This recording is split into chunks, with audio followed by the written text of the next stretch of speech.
Making your way in the world today takes everything you've got. Getting away from all your worries sure would help a lot. Wouldn't you like to get away?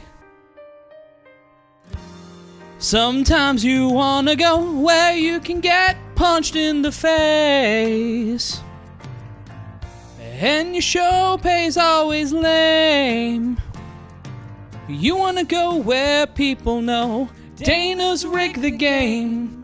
You wanna go where you can get punched in the face. You wanna go where people know Dana's rigged the game. You wanna go where you can get punched in the face.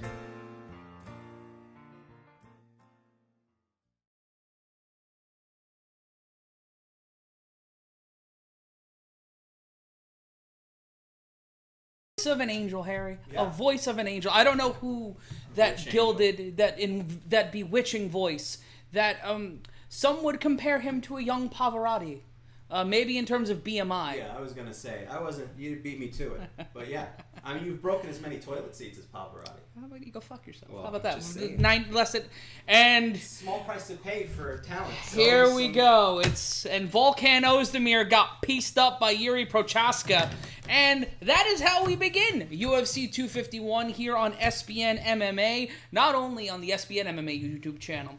We're on the MMA Mania YouTube channel. We're on the Bloody Elbow YouTube channel. We are on Twitch. We're on Facebook Live. We are all around the world right now, and we're so glad to be with you once again for what feels like the 14,000th time. Right. Coming to you live from Fight Peninsula. Yes. Because we cannot afford an island. So it's the best we could do is the Fight Peninsula. But it could have been worse. It could have been Fight Cul-de-sac. That was thrown about. Our budgetary concerns didn't make that happen. No. Could have done a Fight Driveway. But it didn't happen. But UFC 251, the first of probably many. At least a month worth of fight stuff. Will be taking place in Fight Island. Or on Fight Island. Yes. Excuse me. Got to use the proper terminology. As Dana's wish has become a reality. And we will get UFC fights in spite of COVID-19 and what is going on in America. And we will see if other leagues follow suit. That is the question. Will the NBA soon end up on Fight Island? Because I just don't know if that's going to happen as they... Who knows? As they start doing training camps in the middle. They could not have picked a worse location out of all the sports leagues by accident. As we go around everything going on with this COVID-19, who's going to be returning, the NHL returning, in what I knew exactly would happen, by the way. What was when they that? started listing potential host cities, and included in those two cities was Los Angeles and California. Los Angeles and Las Vegas. Yeah, that wasn't happening. As the two potential host cities due to COVID-19. No. And then a bunch of other populated cities in the U.S., and then they settled for two in Canada. Yeah, that was a bad call. That was a bad idea. Everyone said that was a bad idea, and then the NBA said, hold my beer, and decided to go, we're going to put this son of a bitch right at Disneyland. And we're going to open that motherfucker up. To the public. To the public. Is it Disneyland or Disney World that's open? It's Disney World in Florida. Disneyland is in California. Fucking Florida. So, where all the crazy shit happens, except for UFC. And we just saw Yuri Prochaska come in as a last-second replacement to face off against Volkanovski in the prelims. And as the things at the bottom say, I'm Matt Ryan, that's Harry Terjanian. We're so glad to be with you once again on the variety of platforms we're on here tonight. And if you want more info on that, head over to Linktree. Yes, Linktree.MMA Mania. That's me, Matt Ryan, alongside Harry Terjanian. Linktree, the new thing that everybody's using now. All on Instagram and what have you. Makes it a little bit easier as we prepare for an exciting card. With a main event that we did not know was happening a week ago. No, just about a week ago it was going to be Gilbert Burns versus Kamaru Usman for the UFC welterweight championship, things done changed. What changed? Well, people who don't know what changed. Gilbert Burns got popped, and someone in the chat said I'm already drunk. I'm less than 2 sips of a drink. You don't know what drunk is. It's going to be a long night. He'll show you. Oh, I'll show you. I'll definitely show you. But Gilbert Burns got popped for COVID-19, and he got replaced by Jorge Masvidal. It's a big upgrade. Oh, yeah, it's definitely an upgrade. Do you think that Jorge used that as negotiating power? Because I know... Oh, definitely. Our last broadcast, he was furious about what he was receiving. And, and he did not like the contract that he had signed or the money that he was being offered at the very least. So, which is why he said he was not fighting. And then next thing you know, also John Anik sporting a mustache. COVID makes you do a lot of crazy things, trying to blend in Abu Dhabi. He's trying to look. I see him smoking unfiltered cigarettes as well by the cage. That's a little odd, but good for you, John Anik.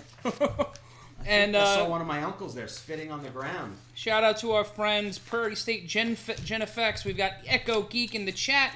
Yurvnevgi Yaroslaw in the chat. Orlando Campus saying, please the fight. I don't know what that means, but please, I think he wants to see the fight. Well, that's not going to work. But you know one of the big upgrades tonight, Harry, is what is that? We've got a sponsor. We've got a sponsor. We might have more than one.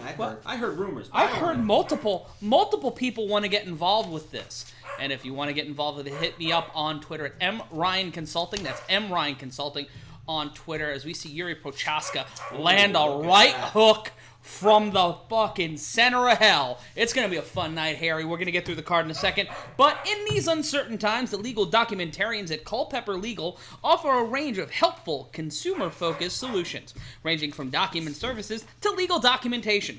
Let us help give you and your family the peace of mind that comes with a well-crafted legal document. You know, Harry, we always need legal documents. Absolutely. And the people at Culpeper Legal are doing that for you, for me. They're the official legal documentarians of myself. They actually signed me to a deal. All of my legal documentarian is done through Culpeper. You have a lot of legal problems. Oh, certainly. So a lot of people who have legal issues with you. And most of which are unjustified. No, and most of them are blood relatives. There you go. But that doesn't matter because Culpeper Legal, it doesn't matter who's trying to come after you or what you need to get taken care of. Culpeper Legal is there for you. That's right. And you can contact Culpeper's legal team via Twitter at Culpeper Legal. That's CULPEPPER Legal. Or via email at culpepperlegaldocumentservices@gmail.com. Culpeper Legal. We're talking document services. Harry, that's our card tonight is brought to you by Culpeper Legal. That's right, Culpeper Legal. And listen, I have some family members who might need to be contacted with Culpeper Legal using my likeness. Yes, what's going on with I don't know. I use it just to start your own Instagram to punch in the morning. I just see a photo of you and I just punch it.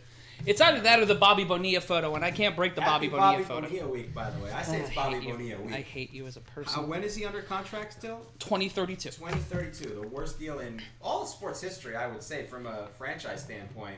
He's not the only one, though. But you know what? Speaking of terrible deals, let's take a look at this card tonight. And once again, it's brought to you by Culpeper Legal. Starting things off on the main pay-per-view card in just about 4 minutes' time. It's Amanda Ribas going up against Paige VanZant. VanZant walking into tonight 8-4 against the 9-1 Ribas. And the Brazilian versus an American, kind of an overarching theme throughout a majority of tonight's card, especially in our fight after that. It's going to be Jessica Andrade against Rose Namajunas in a rematch that I'm highly looking forward to.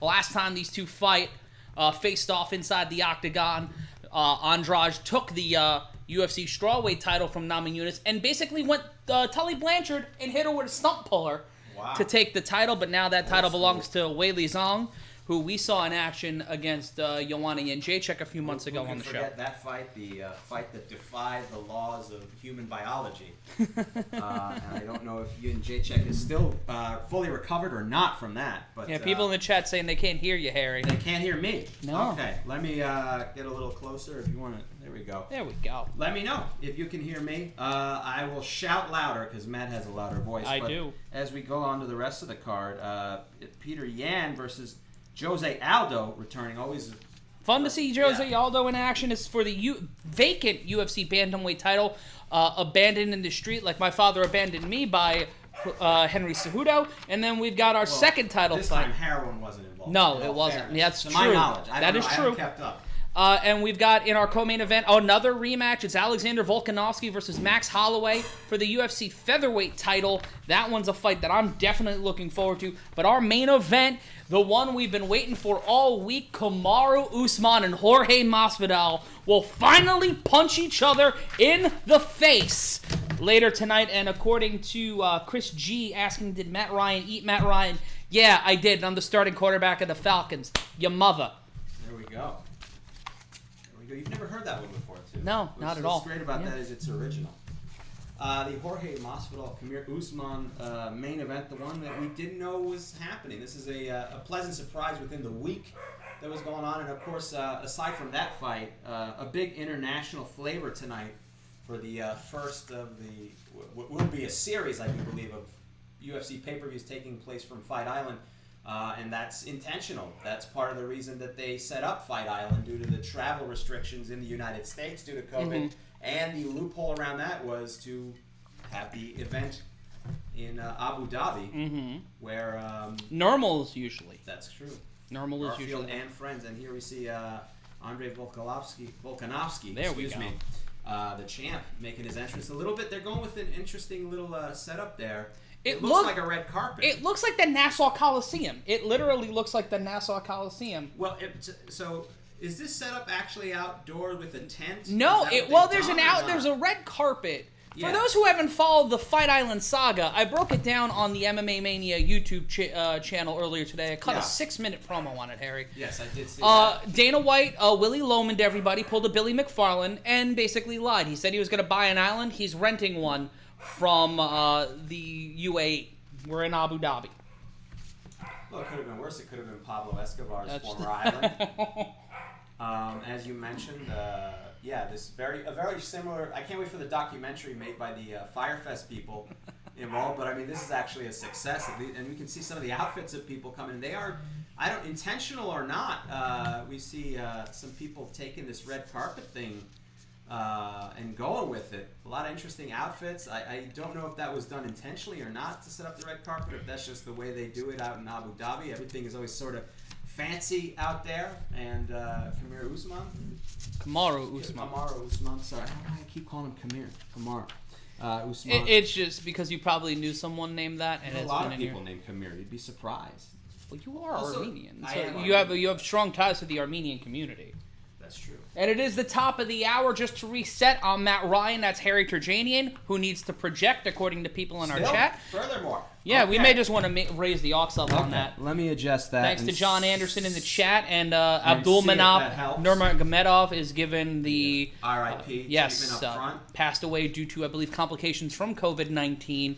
Not just Khabib's father, but a man responsible for training a lot of fighters. Yes, a well-respected Dagestani athlete, and our thoughts to him and his to Khabib and his family at this trying time. And as a reminder, see this thing? That's right. Fucking wear it. There we Just go. fucking wear it. We got him, and we will put him right back on as soon as we're done broadcasting. We have been observing COVID-19 standards properly. We're doing our best here, and you know what? The UFC has done fairly well. I'll give them credit for that, considering the amount of trouble a lot of these other leagues have had before even returning. The ones in the United States, anyway. I know the English Premier League has not really had any issues. Korean baseball, Bundesliga, and Serie A in Italy have not really had any issues, to my knowledge. The rest of the sports leagues are having trouble. I don't see that much in the UFC. A couple here and there. Mm-hmm. It's gonna happen, but. And also, if you want to gamble, June in the chat, our admin, rocking and rolling with us here tonight. We've got a record audience already. We were over 1,000. Share the link with your friends, with your family. We'll be here from the first fight of the main card till the end of the main card, and depending on how much I drink, we may go a little long. But it's been known to happen. It has happened. But our friends over online, you click the link, and if you want to make a little bit of Skrilla tonight, if you want to make a little bit of the extra money, click the link that June just dropped into our YouTube chat. The YouTube chat is where it's happening tonight. You're going to want to hang out with our friends over at DraftKings.com. Head on over, click that link right now, and That's going to be what you want to do here tonight, right here on our UFC live stream. Let's see the settings there. That works. Is that what it is? Was it directional? Let's see. Let us know how well you can hear us as we're, again, due to COVID-19, working with some limited resources. But whatever happens, we're here. We're here. We've made it happen, much like Dana White and the UFC.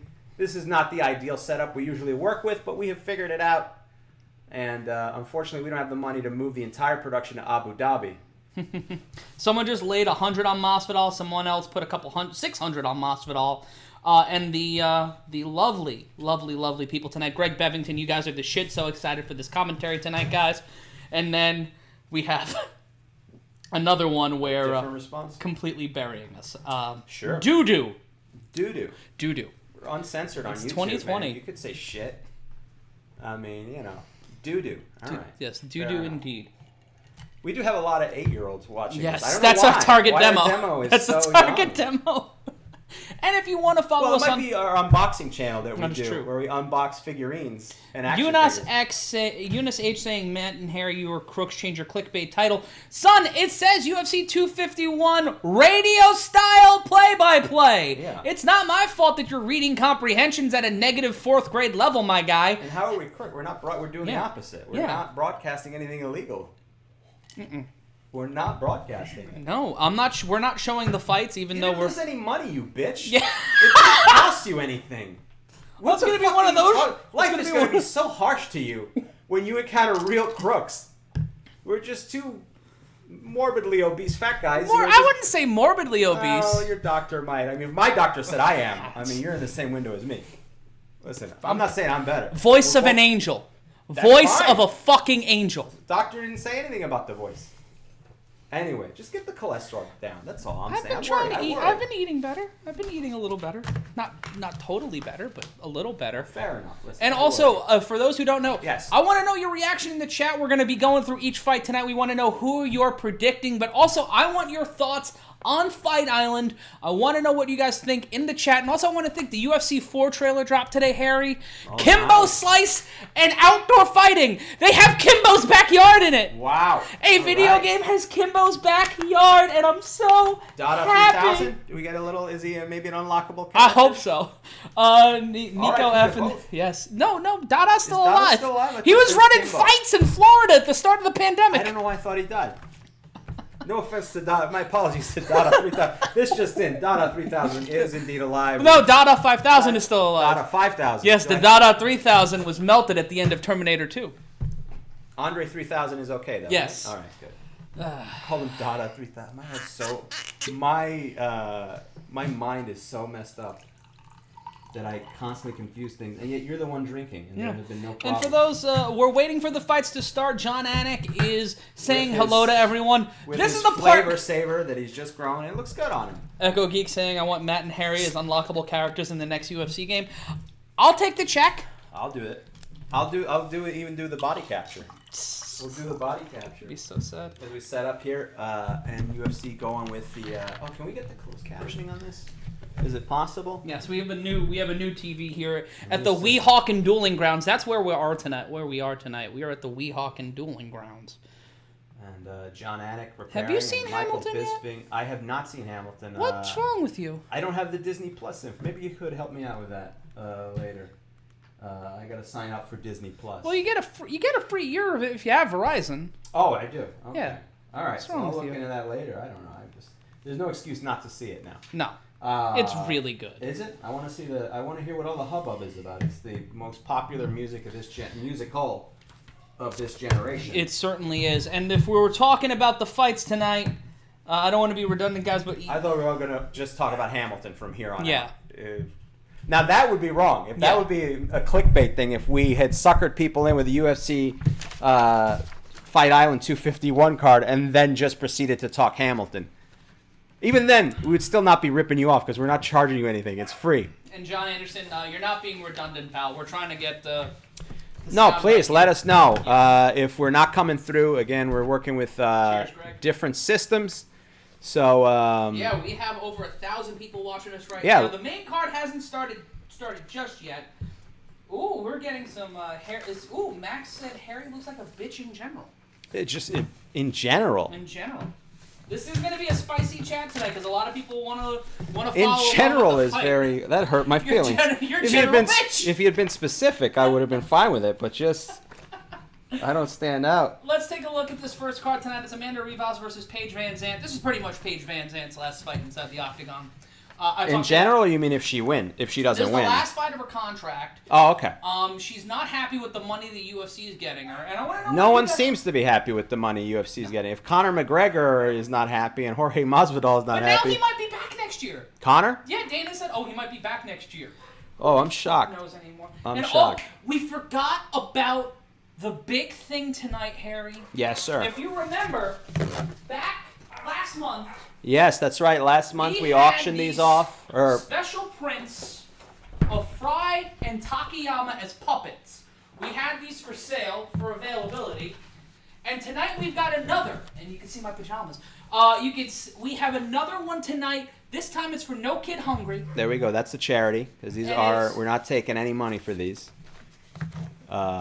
These are raising money for a good cause. Certainly, raising money for No Kid Hungry tonight, and they are boudoir prints of Dan A. White. That's right, the puppet that's been on our show. No relation to Dana White. Nope, none at all. And Dan A. White made an appearance last time, as his appearances tend to go. Yep. He was pantsless. Pantsless, nude. yes. We're going to try to prevent that. Didn't observe social distancing. Someone's asking. All right, Prairie State Genetics. Yes. All right, so if you want to buy the print, it's $25. Go to paypal.me/puppetsforpeace. That's paypal.me/puppetsforpeace. Shout out to June in the chat who has shared the link. It's a Dan A. White print. You can see more of it on the MMA Mania Twitter page. And someone's asking how much for the Bonilla pick. If you donate $100 to PayPal for me/puppetsforpeace, I will not only give you the Bobby Bonilla photo in the frame, I will sign it, Harry will sign it, Danny White will sign it. Yeah. If you donate $100 right now to paypal.me/puppetsforpeace, all of that money, all the profits, and going to No Kid Hungry. If you donate $150, I'll sign it as Bernie Madoff. Yeah. To really, And a shout out to Mark D. Mark D in the super chat just donated $1. Thank you, Mark. But if you want to donate if you just want to donate in general to the cause, to No Kid Hungry, go to paypal.me/puppetsforpeace. Donate any dollar amount, but $25 gets you that print sent and signed by myself, Harry, and Dan A. White himself. If you want to see the print, is it up there, or can you go on the social media? Because I did see it. It's on social media. It's on the MMA Mania social media. It's also on my social media. You can follow me on Twitter at mryanconsulting. There we go. And here we see the strawweight battle here as they set up for Amanda Ribas and Paige VanZant, the veteran. Dare I say it, veteran day? Yeah. 12 fights as a veteran. Paige VanZant's a veteran of the Octagon. She's not been seen much over the past 18 months because she broke her arm again. Yeah. She suffered arm injury after arm injury. And for those who keep asking, the only way you'll be able to watch this fight is if you click the description below. You click that link, you'll be able to watch the fights and watch along with us at home. So if you click that link below in the description, you'll be able to watch the fights tonight. That's the only way you're going to be able to watch the fights is by clicking that link below from our friends over at ESPN+. Yes, otherwise it will just be us and our voices. Mm-hmm. And listen, if you don't like that, we're not charging anything. That's fine, despite one claim. Chris Phillips, I'm stoked for my Don Fry print to come in and put it up in my gym. Sorry for the delay on those. We had to get them printed, and we also needed to have all three of us sign it. And today was the first time that we were able to get Dan. Dan A. White was the holdout. Yeah. We had to find... This is hard. You don't understand how hard it is to get Dan A. White. And what do we have to do? We have to find him. We have to go bar to bar. Yes. Within a 12-mile radius. Find out which gutter he's fallen into, face down in his vomit. Then we have to hose him down. Yes. Before he gets in my car. Do you know how hard it is to clean a vodka martini off a puppet's head? Yeah. And also, I don't want to get into, I don't want to get gross, but when Dan loses it, he loses it from both ends. Yeah. And it just gets stuck in the felt, And anyway, but this is the first time all three of us have been here as we prepare for the And also, people talking about OnlyFans in the chat, if you donate $200 to No Kid Hungry at paypal.me/puppetsforpeace, Harry and I will start an OnlyFans. Sure, why not? Why wouldn't we do it? What we'll do on there, a little more Dan A. White content. Finally, the content that is too hot for TV. If you want to get a VHS copy you know of what? Dan Here's A. another White. one. Here's another one. Yeah. There's an uncensored version of the boudoir print of Dan A. White. Oh, boy. Designed by our friend Ben Falbo. There's an uncensored version. He did an anatomically correct version? I don't know if it's correct, but it's anatomical. And it's anatomical. You got to give me that. If you donate $100 to No Kid Hungry through paypal.me/puppetsforpeace, we will send you the uncensored boudoir print of Dan A. White. And what a conversation piece that would be. Sure, anyone could hang up a reprint of a Picasso or a Van Gogh, but screw that. When you hang up a gigantic poster... Joey Lamar said, I'll donate $500 for you to fight each other. If that money comes into our PayPal account, we'll have to fight each other. We fighting in the streets. We'll do it. I mean, we will legitimately do it. How that'll work, I don't know, but donate the money. If you want to help charity and have us get hurt along the way, that is a sacrifice we're willing to make, as we see the highlights here of Paige VanZant's last couple fights.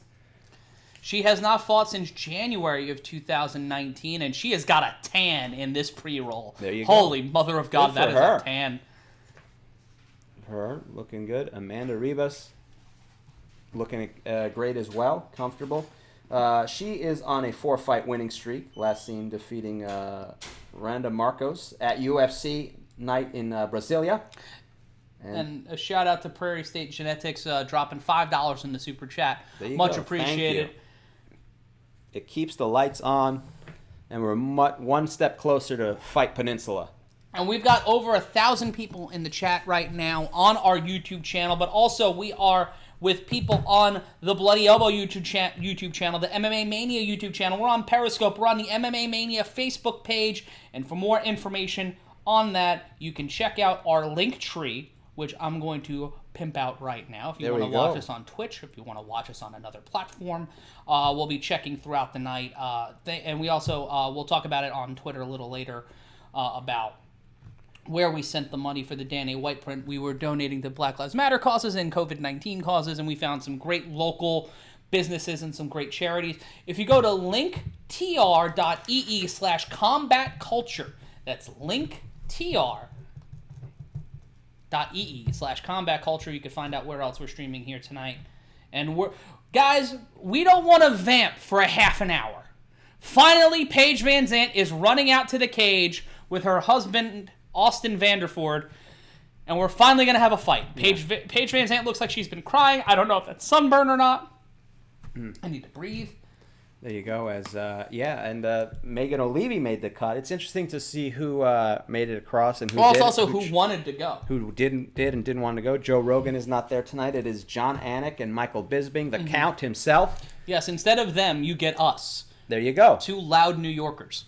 There we go. We are the non-union equivalent to Anik and Bisping. Which one am I? Well, I'd be Anik. You'd be Anik? Okay, yeah, fair enough.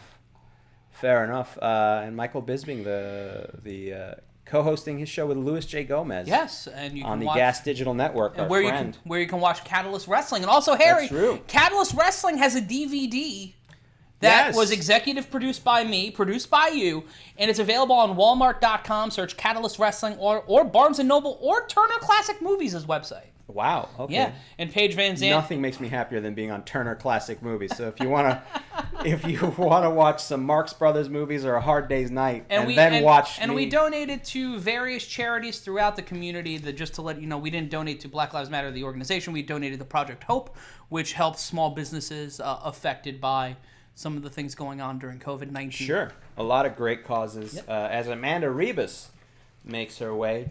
I'm just joshing you. Said this is the best thing since whorehouses. How did I not know about this? Holy shit. Well, we love it. Much like a whorehouse, once you discover it, you'll never forget. Exactly.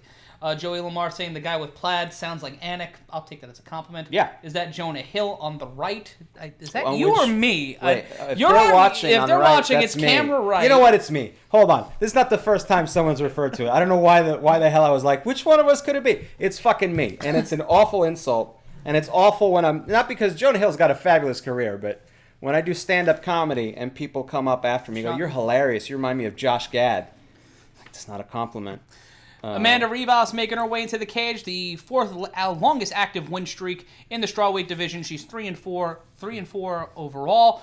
Outlanded UFC opponents in 180-63 in significant strikes. Let's talk about Ribas. Huge ratio. She is on a 4-fight win streak. As we said, Randa Marcos is her last fight at UFC Fight Night Brasilia. She's defeated Mackenzie Dern back in Tampa. This is only her fourth UFC fight in her career inside the Octagon. She's knocked out 3, submitted 3, with 3 wins by decision. Her only loss came by knockout.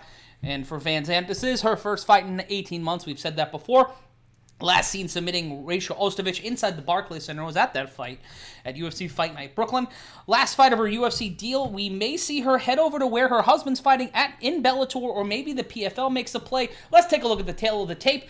Both are 26. VanZant has the height advantage by 1 inch at 5'4", both walking in at 126 pounds. But Ribas has the reach advantage of 66 inches to Paige VanZant's 65.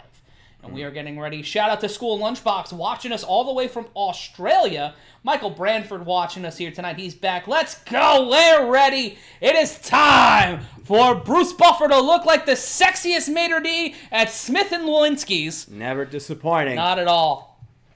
And he is doing the introductions and a very festive entrance, so to speak, from Amanda Ribas. But once she is in the cage, she is all business, no smiles. Paige VanZant, on the other hand, showing a little bit of This looks like the fucking mouthpiece. Nassau Coliseum. It does. The venue, like, when we were told Fight Island, we thought Mortal Kombat, we thought Bodog Fight, but we're just getting, like, a rickety stadium somewhere in Abu Dhabi. Well, that's why I don't know whether they put up a a tent or not, because this just might be under a tent. You know, once they get everything set up, it's all dark. It kind of doesn't matter. And we're all the same color in the dark. And shout out Lil Armo Destiny saying, give Armenians a shout out. Shout out to shout out to the Armenian. Inchbases. How you guys doing? William Garrett watching us from Alabama. Prairie State Genefix saying Ribas at -700. That's good odds. VanZant a +600 underdog. That's an interesting. She should be the underdog. She hasn't fought in 18 months, but it's fairly interesting. I don't know by that much. Ribas all business here. There were 3 Zach Galifianakis jokes in the row in the chat. That's good. Those ones are geared towards you. That one, I know where that one is. If anybody says Jonah Hill or... On Blast 479 saying, watching from Maryland, tell my girl next to me, Alexis, to wake up. Alexis, wake the fuck up! We got New Mexico in the house, Australia. Social issues. Come on, wake up. Yeah. Get political. Open your third eye.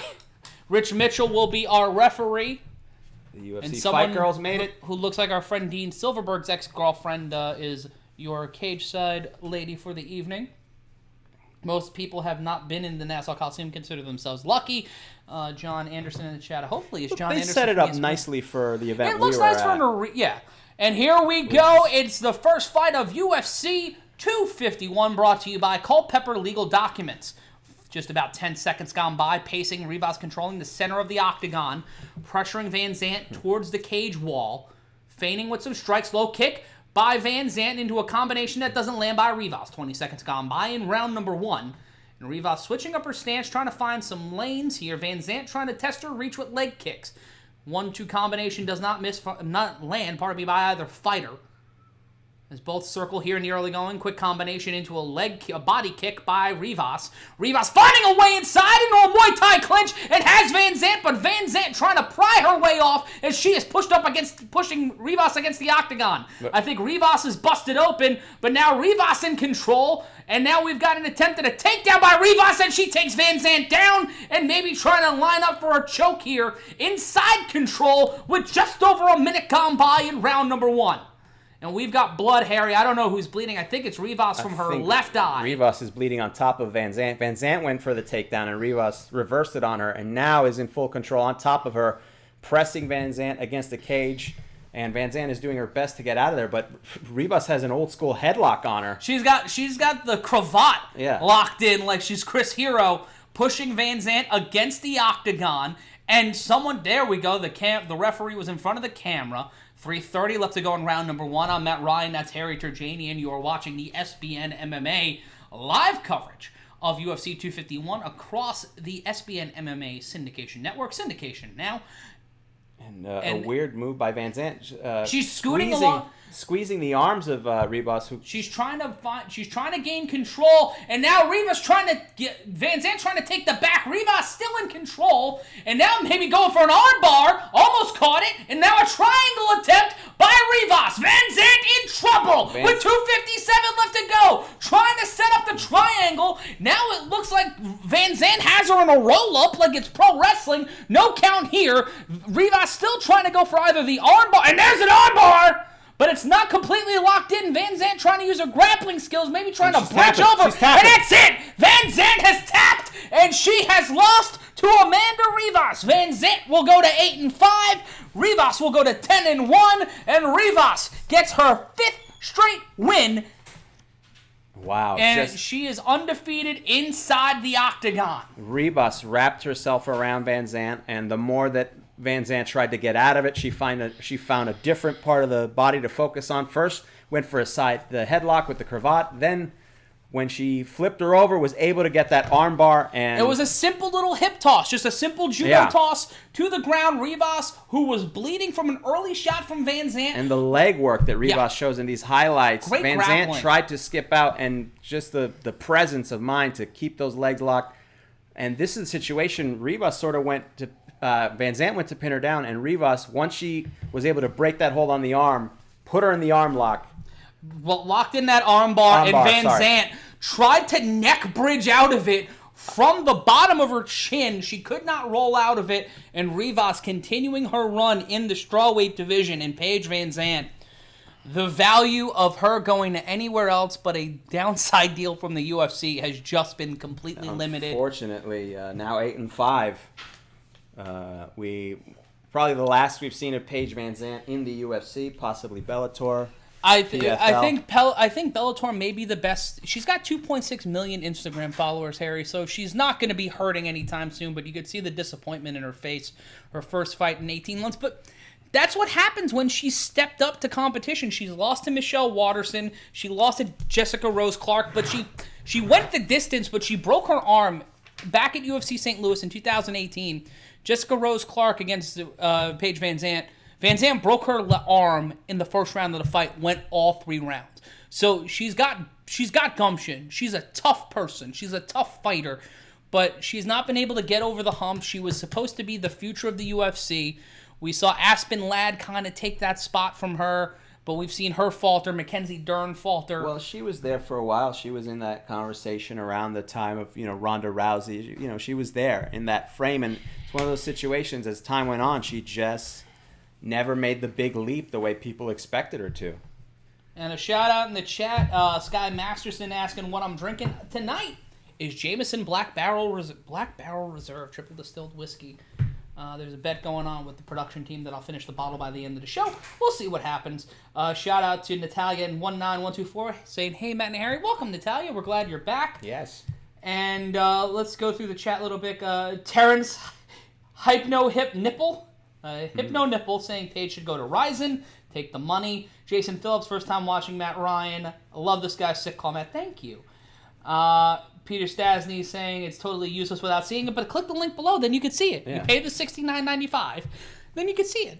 And John Anik interviewing, asking her about her infectious energy, and Ribas says she must be happy. You must be happy, says John Anik. She says thank you.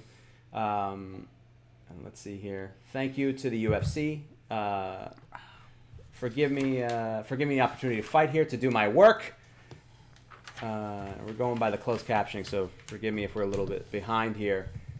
I came through for myself, for the world. It does not matter who you are.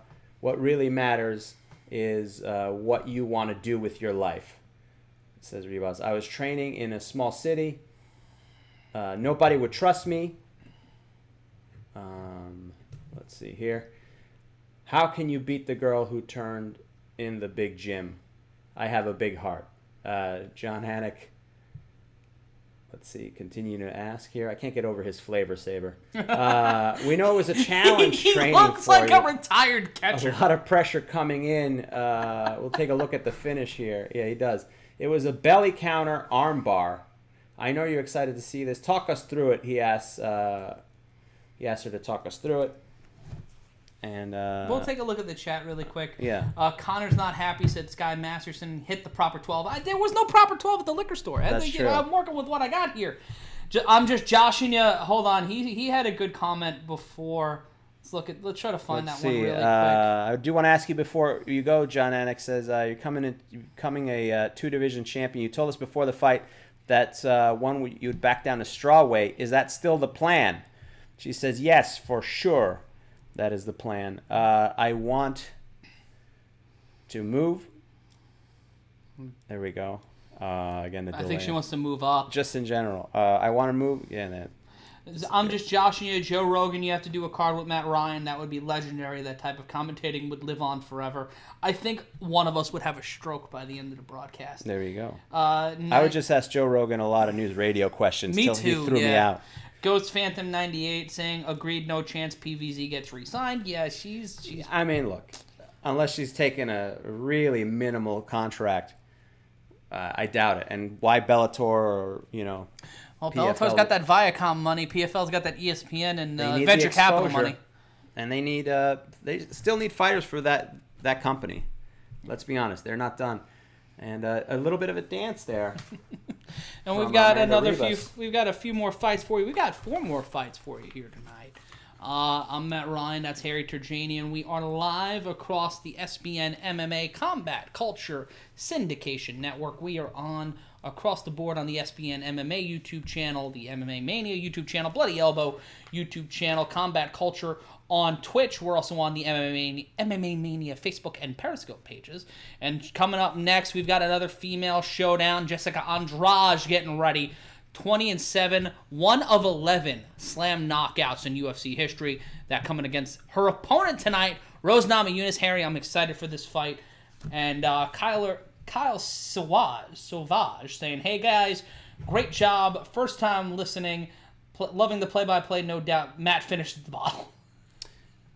People and head over rooting for you. And click the link in the ESPN MMA chat for an opportunity from our friends at DraftKings. That's right, through our friends at DraftKings, ESPN MMA, including MMA Mania and Bloody Elbow, are giving you the opportunity to make a little money, make some free money, while betting on UFC 251. Head on over there right now. From our friends over at DraftKings, Harry, we're looking at our next fight. It's Andrade versus Namajunas. If I was a betting man, I would probably put my money on Rose Namajunas.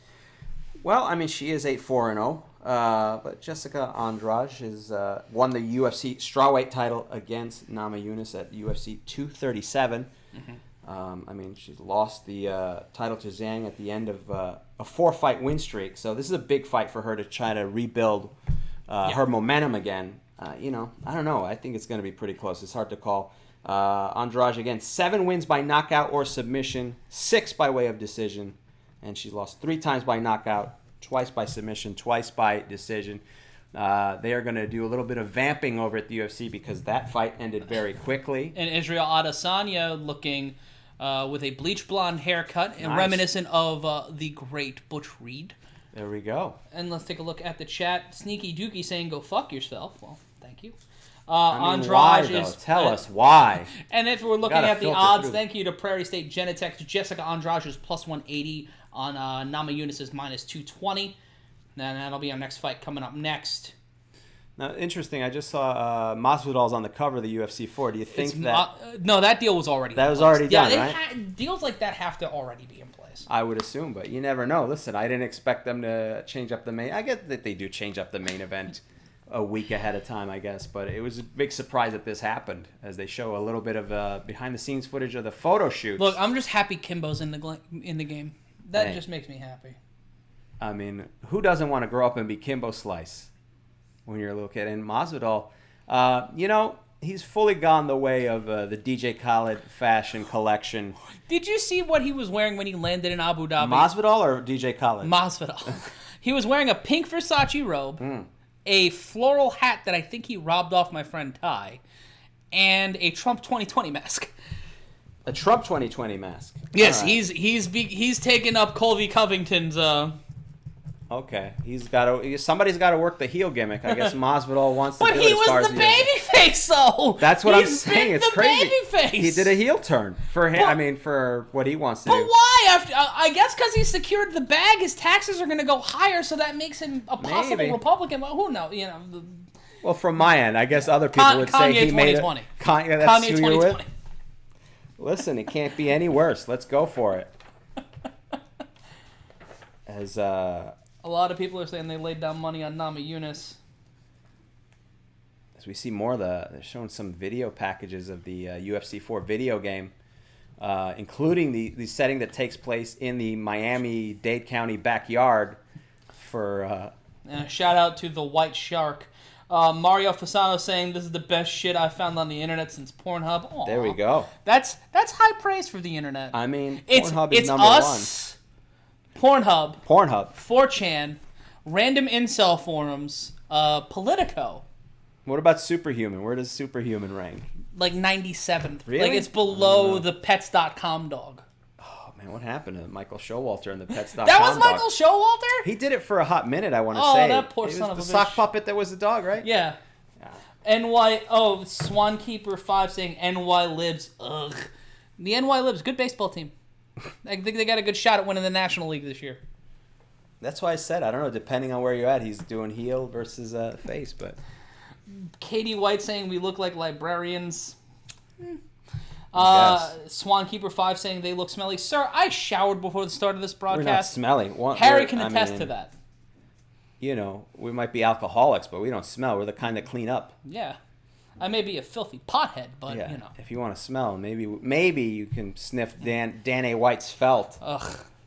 after we pick him I'm up. going to get some ice. There we You go. fan. You know what? As we look at the highlights, you know what I'm going to do is I'm going to show the cold open again. While I'll be right back. You'll be right back? You want? All right, there we go. As we see Fight Island, I mean, it just looks like any facility there, but they have built either a massive tent or what have you. It looks fantastic, as it always does, as UFC shows these strawweight rankings. Let's see here. Jessica Andrade is ranked number 1 as the number 1 contender, and Rose Namajunas 9-4. She ranks number 2. So this fight will have a significant impact on who gets the shot for the strawweight championship. I'm back. There we go. Tommy Till saying, respect the Bobby Bo pick. That's right. If you donate $150, I will send you the Bobby Bonilla pick signed in the frame by myself, Harry, and Dan A. White. And then didn't we get an offer for $500 To fight fight, each yeah. other? If you donate $500, me and Harry will fight each other. Go to paypal.me/puppets for peace. That's paypal.me/puppets. Let's see how much you hate us or love charity. Yeah. Either way. All the profits go to No Kid Hungry. So basically, after Yeah. we pay, if you pay $500 for me and Harry to fight, that $500 is going to No Kid Hungry. There you go. And also, I will match up to $150 to donate to No Kid Hungry. There you go. That's very nice of you. I'll throw something in as well. Let's see. I hope so. Yeah. Fuck, Now, I listen, want to be the only one. I don't listen. I want to. I know this is a controversial stance. I don't like starving children to be starving. Well, you know And why. I don't care who. I don't care what you say in the comments. That's where I stand. I go out there, bro.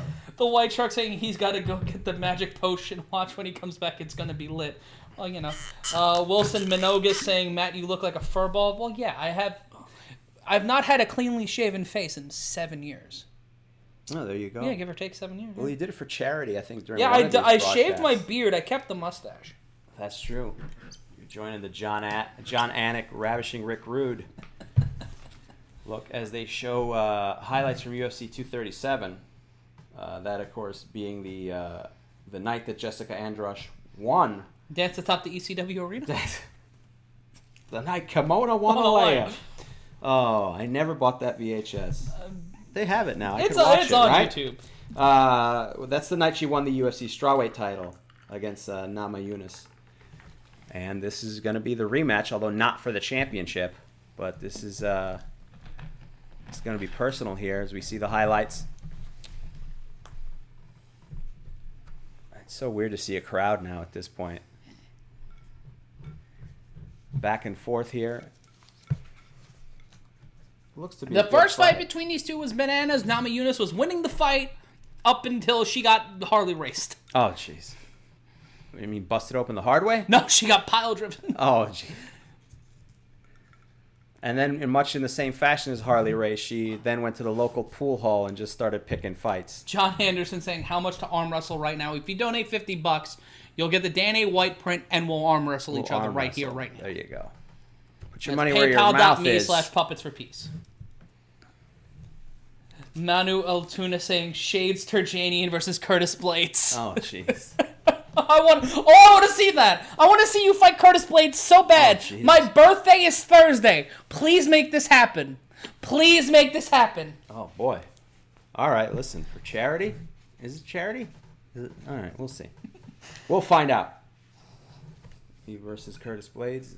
The highlight package continues. We've grown very accustomed to these when the first fight ends in the first round. But UFC 4 looks incredible. Yeah, I'm excited to play that game. I mean, I'm are you buying just immediately going to beat Kimbo Slice from like the get-go? Yeah. Oh, you know who's also in the game? Who is also Anthony in the game? Joshua and Tyson Fury. Because they can't give us a fight night series, so they're going to basically do this. How did they... I guess legally they have a right to do that, right? I guess they're not tied to any particular...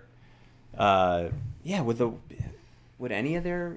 It's just different for boxing. You're not tied to one particular league. I mean, your rights can go anywhere as long as it's not for boxing. Exactly.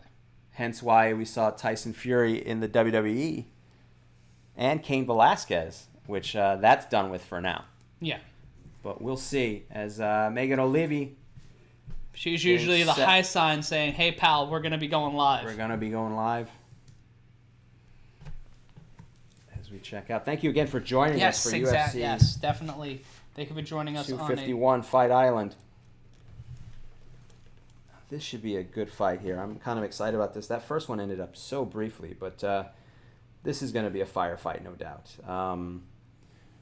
As we see Rose Namajunas making her way, very serious, very intense, on her way in the new. I like the new look of the. But again, I'm a pro wrestling fan. But I like the aesthetic of the stage setup they have. They usually do not do that when they have fans there. I do like that aspect of Bellator. You know, the showmanship, building the ramps, the lights. Hide the house. Oh, is that part of it? Yeah, maybe. That's why UFC did it in the beginning, as Namajunas gets a hug from her trainers, including her partner, Pat Barry. I'm a big fan of Rose Namajunas. I just like her as a person. That's the weird thing. Like, I've been covering MMA for almost 3 years now, and when you fall into this and you cover it and you work on it, you kind of try to look with a level of ambivalence at some people. Sure. Because then you become too much of a mark and you can't look outside yourself. But I just root for Rose Namajunas. Her struggles with anxiety and mental illness. And what are the specifics of that a little bit for people who don't know? Well, I won't delve too deeply into it, but she's dealt with some trauma in her life. She's dealt with some major losses in her family, and she walks through a lot of the mental health issues that, people like I do. Yeah. Anxiety, depression, you're dealing with so many different things out there. And shout out to Mauro Ranallo. If you haven't seen that Showtime documentary that the bipolar rock and roller himself put out, it is a fantastic watch. And shout out to Joey Lamar watching us from Santa Barbara, the home of Psych. There we go. And look at this. I love the native Brazilian headdress. Yeah, it's from Jessica Andrade. Mm-hmm. And doing a little pose. Nice. I always love the theatrics. It's one of two things, though. The theatrics either show how calm you are or they hide the nerves. There's only two ways nice about it. Reset button. Yeah. Well, hopefully the headdress isn't too heavy, and she doesn't blame the heaviness of the headdress for losing the fight this time around. That fight's happening, I think, in December, and I'm excited to see that fight happen. And Jessica Andrade using her UFC T-shirt to wipe off some spare perspiration from her armpits. So it is nerves. It's hiding nerves. Oh, man, she might... Oh, that... Shit, you might be right, Harry. For the first time, you as a color commentator may be on point with analysis. There we go. It's taken 11 months. That's fine. I'm not here for my knowledge. I've always said that. I'm here for the sex appeal. So we'll see if it's nerves or not, but the body language tells me it is a little bit of nerves. That's my analysis as a person who broadcasts and does stand-up comedy. That's my expertise as former strawweight heavyweight champion, as we read the site. She has the highest striking rate in UFC strawweight history, 7.22 strikes per minute. Jessica Andrade does. And the intensity continues as she's in the preparation area. And let's take a look a little more at Andrade. She has won 7 of her fights by knockout, 7 by submission, and 6 by way of decision. In her 7 losses as a pro, she's lost 3 times by knockout, twice by submission, and twice by decision. For Namajunas, who walks into tonight 8-4, this is her first fight since the loss to Andrade. Could sign of sportsmanship from Namajunas and Andrade, give themselves a little bit of a fist bump. Well, let's take a look at the tail of the tape. Both of them are 28 years old. Namajunas with the height advantage coming in tonight at 5'5", and she also has a 3-inch reach advantage at 65 inches to the 62 of Andrade. She weighed in at 116 pounds yesterday. Namajunas did. Andrade weighed in at 115 and a 51.5-inch reach for Namajunas. For Andrade. And Bruce Buffer doing the introductions. It's always fun watching him do his karate pose. I'm sure he wouldn't consider it a karate pose. Ooh, I've got a new nickname. Let's be honest. Casey Fuller saying Matt Spare Perspiration Ryan. Because I made some use of a common phrase. Spare perspiration. It's one of those tongue twisters to warm us up. It's the red leather, yellow leather of mixed martial arts. And we see here Jessica Andrade doing a couple, seem like breathing exercises. So she might be nervous a little bit as well, having some intensity. I mean, this is a big fight for these two as they know each other from their previous fight. We'll see how much has changed since that last time, since UFC 237. It's been a while. Let's check the Periscope chat really quick. Yes. At SetbackIn, that's SetbackINN. What kind of orange pants are those, Matt? They're lovely sweatpants from Target. They're some Target sweatpants. They make good stuff over there at Target. Not like those animals at the Walmart. But I think we can all agree that Kmart is dog shit. I wouldn't bury Walmart, who carry Catalyst Wrestling on DVD. Right. Catalyst Wrestling live at Skankfest, available at Walmart and on Walmart.com. Please buy it. My family will starve. Dan Movetti, the referee. Joe Wellwood with a new one. Harry, you look like Ethan Suplee. I don't know. Which is that guy from My Name is Earl? Yes. That guy's in shape now, but I assume you're not referencing to the now in shape. And June Armand has Rose Namajunas. I got Namajunas. Who do you have here? And we start off. I'm going with Namajunas as well. Low kick missed by Andrade as we get things underway. Andrade kind of bobbing and weaving. A lot of bundled energy. Yeah. Missing with a wide flinging left. Just bobbing and weaving, but not even bobbing and weaving without any punches. Maybe she's faking some. She's trying to create the idea of disruption. Maybe trying to open it up. Trying to throw Namajunas off her game, but Namajunas being patient. 4:33 left to go in round number 1. Our first fight didn't get out of the first 3 minutes of the round. Namajunas throwing a left does not land. Leading with her left, landing a left jab, did Namajunas. Andrade bobbing and weaving, and hopefully that doesn't burn her out. That is the possibility. And Namajunas very calm, very collected. Another 1-1-2 combination by Namajunas, landing one of the 2 punches. And we can see the height advantage of Namajunas. Quick combination by Namajunas using the height and reach advantage. And here we go. Trying to find something here. Nothing landing there by Andrade. 357. Both fighters standing in the center of the octagon. Feigning with a couple of left jabs. Left jab landed by Namajunas. Low kick landed by Andrade to the left knee of Namajunas, the former champion. 2 former strawweight champions squaring off here in one of the 2 non-title fights here tonight. Uppercut missed by Andrade. Low kick landed by Namajunas, both standing in the center of the octagon with 3:36 left to go in round number 1. The right hand landed by Namajunas. Right to the jaw of Andrade. Caught! A leg kick attempt, a body kick attempt by Namajunas. Caught by Andrade, trying to set up those left jabs.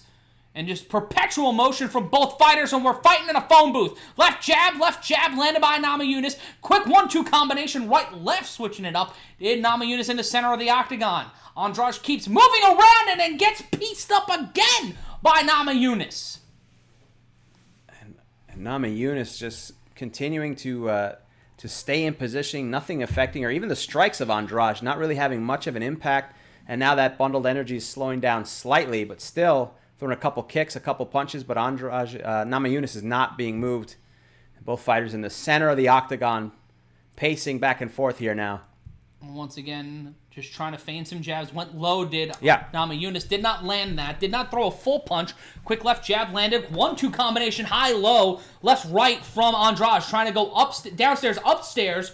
Not working. Namajunas landed some solid punches. And we've got Andrade leaking blood here from the nose with 2:23 left to go in the round. Namajunas in blue. Andrade in the gold of Brazil. Both standing in the center of the octagon in front of the Monster Energy logo. And Namajunas looking for an opening. Andrade trying to just keep moving. But she is leaking here with 2:08 left to go as blood trickling down the left nostril. Left hook, landing by Namajunas. And interesting, I just think Andrade, none of her strikes are really having a ton of impact during the first half of this round anyway. They're picking up the pace a little bit, but she's not doing much to move Namajunas. Quick left by Namajunas, not landing. Front kick. Body kick. They're showing ads in the bottom right-hand corner during a fight between two top fighters on a pay-per-view. Good job, Dana. You dumb Very motherfucker. odd. We're all aware. UFC 4 is out. Quick right-left combination. Andrade trying to land a few strikes, trying to land a Muay Thai clinch, and Namajunas almost landing the clinch and left hands her way out of it. Throwing some jabs here. Not a lot of punches landing, but a lot of Namajunas controlling the pace here, trying to slow down Andrade with 1:15 left to go in round number 1. Left-right combination lands by Namajunas straight to the jaw. Body shot not landing. Quick 1-2 combination again landing by Namajunas with 1:05 left to go. Low kick landed by Andrade. Tried to set up a 1-2 to the head of Namajunas, not landing. Both standing in the center of the octagon. Under a minute to go. Right uppercut not landing by Andrade. Left hook landed by Namajunas. Standing here with a little bit of a scramble. Right hand landed by Namajunas, missing with a left hook. Head kick missed by Andrade. By Namajunas, and a left hook missed by Andrade. Trying to take that attempt, and then gets caught with a knee for her troubles. Andrade. And another there with 35 seconds left. Both fighters back to the center of the octagon. And I think that rocked Namajunas a little bit. She's still on her feet, but Andrade still has that energy, bobbing and weaving. But both fighters have slowed down now. This has been a 10-9 round so far for Namajunas, standing in the center with 21 seconds left to go in the round. Andrade bouncing back and forth, not losing that energy. It feels like nervous energy, Harry. Body kick landed by Namajunas, one landed by Andrade. Right hand landed by Namajunas to the jaw. 8 seconds, head kick whiffed. A Harry Doyle just a bit outside by Andrade, and we will go to the end of round number 1. With Andrade bleeding from the nose and Namajunas looking a little tired there. She put in 5 hard minutes, and so did Andrade. But I'd give that 10-9 to Namajunas. Yeah, I would too, unless a judge views it differently. I think there were a lot of punches thrown by Andrade and a lot of strikes that just didn't connect with much impact.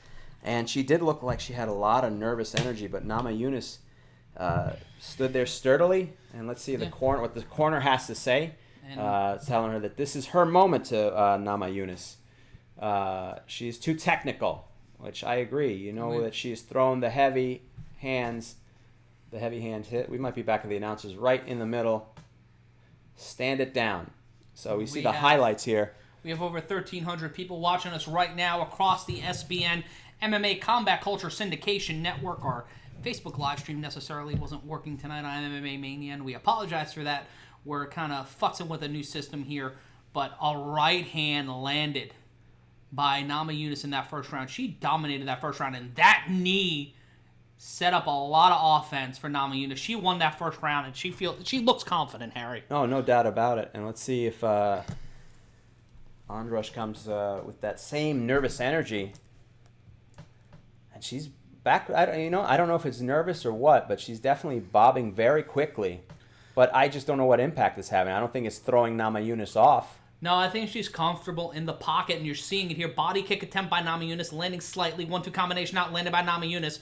Andrade landed 25 significant strikes to 37 by Namajunas so far in this fight. 30 seconds gone by in round number 2 of 3 in the UFC strawweight division. And she's continuing that trend, using that reach advantage for sure, popping and then moving back, popping and moving back. And Andrade trying to land something, but nothing major so far.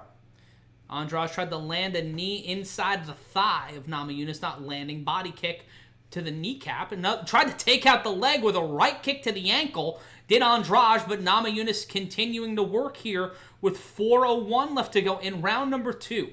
I'm Matt Ryan. That's Harry Terjanian. You are live on the Combat Culture Syndication Network. Left hand landed by Namajunas for UFC 251. We got 3 title fights left for you here this evening as we come to you from the dueling grounds in Weehawken, New Jersey.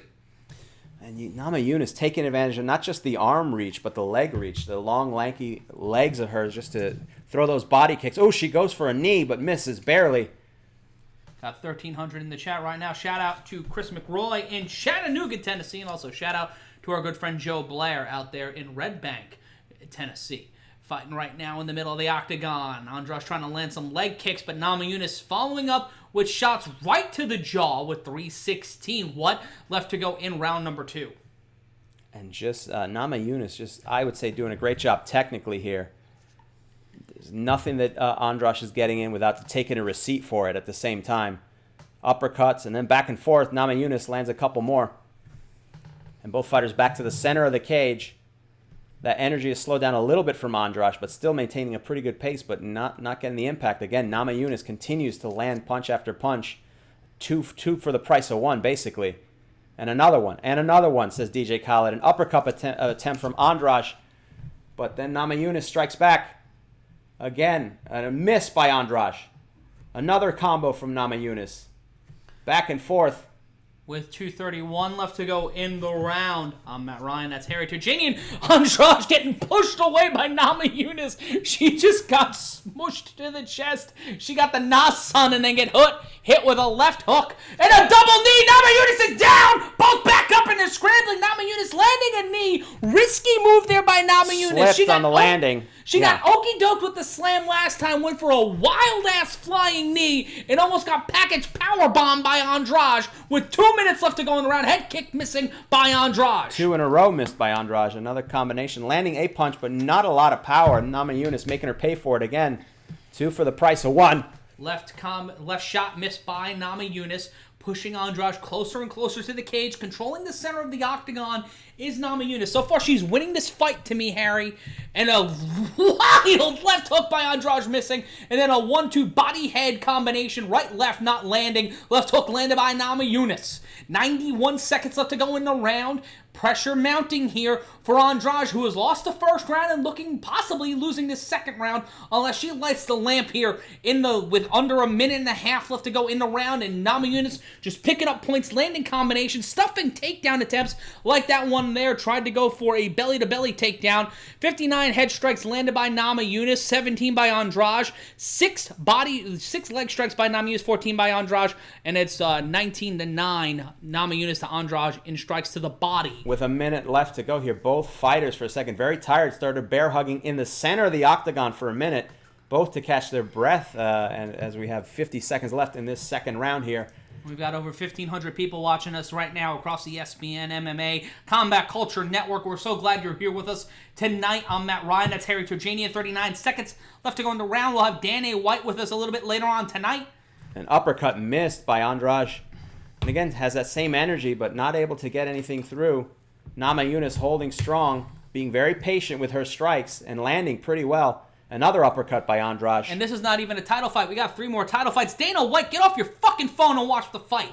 Standing in the middle of the octagon with 16 seconds left to go. Namajunas in control. Andrade trying to bring it. Bicycle kick like she's Prince Albert by Namajunas not landing. And Andrade trying to land some solid strikes here. Trying to win the round late. But this one might be going to Namajunas. Namajunas keeping stride. And that will be the end of round number 2. A hell of a round, Harry. A lot of wild punches thrown at the end by Andrade that some didn't connect. A lot of that energy. She maintained a consistent energy, but again, the story of the second round, same story as the first round. A lot of energy, not a lot of impact on her part. And again, Namajunas landing 2 for every 1. Mm-hmm. And significantly, as her corner says, you won both rounds, they're telling Andrade, which doesn't sound accurate to me, but she hasn't won anything, they say.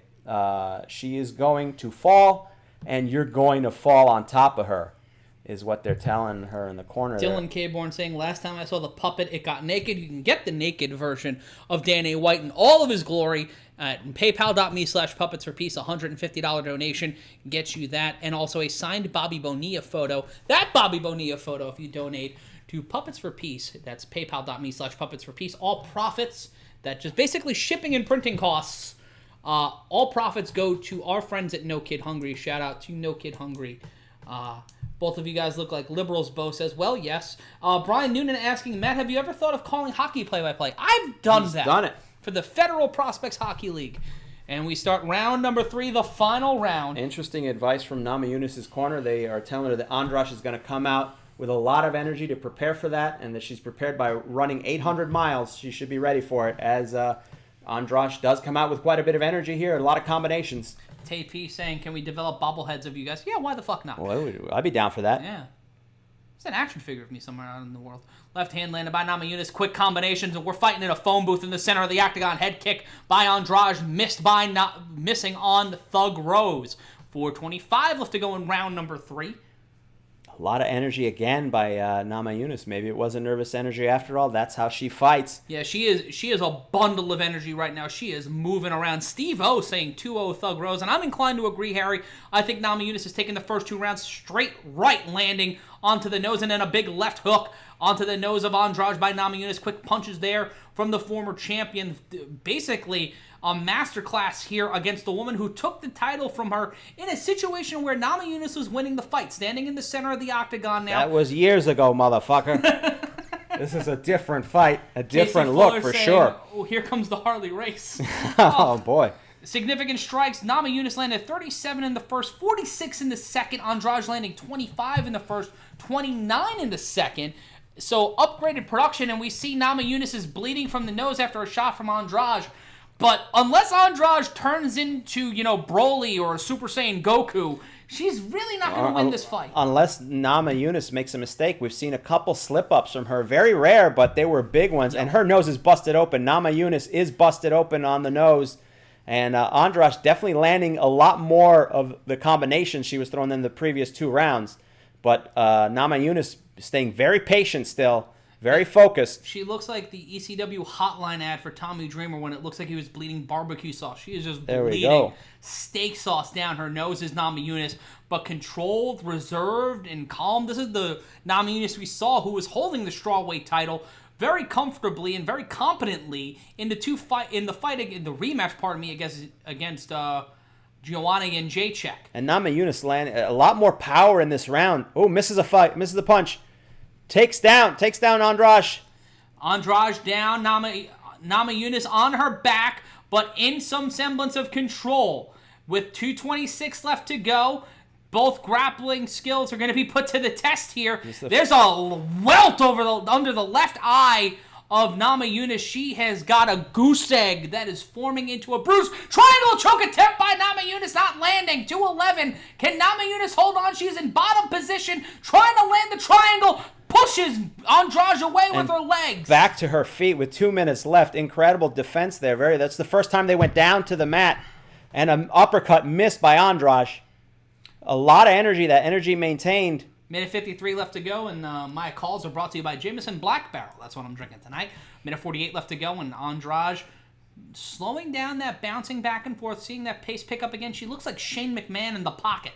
There we go. Left hand landed by Namajunas. Quick jab, spinning heel kick. 1-2 combination by Namajunas. Namajunas looks in a zone here. 90 seconds left to go. Namajunas getting hit with a right hand by Andrade, but unfazed by it. Just taking it and going straight for it. Left hand landed by Andrade. Looks like she's gotten stronger in this 3rd round and has more energy, or at least more power, and definitely trying to land a lot of those combinations. A couple missing, but another one from Namajunas, returning the favor. Over 1,600 people watching us right now on Periscope, on YouTube. We want you to be a part of this. Share this with your friends if you're following us on Twitter, at Harry Terjanian, at M. Ryan Consulting. And under a minute left to go, and we've got ourselves a little bit of a firefight in the middle of the octagon. 52 seconds left to go. Head kick attempt by Namajunas, just catching her with the pedicure.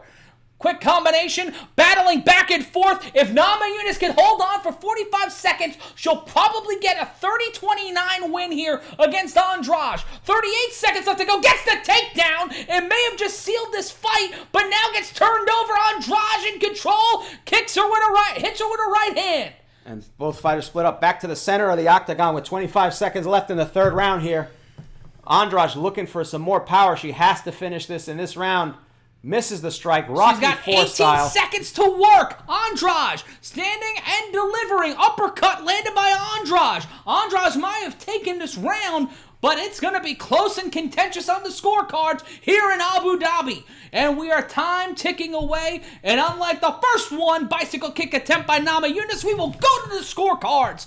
On Yaz Island, I refuse to say fight fucking island. Great fight. Why Namajunas Yaz? looking, that's the name of the island. Oh, sorry. Namajunas cut right in the brain. wow. She has got a wide open cut about the size of a small piece of roast beef right on the bridge of her nose, and she's got a goose egg right here underneath her right eye. For those playing along at home, like right here where the dead spots in my eye are.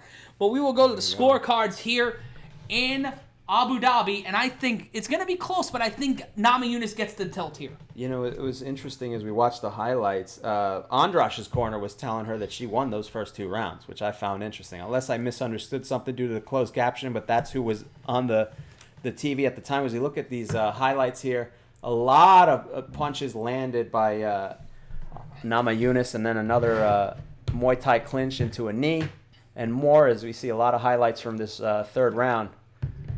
I mean, but, you know, That's a motherfucker of a fight, man. Yeah, and Andrade never stayed back, always maintained that energy, even if she wasn't landing something. In fact, She picked it wasn't up winning towards the fight, and she knew it, but she kept pushing forward Yeah. because she wanted to impress upon the judges that she was not out of this fight.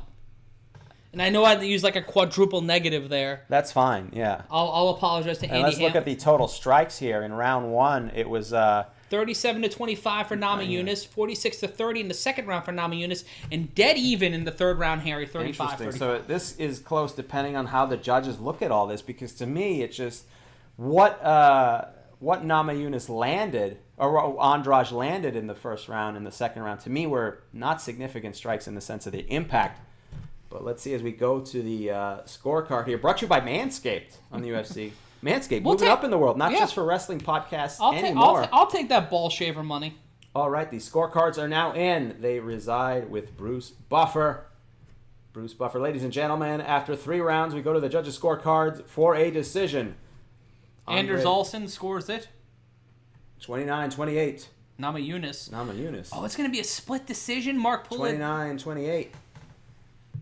And scores it for the winner. 29-28 for Namajunas, winning by split decision. I can see them giving, I don't know what round. Probably the 3rd. The 3rd, to be honest yeah, with you, would be the only. 29-28. That's tough. That's a tough one. That's tough, but I think it makes sense. I mean, again, a lot of energy, and it looked. Oh, is she leaving? Oh, that's right. I'm sorry. They don't do the interviews in the Octagon anymore, so it threw me off for a second. But it was interesting. Her corner, Andrash's corner, told her she won the first 2 rounds and basically prepped her for round 3. That's bad. That's off base. I don't know the psychology behind that. Maybe that was to build her confidence. Maybe they legitimately thought that from their perspective. Again, also, it's a different for those view. Who keep asking, for the love of God, it's Jameson Black Barrel. Yeah. Stop asking. They want to know what's getting you fucked up tonight? And we got a great crowd on our Periscope. Shout out to everybody on our Periscope. And we've got a record-breaking fucking crowd on the ESPN MMA. Thank you for joining us. We've got almost 2,000 people riding and rocking with us tonight. Our debut from Fight Island, as they have somebody coming into. This is interesting. Spray down the canvas. Well, they got to. Yeah, Danny White comes in and sprays all this stuff. Yeah, but there's more germs than when he left. That's the difference here. But I like the old school exterminator backpack that the Ghostbuster style. You know, have some fun with it. Hey, Harry. Have Gallagher come out there. Who's this card sponsored by? Oh my goodness! Of course, this card is sponsored by Culpeper Legal. Everybody, Culpeper Legal. In uncertain times, Culpeper Legal can certainly serve all of your certain legal documents needs with absolute certainty. Certainty. The certainty that comes with Culpeper Legal documents will endow you with powers beyond your wildest imagination, or at the very least, the certainty you crave in these uncertain times. You can reach them at Culpeper Legal on Twitter. That's at Culpeper Legal, or via email at culpeperlegaldocumentservices@gmail.com. Culpeper Legal. Legal documents. Buy the shirt, everybody. Culpeper Legal. Thank you for helping us out. as we see. Let's shout out Clumsy G in the super chat asking for our predictions for the main card. Well, we can't give them all in a row. We'll because get then to you'll that stop in a watching. second. We get it through fight by fight, guys. That's how. If first time, long time, like Mike and the Mad Dog callers, we take our time. Yeah. We let you know fight by fight because we don't want to. It's a long show. We got a lot of time here, and Namajunas looked like she is in the bad end of a fucking grain thresher. And all that was in round 3. And she won the fight. Yeah. That's the motherfucker. She won the fight. And John Anik saying, you are the epitome of a true martial artist. And the current champion, Zhang Wei Li. How soon will you return and have a crack at the belt on your own? Trying to get there pretty soon before the year. Let's see how many noses going. This UFC is doing better and active. Sorry, this is just like reading, like when you put things in Google Translate and then translate them to Portuguese and then French and then back to English. I got Kevin A. Yes. Fuck, there goes my parlay. I had round 3 win by Namajunas, win by Peter Yan, and a 4th round win by Masvidal for a potential $13,000 pot. Jesus, Mary, motherfuck, dude. Sorry, I feel terrible for you. Ugh, and also be sure to follow our friends at Bloody Elbow on Twitter and at MMA Mania. The guy that runs the MMA Mania Twitter, I heard he's a good dude. Huh? Yeah. And you can follow me on Twitter at MRyan Consulting. You can follow Harry at Harry Terjanian. That's and right. Be sure to buy the Dan A. White print over at paypal.me/puppets for peace. It's only $25. And all the profits will go to No Kid Hungry. I will personally donate up to $150 of my own money to No Kid Hungry. But we want you guys to be a part of this and also get a really cool art print designed by my friend and yours, Ben Falvo. Who has designed some great things for us in the past, as Jose Aldo is warming up here. He's 28-6, 17 wins by knockout. And a big deal to see Jose Aldo always for me. A fan of what he does. And let's see what they're showing. Oh, from Christopher Nolan. Let's see what trailer they're showing. Time runs out. You know what, Harry? How we started this show? I think people need to see. People need to see. Well, you know what? I think they do. They do. I think they do. And so, if you want to check that out right now, here we go.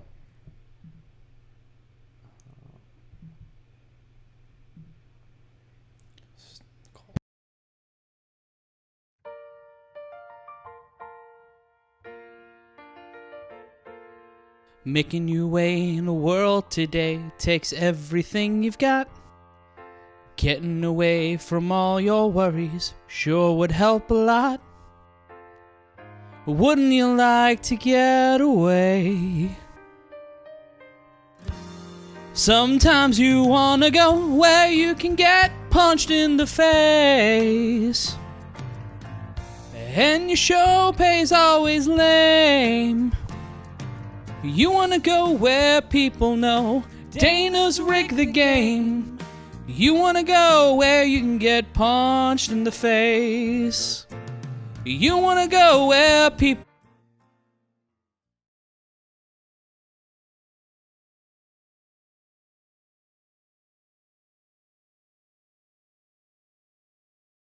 are. Hi. The beautiful. And no, would you believe there's no auto-tune on that? No, none whatsoever. At all. No auto-tune. Pitch perfect. As our tribute to Fight Island. Unfortunately, there was no... James Wagner saying, say the name. Say the name of the island. Oh, the Fight Island? I steadfastly refuse. Well, I thought it was a great touch to have everybody go, smiles, everybody, smiles. And then Sean Anderson saying, wow, Matt can sing. And oh, thank you. I did. Also, progress-wise, is what there we go. You're proud of that, are you? I'm not proud. Oh, okay. I'm just living up to a family tradition. Dying of heroin Sean at a young Bradley age? saying, bring forward the Ken Stabler action figure. I will buy it. Say word. You donate $100 to paypal.me/puppets for peace. I'll send you the Ken Stabler figure. For $100, is there anything we won't send them? Let's see. No. You can have the Bob's Burger. Oh, no, not that. Oh, not that? You can get a signed photo. All right. For $100, I will send you this photo of late great comedian Joseph Rocha. There we go. Autographed by me, Harry, and Danny White. $100 with the frame. I'll send you the frame. For $100, if we donate it to No Kid Hungry, we'll send that $100 to No Kid Hungry. Just I'll pay specify that's what you want, because apparently there's a lot of stuff here. We got the Jerry Lawler action figure, the Andy Kaufman, the Vince McMahon, the classy Freddie Blassie. Any of these could be yours if you're willing to donate to charity. As we set up here, UFC showing some promos for the next fight series. Asking one of the baseballs. All right. So this Bob Ojeda ball. Oh Jesus! Right Don't knock the whole thing down. No, for $30, I'll send you this Bob Ojeda ball. There you go. Pete Rose one I'm keeping. Okay. For $50, I'll sign it as Gary Gaetti. I don't care. Or really any ball player you want. I will send you a Rico Brockna autograph that is just clearly me. Bob Apodaca, I'll sign his name. Whatever you want. UFC 4, the video game, making, as we see, the bantamweight rankings. This next fight is, of course, for the vacant UFC bantamweight title, championship / belt. Because Henry Cejudo just fucking walked. Is he retired still? Allegedly. Well, he gave up both his belts. He gave up the flyweight belt and the bantamweight belt.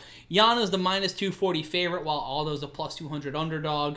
It's not a Which terrible... makes sense. It wouldn't have made sense 3 years ago. Ronald Beard that was years ago, motherfucker. Ronald asking about the belt. $200 to No Kid Hungry, and I will send you the Intergender World Championship of the known universe. There you go. It'll make a collection to anyone. The letter from the Westboro Baptist Church that we have there, ironically. Which I didn't even know about. That's a new edition, isn't it? Which one? The Westboro Baptist Church. Oh, yeah, that's something Stephanie Sotilli had. That is the Westboro Baptist Church's statement on George Carlin's passing. And fuck the Westboro Baptist Church, by the way. So they were pro his passing. Yes. Chris M80 asking in the super chat, are you the guy from The Hangover? No, I am not. No. You could have looked up who that was, by the way. You could have taken half a second. Yeah, if you're going to heckle, just, it's the internet. Fuck you got time. He paid. Did he? He said $1.99. Oh, you can say whatever the fuck you want then. Yeah. We don't give a fuck. We're capitalist whores. Yeah. Whether it's for charity I or not. welcome insults towards my mother and father, so, it's just how the baseball game is played. There we go. As we see the preview package, Peter Yan of Russia versus Jose Aldo of course. Let's see here. Again, the title vacated by Henry Cejudo. Peter Yan, 14-1-0, and he's on an 8-fight win streak. The last win came against the legendary Uriah Faber. Could be in could be a coronation for Yan, who was the top contender to face Henry Cejudo. I talked about this with Lee Martin and Dave Mannion over on SBR, the lovely people at SBR Picks, who have me as somewhat of a UFC expert for some reason. They think that I know what I'm talking about here. Well, he did knock out 6, submitted 1, and landed 7 decisions. So. And he has been dominant since joining the UFC. Katie White asking, what's in that glass? Yo, I've been pouring the same booze into this glass for about 2.5 hours. You got to remember, people are joining us throughout the night. So. That's true. It is Jameson Black Barrel. So we see the preview here as we get set for this next fight. Yeah, it should be a banger. It's been a pretty good card. It's been a fun card so far. We've only had one fight go to decision on the main card. It's only been 2 fights so far, right? Yeah. Wow, it feels like a longer night, even though one of those fights ended ended in the first round. And yet here we go. We have 3 title fights. We've got 3 straight title fights. So this has been a hell of a way to debut Fight Island. Just truth it, true it. We're going to be talking about the fights as they come. We're not going to give you all the predictions. I've given my predictions, but we'll go through them as the night goes, guys. Come on. We got a long way to go here. Who are you predicting in this fight? For this fight, I'm going Peter Yan. So am I. Yeah, I love Jose Aldo, but I think it's one of those situations where, I don't know, this might be, I guess you'd say a make or break fight. I mean, he's 28-6-0, and a lot of those have been on the back end, of course. A couple short ones in the last couple fights here. He's a former 2-time featherweight champion, as we all know. Is this the last title fight for Jose Aldo? Yeah, I think it might be. Yeah? Like, that's the thing, is like Jose Aldo's a legend. He was the first UFC featherweight champion, 2-time featherweight champion. A guy who has a Hall of Fame level career, but he was the favorite to fight Henry Cejudo. He's only 33. Like, that's the weird thing. He's 33. He looks 47.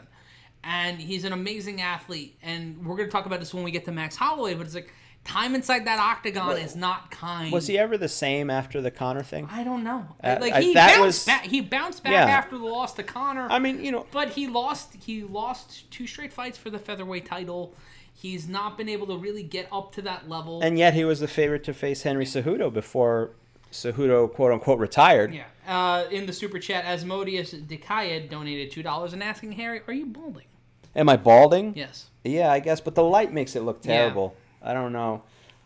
But I mean, I can't hide it. What am I gonna do? Am I balding? Well, yeah. You don't. If you're gonna heckle, just say you're balding. Don't ask questions. Shout out to Elver Galraga. Happy birthday! Another July baby. My birthday's on Thursday. That's right. And you know what? For my birthday, when does that mean you were conceived, though? If you do the math. Halloween. Halloween. I know for a fact I was the product of a third date on Halloween, 1988. Wow, that's real specific. Yep. Your parents told you. If I do the math, I was born in November. I do believe I'm a Valentine's Day dinner baby. I think that's the way it works out there. As we see Jose Aldo, let us know which baby you are. Yeah. Company office party, 4th of July barbecue gone awry. Bat mitzvah gone right. There we go. Former 2-time UFC champion and final WEC featherweight champion Jose Aldo. He has the most wins, 18, and most knockouts in UFC WEC featherweight history. We got someone watching from fucking Guam. Well, they got to do something out there. Shout out to Alan Agwan. Thank you for joining us. Let us know where you are watching us from around the world. If you can't join us here in Weehawken, New Jersey. At the dueling grounds where Aaron Burr shot Alexander Hamilton. Is that true? Is that Weehawken? That's right. Yeah. He did take the rowboat over. I would have known that if I logged into Disney+. Plus. Spitting Asmodeus Dekaya donated another $2 just to tell you you're balding. Yeah, there we go. It really looks worse on camera than it is, doesn't it? Am I wrong on that? I'm just glad I've got my luscious locks. I'm going to take Propecia, too. I'm pretty. I'm fucking pretty. Yeah, it's the light. I'm going to blame the lighting. This is what happens when you have announcers with no format sheet and you're just basically we got a lot of time. Just do whatever the fuck you want. We got Philly, Natalia, you're from Philly. Like, what? Well, they're letting us know. You got to start somewhere. Can someone just bring me a roast pork sandwich from fucking Tony Luke's? Like, is it Have that you tried hard? the one in Brooklyn? Is it any good? We went there in October. We did. Yeah, but I don't eat the bread. Steph It doesn't count. Yeah, it doesn't really count. I never get the true essence of it, so I have no idea. We've got Concord, New Hampshire. We've got Phoenix, Arizona. Granite Falls, Washington. North Carolina, Austin, Texas, Lancaster, Pennsylvania, and Wenzel saying, you guys are fucking awesome. That's pretty. We got a great audience here tonight. Now, Gary Shandling style-wise, I'm just going to keep checking on my bald spot throughout the night to see what magic I could do to cover it up. We got Joshua Cagle watching us from Honolulu, Dade County in this motherfucker. Peoria, Illinois. Jacob Askew, the home of the late, great Richard Pryor. And I'm always a fan of shouting out Richard Pryor, the second greatest comedian of all time. You'd give George Carlin the first? It's Carlin, Pryor, Hicks, and then Lenny Bruce. I go Dave Chappelle, number one. Dave Chappelle is the greatest current comedian. I would put him probably towards the top, but I'm talking from a place of bias. There you go. We got New I Mexico. love all those. You can't go wrong with any of those. New Mexico. How's that meth, everybody? Oh, Peter shit. Yan. Elliot LeMay, Quebec. Free and independent Quebec. Yay. Bring back the fucking Nordiques. There's no reason Quebec should not have a hockey team. It's a crime, but... Juneau, Alaska. Key West, Florida. Maine. We've got Los Angeles. La Cruces. This sounds like all the cities that were cut out from James Brown's Living in America. Quebec City. Portland, Maine. Hey, James, we got to wrap this up. No, I got a couple more. Omaha. Nova Scotia, Colorado Springs. We've got a whole fuck bucket of people. Oh, wait. And one-handed Peter Yan cartwheel. Going full bring it on. Risking being Harry. an internet meme by breaking his arm. You did a bring it on reference. Yes. Do you know it's cold in here? There must be some toros in the atmosphere. I say once again, it's Burr. It's cold in here. There must be some toros in the atmosphere. I am lost on this. Is this a Bring You've It not On seen reference? Bring It On? No, I don't. Maybe, You're a maybe piece years of garbage. Is that the cheerleading movie, right? Yes. Yeah, I haven't. I mean, What else would it be? Well, I don't know. That's what I'm referencing. I just don't know the lines from it. Oh shit, we got someone from Stockton. Can you tell one or both of the Diaz brothers to return my phone calls? Oh, geez, that's going to be harder. If you have a wheat pen, they'll do it. They're more likely. I can't guarantee it. I can't say that. Well, I don't know. Katie White said $100 donation to Slap Harry.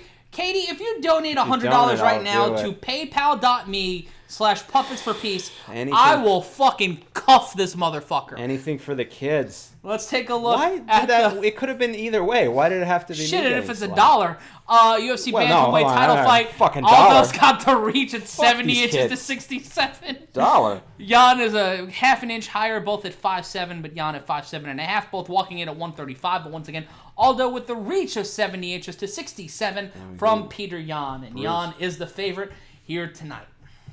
It's going to be more than $1 to get slapped. You got to give me more than one can of Arizona iced tea to get slapped in the face. It's $1 everywhere, right? I mean, that's what you happen when you put on the can. Yeah. When you decide to put the price tag on the can, you're like, hey, we know what we sell ain't shit. And you're going to buy it anyway. And they're right, because there is no drink better than an Arizona iced tea. Are they going to do the Starcade 88 openings for They each of are these title doing a fights? lot of, dark lighting here. A lot of production values have to, increase here for Fight Island. But you're right, this is the first time they've dropped the spotlight here in the Octagon. You can see a lot of intense energy coming off Jose Aldo. And you can donate at paypal.me/puppets for peace. That's paypal.me/puppets for peace. There we go, Jose Aldo silently looking down. I think he knows how important this is, and if he does not win this could be his last title opportunity for the legendary career of Jose Aldo. Yeah, this is the last dance for The Jose last Aldo. hurrah. But listen, I mean, comebacks have happened, and we see Peter Yan. Very loose, focused, but seemingly very loose, doing a lot of movement. I'm always fascinated by the body language and what people choose to do. A lot of energy. Again, the question is always whether it's just excitement or nerves. I always think it's one or the other. Bobbing and Peter weaving, Yan looks shadow like boxing. a guy from the second season of The Wire.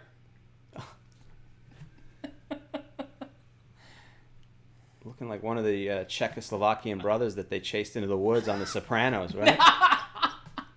No, he was Russian. Oh, they're Russian? The Czech got whacked in That's the first right, episode. in the deli or whatever the hell. All right. Zach Gooden says, Harry definitely doesn't smoke weed. He seems uptight. They're calling you a square, pal. I'm a square. You're I a told square. people to go fuck themselves on this show. You got to watch from the beginning. Katie White saying Matt should be on actual TV the way he hosts. Well, Sky Masterson saying Matt looks tore up. Oh, it's still early in the The evening. thing is, you can't drink on actual TV. That's why he's on the That's why I'm on the internet. Here we go. We got our first of 3 title fights. It's Jan versus Aldo. Sportsmanship, handshake, so to speak, the slap, whatever you want to call it. They fist bumped. Both fighters in the center of the octagon. Waiting game here. Who's going to strike first? Someone asked who my favorite ring girl was. Ethel Merman. There we go. 20 seconds gone by. Jan landing a quick left, leading with his left. Aldo kind of doing the up and down, kind of the rock'em sock'em robot pre-shot with his left hand, leading with his right.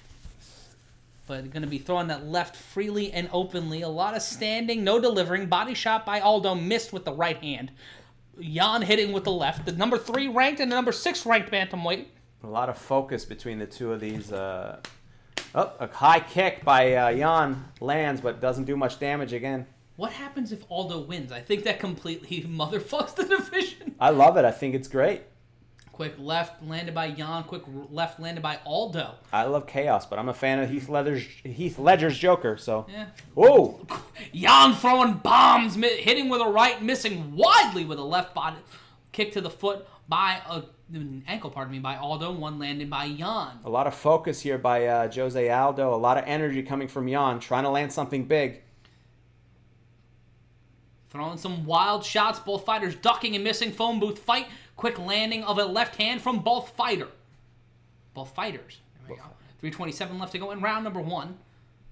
Taking their time. Aldo a little more active in the way he's moving around. Body shot not landing. by Jan. 3:16. What left to go in round number 1? I think there's a lot of focus, though, on Aldo. Oh, and Aldo kicks out the ankle of Jan, knocks him down, but Jan getting right back up. Aldo, and this is a 5-round fight, reminder, 5-round fight. The next 3 fights are all 5 rounds because they are all title fights. So strap the fuck in, kids. Vacant bantamweight championship on the line here. And remember the last time a vacant Henry Cejudo-based title was on the line? It was Davison Figueiredo who missed weight against Joe Benavidez. That rematch is allegedly supposed to happen on Wednesday. And Figueiredo won the fight but missed weight, so we have no flyweight champion. And hopefully that doesn't happen here. Left-right combination by Aldo not landing. Jose maintaining the position in the center of the octagon. Jan, both of the fighters being very careful here. Nobody wants to make a mistake. Both standing in the center of the octagon. 2:25 left to go in the round. A lot of respect for each other's striking ability. Yeah, they're feeling each other out here. Aldo trying for the Pat McAfee-style sweeping kick. He landed it once and took him down like a schoolyard bully. Missed him with that sweep head kick by Jan, not landing on Aldo. 2:07 left to go in the round. And Jan looking much like the lost Wahlberg brothers standing in the center of the octagon now, just trying to forge ahead against the more experienced Aldo. And Jan switching to a southpaw position, then switching back. Something to shake it up, but combination from Jose Aldo landing. Left-right combination, quick left jab. He's leading with that left jab, trying to find an opening. Is Aldo, minute 45 left to go in the round. 1 of 5. A lot of patience from both fighters here, landing some big stuff, but nothing rocking the other one. Back to the center of the octagon again. Jose Aldo maintaining the center position. Another combination lands by Aldo. And back to the center. Standing in the middle, 120 left to go. Be sure to share this link. Like, favorite, and subscribe. Ring the notification bell for all of our live streams. We're here for you for every UFC pay-per-view. Right hook landed by Aldo underneath the eye. And you can see a small egg forming underneath Aldo's eyes. Quick left jab by the former featherweight champion. 1 minute left to go in the round.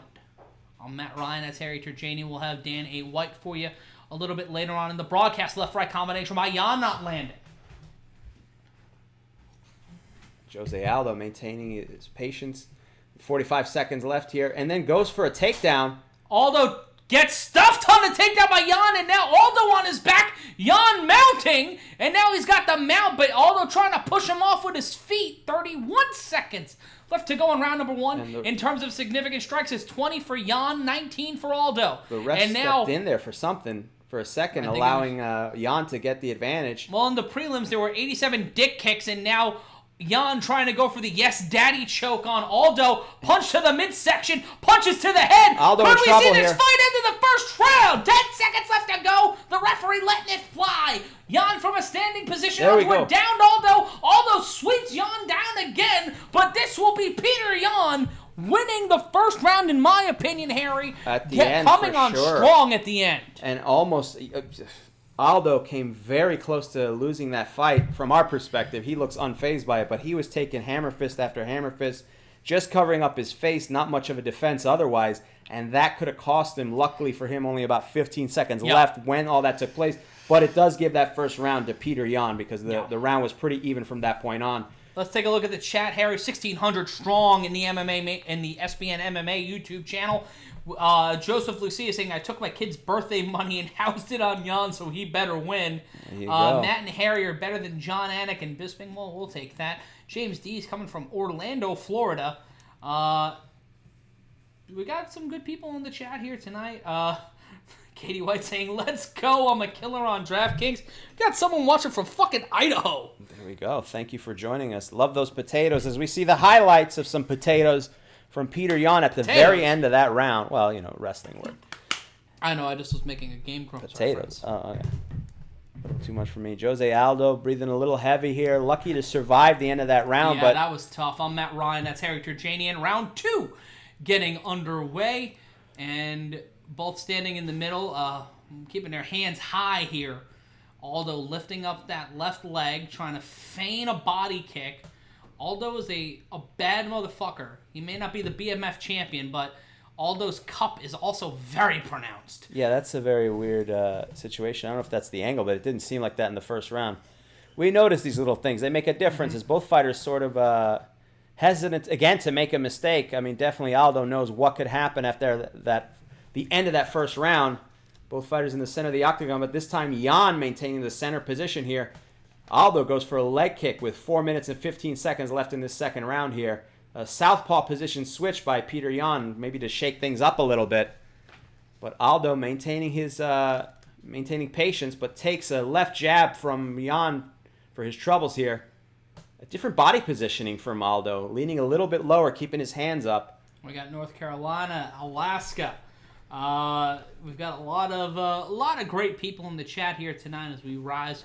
Let's get it to 2,000 people. Let's get it to 2,000. Share it on Periscope. With your friends. Share it across YouTube. Put it up on Twitter. Tag us if you're tweeting about tonight at M. Ryan Consulting, at Harry Terjanian. Body kick to the knee by Aldo. 3:35 left to go. He is trying to push towards the center of the cage. Jan controlling center. 1-2 combination miss. Aldo trying to land with a fleeting left to the jaw of Jan. Not landing. 3:26 left to go in the round. And this goes back to orthodox positioning from Jan.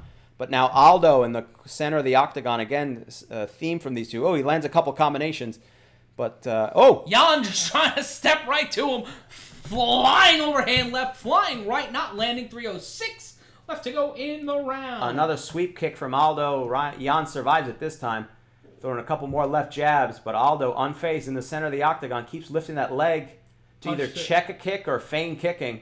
Right hand to the ribs by Jan. Aldo following that up with another kick to the ankle and we're gonna have of to Jan. Keep a lookout on that calf to see how much it's going to start. It's starting to get a little bit red. Let's see if Aldo continues with it. They say never skip leg day. Jan trying to go for a head kick on Aldo. Doesn't land. Push kick to the knee. Trying to separate that ACL from the bone. Did Jan to Aldo. Quick right-left combination by Jan, who's looking to coronate himself tonight as a UFC bantamweight champion. We're in round 2 of 5. And again, Jan switching to that southpaw positioning, wondering if that's to throw Aldo off or if that's to protect the leg that keeps taking a kick from Aldo. For those betting on the over of 3 rounds, I'm pulling for you. I'm pulling for you. This could end at any second. I think, as we saw in the end of that first round, any mistake could end this fight very quickly. Both fighters very hesitant because they respect the striking accuracy and power of each other. But Jan now in the center of that octagon, maintaining the control. He's controlling the distance here. He may look like a Wahlberg, but he's moving like a Soderbergh. There you go. Slowly, with precision, and may or may not getting ex-porn stars involved. Minute 45 left to go in round number 1. Now Aldo back in the center here. Southpaw position from Jan. Ooh, a side kick from Aldo, or kick to the ribs rather. Push kick.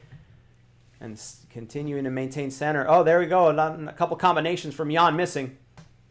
John Spartan saying Satan is behind Masvidal's popularity with that blasphemous street Jesus shit. Well, you kind of lose the point of the argument when you shit in the argument. Minute 16 left to go. Kick to the knee by Jan. Following up with a quick combination to the head. Spins around, and now Aldo controlling center with Jan on the outside looking in. This might be another round for Jan, but dancing back and forth here on Yaz Island. Not F-I. Hashtag not F-I. Dancing in the middle now. Both fighters in the middle. Low kick by Aldo, followed by 2 quick lefts with right hand by Jan. Ooh, another stiff body kick to the ribs. Jan having to pull his shorts up after that one. With 45 seconds left here, let's see if either of them turn it on as they did in the end of the first round here. When you look at total strikes, Aldo with 21 in the round. Jan with only 14, and that one piling up with a quick left-right combination from both fighters. I think Aldo might be winning this round, but Jan trying to pick it up here, pick the pace up if it were. 25 seconds left in round 2. And Aldo maintaining his positioning. Jan in the center of the octagon. Little bobbing and weaving here from Aldo. Lands a strike and then pulls back. Another jab. And Jan looking to do something. He's got 9 seconds to do it. Ooh! Left-right combination. Aldo missing. Jan landing. Head kick by Jan. Clipping the wrist of Aldo. Kick to the body. Blocked by Jan. And we'll go to round number 3. With this one possibly even, Harry. 10-10 apiece. I think it was a 10-9 round. 10-9 round. It's 19-19 in my opinion. And a stomach punch that hurt Aldo. Is this from the... Yeah, this is from the one interaction where Aldo went to the ground there, or got taken to the ground. Oh, kicking that inner thigh as we see the highlights. of Aldo working over Jan, but Jan landing that combination. Landed some big strikes in here. I think Aldo had more strikes, but the power was with Jan. Yeah, Jan landed more powerful strikes. You can see Aldo breathing heavy. Jan getting a bit of a goose egg underneath his right eye. And Aldo looking a little worse for wear, too, breathing heavy. He wants to throw the cross. When he moves out, you got a circle, says Aldo's corner. Shout out to Trevor Hackett, who just had double hip surgery. We're glad you're here with us tonight. Focus here from Aldo. The first one up, ready for round 3. There again, this is a bantamweight title fight, so there are 5 rounds here. So this is going to be a long night. It already feels like it for these two. Round 3. We're in round 3, and both of them in that Rock'em Sock'em Robot. We're just going to be lightly tapping here until we unload mode in terms of feeling each other out. Both of them kind of mimicking each other. Body kick by Aldo blocked, and now standing and delivering inside the octagon. Left hand by Aldo right hand by Aldo not landing. 4:37 left to go in round number 3. Again, southpaw position from Jan, either to throw him off or defend that leg. Oh, a wild punch. A couple combinations from Aldo. Now Aldo just pacing each other. Both sort of doing the Mortal Kombat. We both threw our controllers down before the game, sort of bouncing back and forth stance. Oh, both going for body, both going for body kicks, and Aldo letting his hip take the brunt of that. Left hand into a right body kick by Aldo. Body kick by Jan landing. Not effective. Quick 1-2 combination, though, landing by Jan. This one is standing and delivering. No one really dominating going to the ground here. An attempt at a Muay Thai clinch. Not going there by Jan. Standing in the middle of the octagon. Quick right-left combination by Jan. Fighters again back. The theme of this fight, both fighters. Oh, a wild toss. And shout out to Alex A, who's bitching about me shouting out someone with hip surgery. Quick being a nudge. Right hand landed by Jan. Quick body combination by Aldo landing. Trying to go upstairs, blocked. You can get your Fight Island face coverings from UFC advertised right in the middle of a championship fight. Well, in his job, you don't wear masks for some reason. An uppercut attempt by Aldo takes a kick for his trouble. Another combination by Aldo. Pushing Jan back to the cage with these punches, landing a series. Now getting him up against there with a Muay Thai clinch into a regular clinch. Landing a knee did Aldo. Shot to the body. Jan trying to fight out of it. Jose Aldo trying to become trying to become one of the latest to become a 2-division champion in the UFC. Punch to the body not landing by Jan, leading with that left hand. 2:48 left to go, trying to get Aldo on his bicycle, somewhat accomplishing it, but not landing enough strikes to make it convincing. Standing in the center, 2:40 left to go in the round, trying to fight in a phone booth, trying to fight inside the clinch. Right hand landed, quick combinations, uppercut. Jan landing 68 strikes to 67 by Aldo. Low kick by Aldo, leading into a right hand by Jan. Aldo looks like he's breathing heavy a tad bit. That last surge took a lot out of him. But he's maintaining his positioning in the center of that octagon. A jab by Jan. Pulls back. Another jab. Landing a couple strikes here against Aldo. Jacob's excusing, power went out. You're lighting my living room and our hearts, LOL. There we go. Well, we try. 2:03 left to go in the round, or XM 2:02. Some high voltage fighting here. So you see what I did there? There you go. Oh, Aldo going for a combination, but missing. Minute 50 left to go. Right hand by Jan missing, or it landed in the camera cut at the wrong time. Staying in the center, 1:43 left to go. Two quick lefts by Aldo. Body kick by Jan.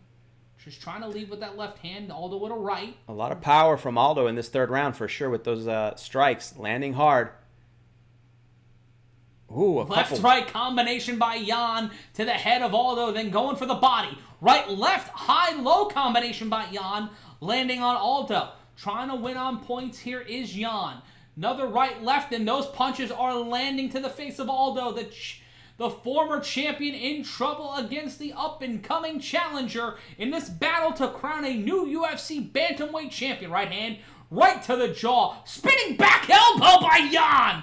Jan coming on strong here with under a minute left to go in round number 3 before we head into the deep waters of championship rounds. Aldo has been here before. Jan has not. Right hand into the left hand. Jan piecing up Aldo here in the late portions of this round. Body shots into uppercuts to the head. Aldo trying to open the door, but much like a Jehovah Witness on Sunday, Jan ain't letting him in. There we go. And a lot of power. Ooh, an elbow from Jan. A lot of power with those combinations, too, as Jan seems to be picking up the pace in this third round here.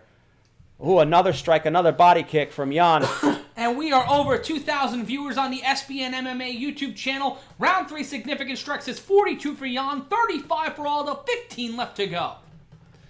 And both fighters kind of gassed each other out here. They're doing a bear hug in the center of the octagon here with 8 seconds left in the third round of this 5-round fight. It looks like a couple bachata dancing at La Marina, spinning back elbow, missed by Aldo, and a sign of respect, a dap from both men as they will go into the fourth round with Jan up 2-1 in my opinion, Harry. We see that body kick by Aldo from that last round, and a knee that went right into the solar plexus. And these replays are making Aldo look good, but for me, the more this fight went, the more it goes towards Jan. There's a lot of power by Jan in a lot of those combinations towards the back end of that third round here. It's so close to me. And the spinning back elbow, or AKA the Judas effect if you're an AEW wrestling fan. I am not. Okay. Shout out to Proud and Powerful. Here we go. Peter Jan's corner, excuse me. Very close. Let's see what they have to say here. Don't let it be an issue. And take over. And he's done. I don't know. We missed out a little bit. That closed captioning is not our friend tonight. I'm Matt Ryan. That's Harry Terjanian. This is the 4th career title fight appearance for Peter Yan, the 15th for Jose Aldo, and Jan is bleeding from his left ear, which is fairly cauliflowered. This could go anywhere here. These two fighters both doing a lot here, but a lot of those surges seem to take energy out of both of them here. But Jan coming out really strong.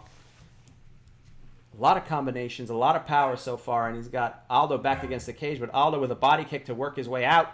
Now standing in the center of the octagon, left jab landed by Aldo, right hook landed by Jan.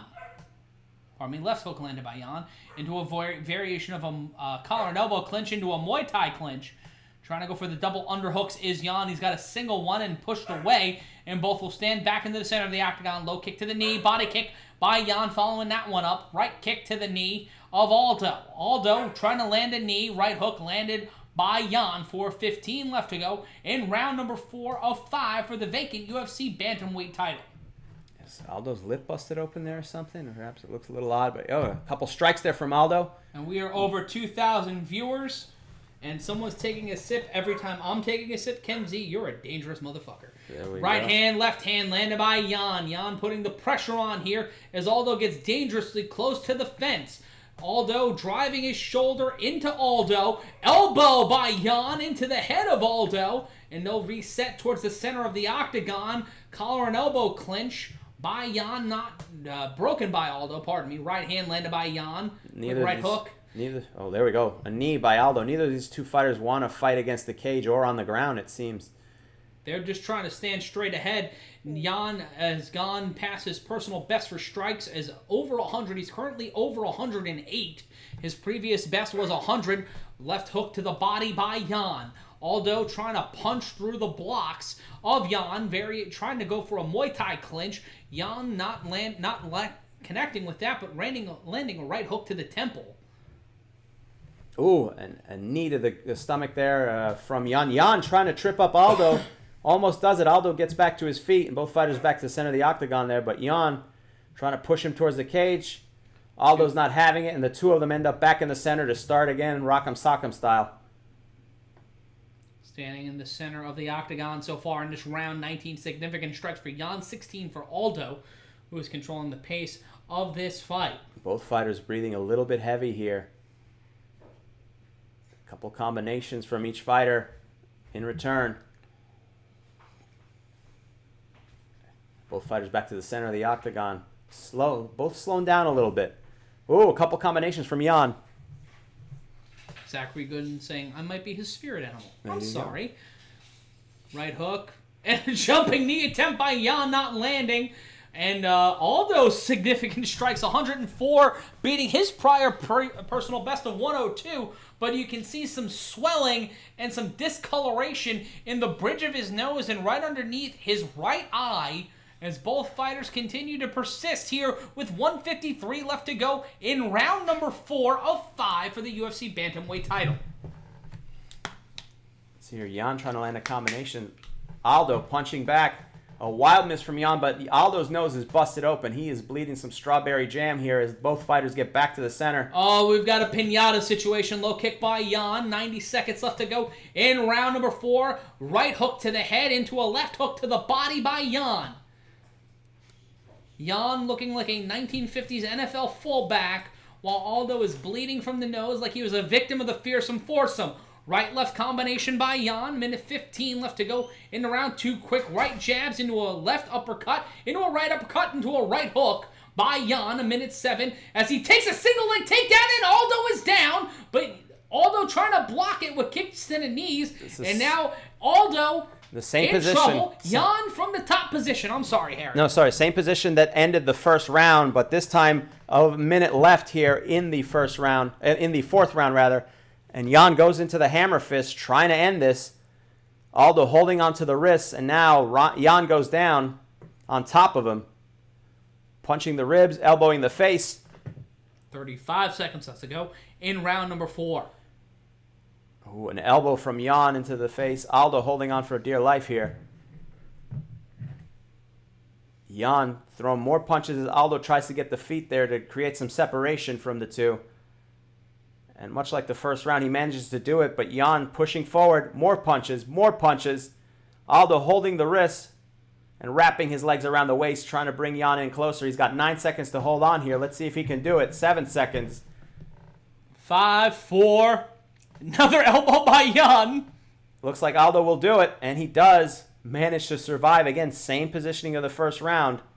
Aldo looking like he was on the bad side of the third act of Roadhouse. There we go. So we'll go to the 5th round here. And that round, I guess, I would, these feel like they've been so even to some extent. But, Jan has been winning. I think he's up 3-1 in my opinion. I give that second round to Aldo, but and his corner. The 1, 3, and 4. Ugh. Aldo's corner trying to stop that nosebleed. As the coronavirus swab goes into the nose of Jose Aldo, we look at the replay here. That right shot to the body by Aldo into a right hook by Jan into the face. And then just leading up into 2 quick feigning shots and that right hook to the jaw, to the nose, pardon me.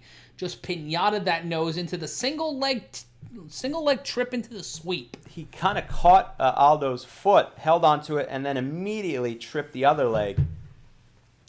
Which is what you want to do. And Jan ready here, but Aldo's corner stalling for a little bit of time here as they try to get that nose. They look like they got the nose to stop bleeding here. But a heavy breathing here from Aldo for this 5th and final round of this championship fight for the vacant bantamweight UFC title. And Jan controlling the center of the octagon. Someone saying is the only thing Matt can say Jan is Jan. Right hook into a left cut. Pardon me, right uppercut into a left hook. Aldo is down! Aldo is down, Jan! Raining punches like it's in raining blood! It's a Slayer music video for Peter Yan, who's looking to finish this and coronate himself the king of the bantamweights. Aldo trying to fight out of it with 4:29 left to go, an elbow and a forearm to the temple of Jose Aldo. Aldo's beginning to bleed again, trying to control Jan from the bottom. Inside control is Jan, trying to range strikes and is dropping that left hand like it's Hiroshima and Nagasaki onto the head of Aldo. 4:07 left to go. And Aldo desperately trying to grapevine the legs to stop it, trying to stop the hammer fist, but Jan moving his body quickly to get his arms free and continues to hammer fist. Aldo moving his body violently to try to avoid it. Now he's Jan has slowed down, tired himself out, and Aldo is wrapping him up in the body. Aldo's toes are in the cage.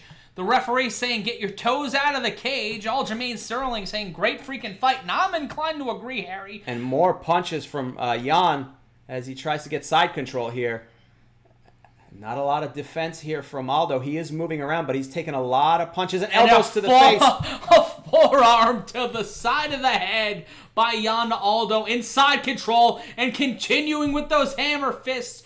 319, and Aldo bleeding again. Giving up his back. He gave up the back. 314 left to go in the round. Aldo is in trouble. Will this be the end of Jose Aldo as he tries to become another double champion inside the Octagon? Hammer fist raining down. 3 minutes left to go. Can the referee let this go on? Aldo trying to protect himself. Again.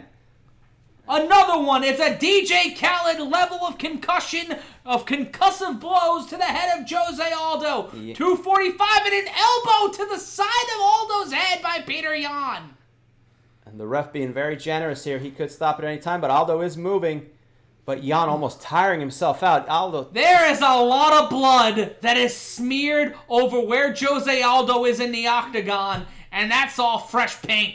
And some frustration from Yan, and wondering what more he has to do to knock out Jose Aldo. Does he have to shoot the motherfucker? 220 left to go in the round, and Aldo is leaving a Pollock painting looking like the cover of a Velvet Underground album on the canvas of the Octagon as he continues to basically go Gene Krupa or Buddy Rich on the head of Jose Aldo in perfect 4-4 time. And with 2 minutes left in this fifth round, Jose Aldo is in real trouble here. But Yan has almost tired himself out trying to beat down Jose Aldo. That's the only thing saving Aldo at this moment as he continues to lay in punches. Aldo is basically doing the I can't hear anything thing to protect himself as the spoiler position. La. He is in the Luther Campbell face down ass up position as Yan continues to And it's over. And it's over. With 96 seconds left to go, Jose Aldo has been spared and Peter Yan is the new UFC bantamweight champion, and Aldo is apoplectic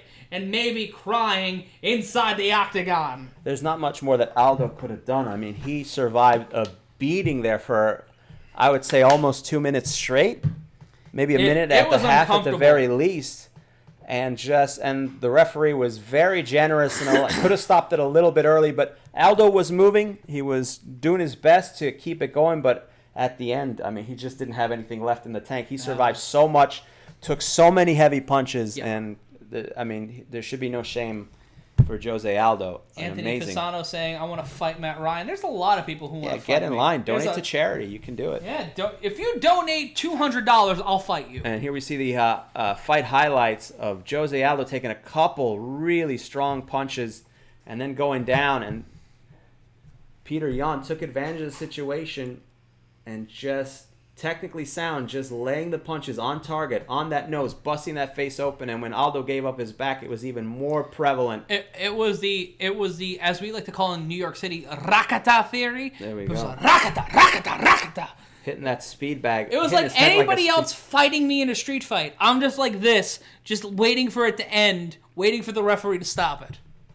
And disappointment for Jose Aldo for sure, but what a performance for Peter Yan, who was very patient throughout this fight, for sure. Picked his spots and took advantage of it. And I mean, Aldo found himself a couple moments of trouble, but it was just too much. And maybe it's just the age is all you can blame it on. Disappointment you can see it on his face. Joey Lamar saying now Aldo's going to need a blood transfusion in Abu Dhabi. Oh, jeez.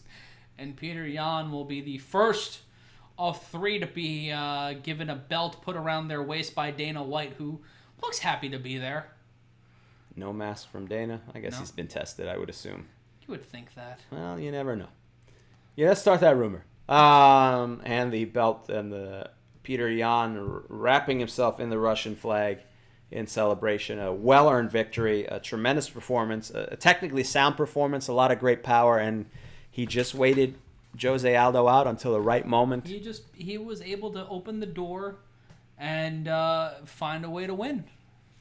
And just really an impressive victory, a great fight too. I mean, a lot of patience from both fighters, and you have to feel bad for Jose Aldo. I know how much this meant to him to try to. It might be the last hurrah. I mean, it won't be the last we've seen of Jose Aldo, I don't think. But as far as being in the title picture, I don't know. Yeah. A tremendous career for sure. I don't think this is the last fight, but definitely not. I mean, he performed well tremendously, but just took a hell of a beating in there. and just didn't have enough to fight out of it. As we look at the fight highlights again, a lot of strong elbows, a lot of strikes here.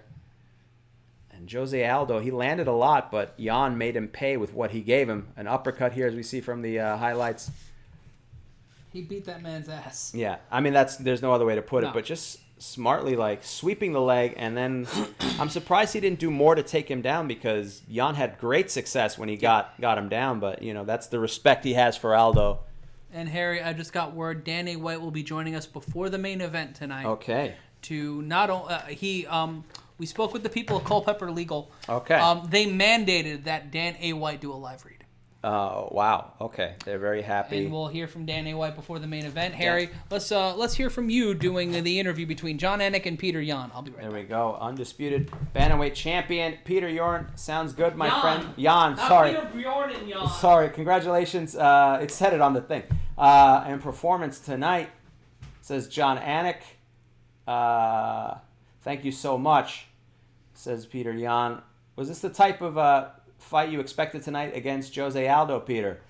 And Peter Yan responds by speaking a little bit of Russian, apparently, thanking his Russian fans first and foremost here. And I do believe we might be getting a translator here as they talk about Peter Yan, the longest win streak in UFC bantamweight history at 7. He's tied for that with Acion and Barao. Excuse me.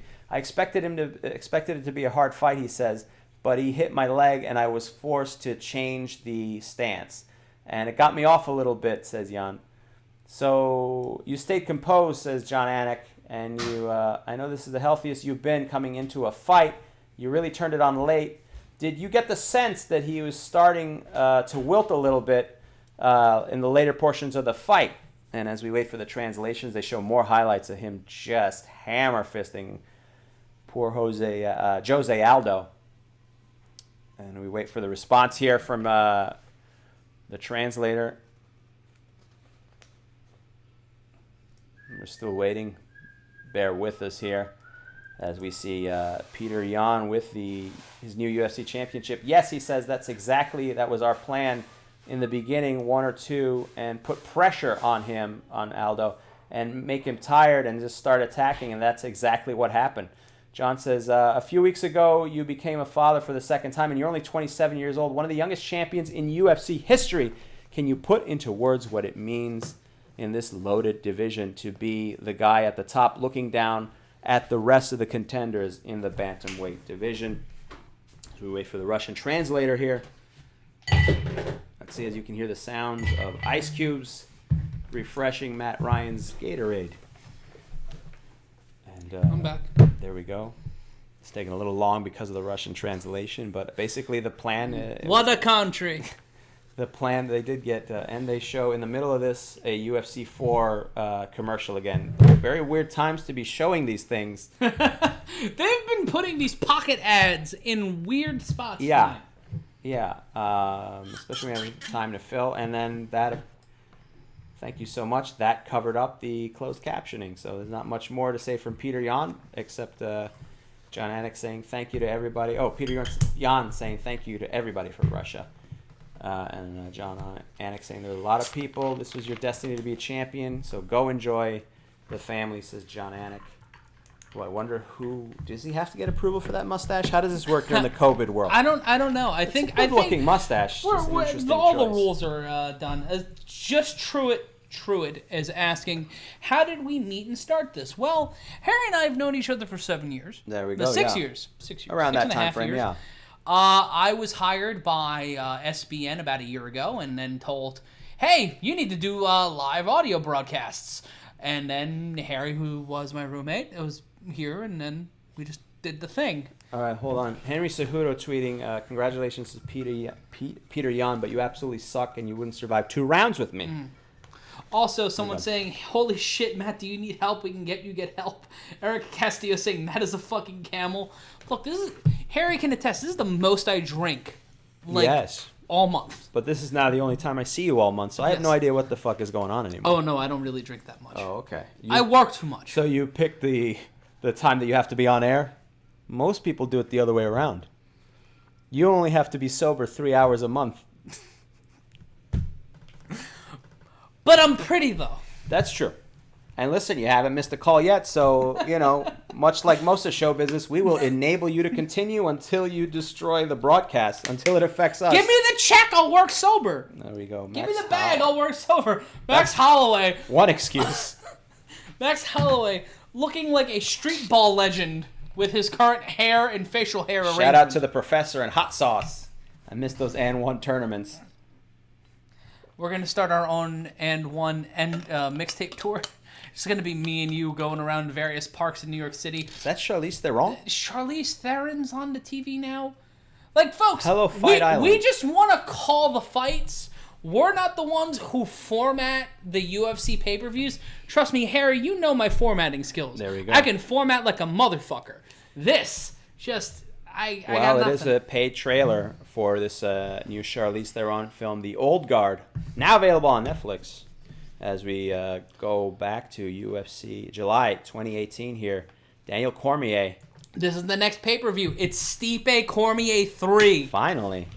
The Legend of Curly's Gold. Has that been more than a year at this point? It's been a year, August 2019. there we go. This Okay. is before we started calling fights.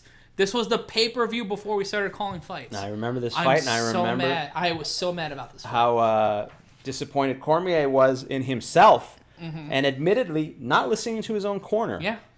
He blamed himself for doing that, and says that is what cost him the fight. And I don't think there's been a fight since for Stipe. Neither of these men have fought since August of last year. Yeah.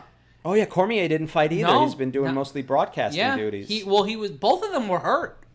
Both of them were reeling from injury. Stipe was doing firefighter duties. Yeah, but his eye was fucked. That's the whole reason this fight hasn't happened, is because Stipe's been claiming an eye injury from an alleged eye poke from Cormier. And this third fight, I'll blow the prediction now, but I'm going for Daniel Cormier. Yeah, I think Cormier will come back. And then do you think he'll retire after this? Win, lose, or draw?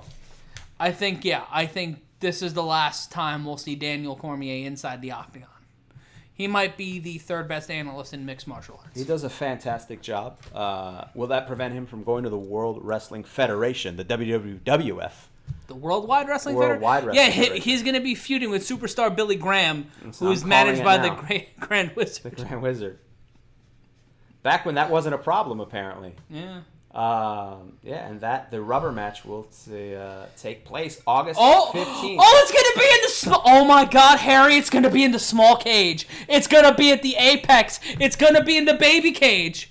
Wow. Oh fuck yeah, kid! Now again, explain the reasoning why they have the baby cage. They can't fit the bigger cage or refuse to put due to the you lighting can't tell setup. Me they can't fit the bigger cage. I'm assuming it's a lighting reason. That's. I don't care. Let these motherfuckers fight in a phone booth. I don't care. I get to call it, and I get to enjoy it. I just think it's strange. Let me enjoy something, Harry. I just think it's I'm strange. 31 and alone.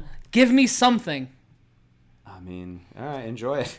I'm not. It'll be a good fight regardless. It's just very confusing. All I have is violence. There you go. You know what? I'm gonna before this next fight.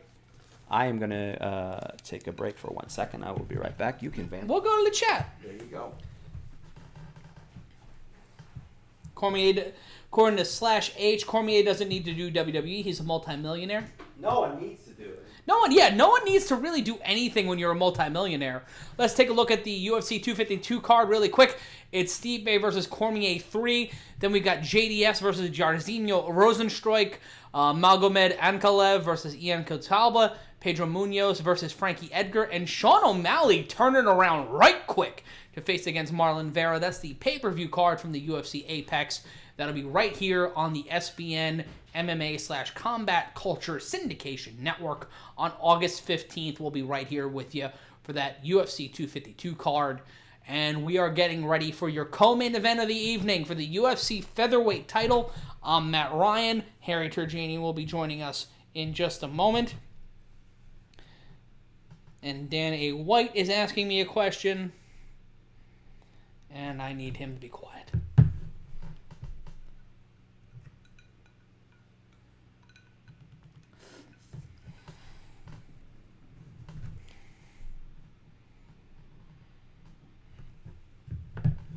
And we're getting ready. And also, folks, if you are wanting to put a little bit of money on this next fight,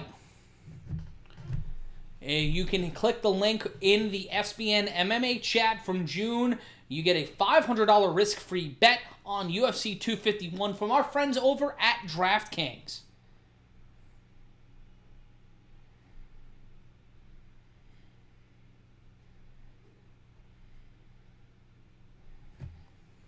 Take a look at the chat really quickly. Someone, Zachary Gooden said Dana White's going to get a Stockton slap. He ain't got ears. I don't know how he hears, but the man doesn't have ears. But somehow, some way, he can hear and he can talk. We'll hear from him just a little bit later on in the program. Jacob Askew saying Jose Aldo versus Jake Hager. Why would you do that? Why would you want that at all? Alex A saying Matt Ryan needs to get in the Octagon. No one needs to see that. That would just be sad for everyone involved, primarily the people watching. We've got 1,900 people in here for our co-main event. Share, like, subscribe, hit the notification button. It is going to be interesting, really, to see how Max Holloway performs here. And also, folks, we're trying to raise money for No Kid Hungry tonight. If you head over to paypal.me/puppetsforpeace, all profits will go towards No Kid Hungry. All of the profits will get a Dan A. White print signed by myself, Harry, and Dan A. White himself. If you go to paypal.me/puppetsforpeace, that's paypal.me/puppetsforpeace. Robert Lonigan saying, what bottles are we sending you for UFC 252? Send me whatever you want. I don't have a just send me money. Send me money that I can donate to charity. Because it's not about us. It's not about me and Harry. It's about the community and about doing good things for people who need it. That's kind of one of the things. It's all for the kids. Yeah. It's all for the kids as we prepare here. It's the summer of sharing. There we go. It doesn't just have to be disease. We can share other things here. Mm-hmm. Interesting. Why Fight Island and then immediately back to Las Vegas? Is there a hope that Las Vegas can open back up? Oh, Las Vegas has been opened up. Well, I mean, for the fights, though. It's an interesting call. Well, it's at the Apex, so no one's going to be in there. So. Fair enough. I guess maybe, again, this Fight Island, the whole reasoning behind it was to get these international fighters who could not come and either train in the U.S. or be in the U.S. due to travel restrictions. And a shout out to Slash H, who dropped $5 in the super chat. We appreciate that, and we appreciate you watching tonight as we see the highlights package preparing us for Volkanovski versus Holloway for the UFC Featherweight Championship. Volkanovski has not lost in 7 years. That's incredible. Yeah, and 7 years. MMA Wolverine, love all the pro wrestling references in the commentary. Can definitely see some wrestling in Matt's commentary style. There we go. Well, I'm basically a fat Joey Styles. I am a wrestling promoter, producer, and commentator, and Harry is also a wrestling commentator, so that's just kind of our background. And if you'd like to see that, you can check out Catalyst Wrestling on numerous platforms. That's true. Fight Network in the U.S., Canada, and we'll be back in the U.K. and Ireland at the end of July. And also, you can buy the DVD at walmart.com, type in Catalyst Wrestling, and Max Holloway making his way to the Octagon for the first time since losing his title back in December to Alexander Volkanovski. Holloway walking into tonight 21-5, has lost 2 of his last 3 fights. Harry, both of those losses in title fights to Volkanovski at UFC 245, and lost to Dustin Poirier for the interim lightweight title back at UFC 236 last year. There we go, and making his way to the Octagon. A lot of great stage setup there. Yeah, and which I prefer to the. For the pizzazz, but I do understand why the UFC does it. Now they have the room to do it without the fans there. All Rari with the heat saying Harry is an awesome commentator as well. Jesse, thank you. I Jesse do all right. Ham saying you guys are great, Matt and Harry. Well, thank you very much. It's much appreciated. You can see more of our stuff on a lot of different platforms. Yes. You can check out the podcast I do with Dante Nero, Man School 202. All those episodes are up on YouTube. That's sex and relationship advice, and as well as some of my stand-up comedy. And you can that I do. Listen to the One More Word podcast by looking up One More Word on Apple Podcasts. I on Google Podcasts, on iHeartRadio, TuneIn Radio. It's me and Dr. Marvin Williams being able to talk about the world of sports. And the upside of my stand-up comedy is that you can watch it, and I won't infect anybody with coronavirus. No. So or humor.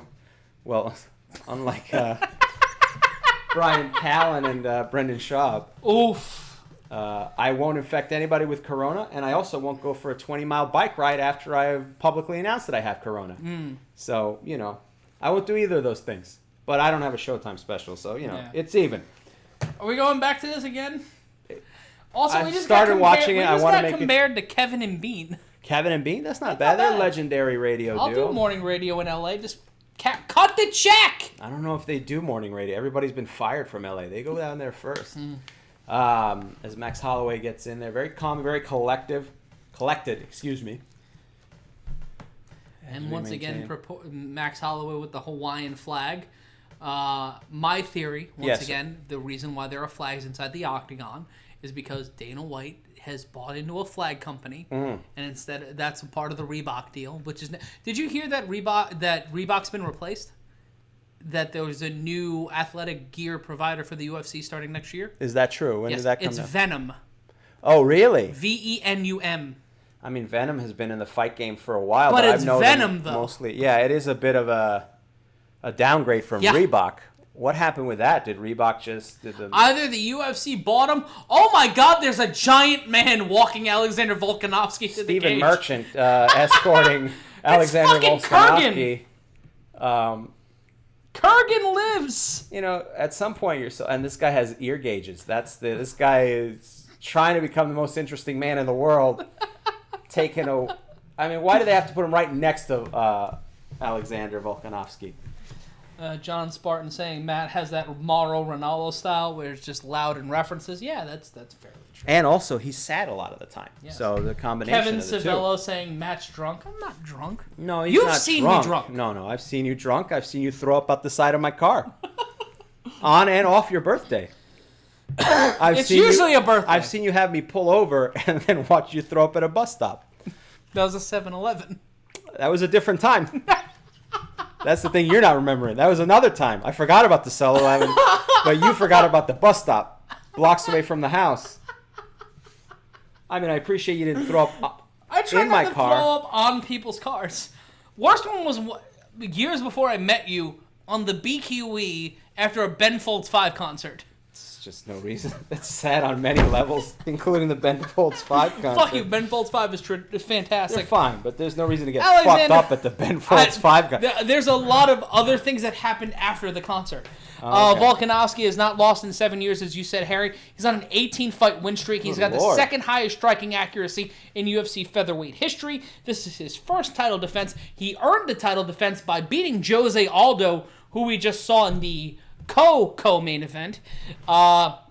These two do not like each other. Volkanovski has been told by Holloway that he doesn't carry himself as a champion, while Volkanovski has knocked out 11 of his opponents, submitted 3, and has decision wins over 7 of them to give himself a 21-1-0 record in the world of mixed martial arts. Volkanovski coming in with a lot of energy, bouncing off the cage. Let's take a look at the tail of the tape. Holloway younger at 28 than Volkanovski, but Volkanovski less time in the cage. Holloway taller at 5'11 to the 5'6 of Volkanovski, both walking in at 145 pounds, but Volkanovski with the reach advantage of 71.5 inches to the 69 nice of Max Holloway. And we will see if Volkanovski will ask to sing the national anthem, but nope, Bruce Buffer takes over and does the introductions. You're saying there was some heat between the two, but I did see them exchange a There's respect, pound. but it's more of like Holloway is kind of just saying Volkanovski is boring. There we go. And the Holloway pacing very slowly as the introductions happen here.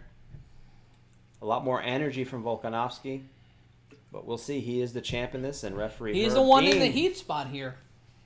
Herb Dean with a pretty good record as far as the public goes. Pretty fair referee. I don't think there's a lot of complaints about. No, I think Herb Dean's one of the like him, Dan Murgliata. Like there's a few high-level referees in the world, and those are for every one of those Danny Davises that they have to kick out of the UFC. For every Steve Masagati. Yeah. Holloway coming in 21 tonight and as the 5. plus 185 underdog here tonight. Representing what I'm being told is a state, Hawaii. 50. The 50th state, Wow. yes. When did that happen? Long before either you or I were born. Got to check Twitter. I don't know what's going on. I think our ages combined equals how long Hawaii's been a state. I love Hawaii, but do you think they made it just an even 50? They were like, we got to get an even 50. Hawaii is really far. It was either that or they turned California into 2 states.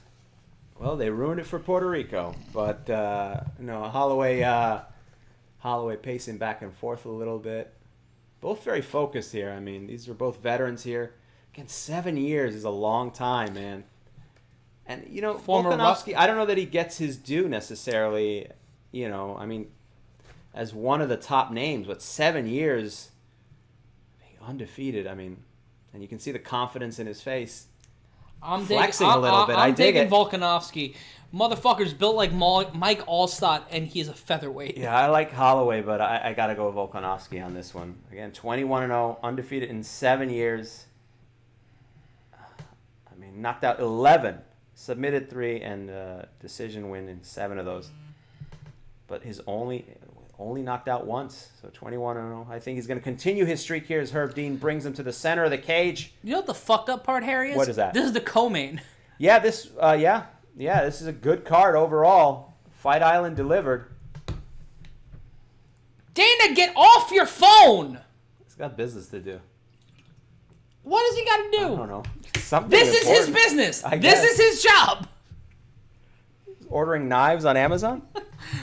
Oh, that's a deep cut. Yeah. That's a reference that only I know because it's my story. Yeah, but I figured they'd at least get the knives on Amazon. Here we go. Hey, It there is you a go. battle for the UFC featherweight title. Standing in the center of the octagon is Holloway, and Volkanovski pacing on the outside of the edge of the 8-sided cage. You can see the height advantage. Not that it does anything for Holloway, but Volkanovski built, Quick right-left combination by the champion. a lot thicker. Kick to the knee. Yeah, in terms of height, Holloway's got the advantage. They weigh the same, so. Yeah.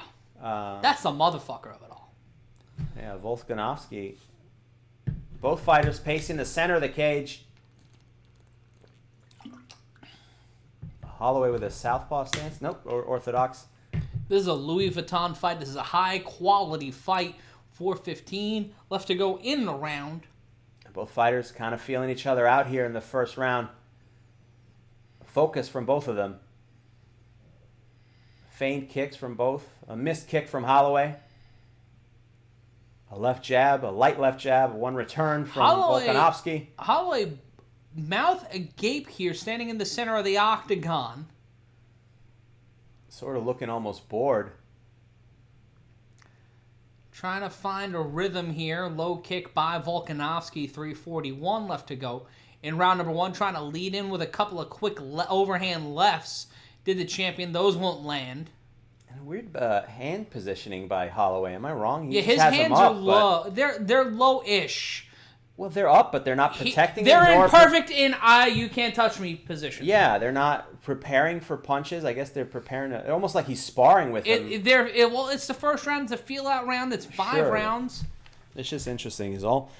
I don't know that it means anything. Another body kick attempt by Volkanovski. Again, slow pace. Both fighters trying to feel. And now some slap boxing from Holloway a little bit quickly. Oh, now some uppercuts. Uppercut to the body into a quick left hand by Holloway. Body kick by Holloway into an ankle kick by Volkanovski. Volkanovski, he's got great body positioning. He knows how to pivot off of his front foot and throw that combination, and another quick flurry of punches and kicks by Holloway. But Volkanovski undeterred. Holloway looking a little out of it, in my opinion. I don't know what it is, but there's something about He's his got body a very language. dazed Spicoli look on him. The hand positioning is not prepared to really throw punches, but then he lands an uppercut quick. He is quick, but it's the drunken master thing. It's weird. I don't get it. A field goal, kick attempt by Holloway, landing to the Holloway red just basket. shakes his head at Volkanovski. Maybe some mind games as he missed a punch. Maybe it's either relaxed or maybe unconcerned. It's very earache my eye. Yeah, both fighters exchanging some light kicks. This is the next 2 minutes, we hit the 2-minute mark. Left hand by Volkanovski. Another left-right combination landing on Holloway. Right to the jaw. This next minute 52 is going to really decide the round for me, Harry. Both right now, neither fighter's really stood apart. 7 leg kicks by Volkanovski, 5 by Holloway, now 8 by Volkanovski. But 1 returned by Holloway as well. Standing in the center, a real feel-him-out round. Holloway with, the reach advantage. Volkanovski taking his time. Both fighters pretty patient here, although Holloway, again, looking very relaxed, if uninterested. I don't think that's the case, obviously, but a couple combinations from Holloway, and then backing up right to the center of the cage again. Dancing around, Holloway controlling the center of the cage. Minute 10 left to go, kick to the knee. And then a body kick by Holloway. Minute 5 left to go. Left hand does not land to the body of Volkanovski. Volkanovski trying to basically gather his reach, understand his reach against a man he's fought before and beat. High go of jumping knee attempt by Holloway. Block. No cross motion there. No crossover allowed by Volkanovski. Quick right-left combination landing on the challenger by the champion. 40 seconds left to go in the round. Holloway trying to go for a can-can kick. Doesn't land. Kick to the body stifled by Volkanovski, who lands one to the knee of Holloway. 30 seconds left to go in round number 1 of 5. Body kick by Volkanovski to the knee. Kick missed by Holloway. In 22 seconds left to go in the round, standing in the center of the octagon, trying to feel each other out. 17 seconds left to go in the round as they continue to pace around the center of the octagon. Spinning back kick, leg kicks, Volkanovski landing 4-6 by Holloway, head kick landed by Holloway. But Volkanovski's up quickly. But he looks a little hurt. He looks a little, not dazed, but that'll be the end of round 1, Harry. That was close and contentious. If I had to score it, I'd give it 10-9 Volkanovski, but it was close because Volkanovski dictated the pace in the last minute or so of the round. No doubt. I mean, Holloway looked almost too relaxed, but I don't know how the judges will look at that, depending on the strike count, if that'll matter. That's something I would look at if I was judging this fight. Yeah. That doesn't mean that Holloway's doing anything wrong here. Just maybe being patient and doing all right, landing the head kick to the back of the head. That's what that sent Volkanovski into a T-bow position. But he recovered pretty quickly with some strong combinations. Yep. And then at the Volkanovski went down. Holloway tried to attack, but Volkanovski returned some firepower to stop him. Shout out to Dolly McGregor. This is the first time I've ever synced y'all up to the fights. It's a lot of fun. I appreciate your commentary. Thank you, Dolly. Thank you. Tell a friend, tell a friend, tell a friend. And if you want to see our stuff, you can check out my podcast, Man School 202. Matt, they can check out Matt's podcast as well. Yeah, one more word, or just watch Catalyst Wrestling. Please keep us. Yes, for both of us. Let's see here. Round 2. And a little bit more movement from both fighters at the start of this round than the first. We're over 400 likes. That's awesome. Thank you. Over 26 on the ESPN MMA YouTube channel. We are nearly at the 3,000 mark across the board, and we're so glad you're joining us here tonight. And 20 seconds gone by in round number 2. Holloway controlling the center of the octagon. Volkanovski trying to knock on the door. This is a different fight than the first one. Holloway landing 31 significant strikes in round number 1 to 20 of Volkanovski.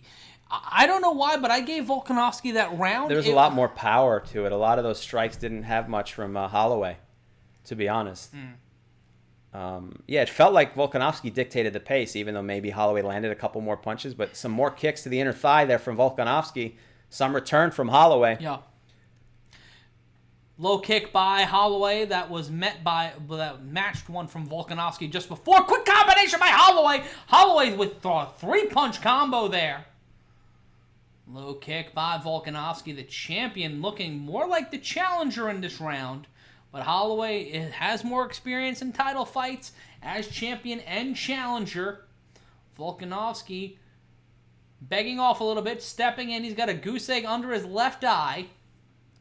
And again, this round has a much faster pace than the first round. A lot less waiting from both of these two. A little bit more energy as they feel each other out here again. JM Chanel watching us from the Philippines. Love those spring rolls.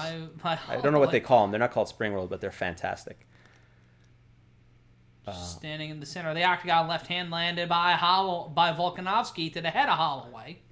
307 left to go in round number 2 of 5. The deeper this fight goes, it's going to be interesting to see how Volkanovski reacts. He did win the last time. It was a more impressive performance, but who the hell knows? At this point, it's anyone's fight here. I mean, both of the fighters very technically sound, maintaining positioning here. Holloway throwing a couple more kicks, pushing Volkanovski away.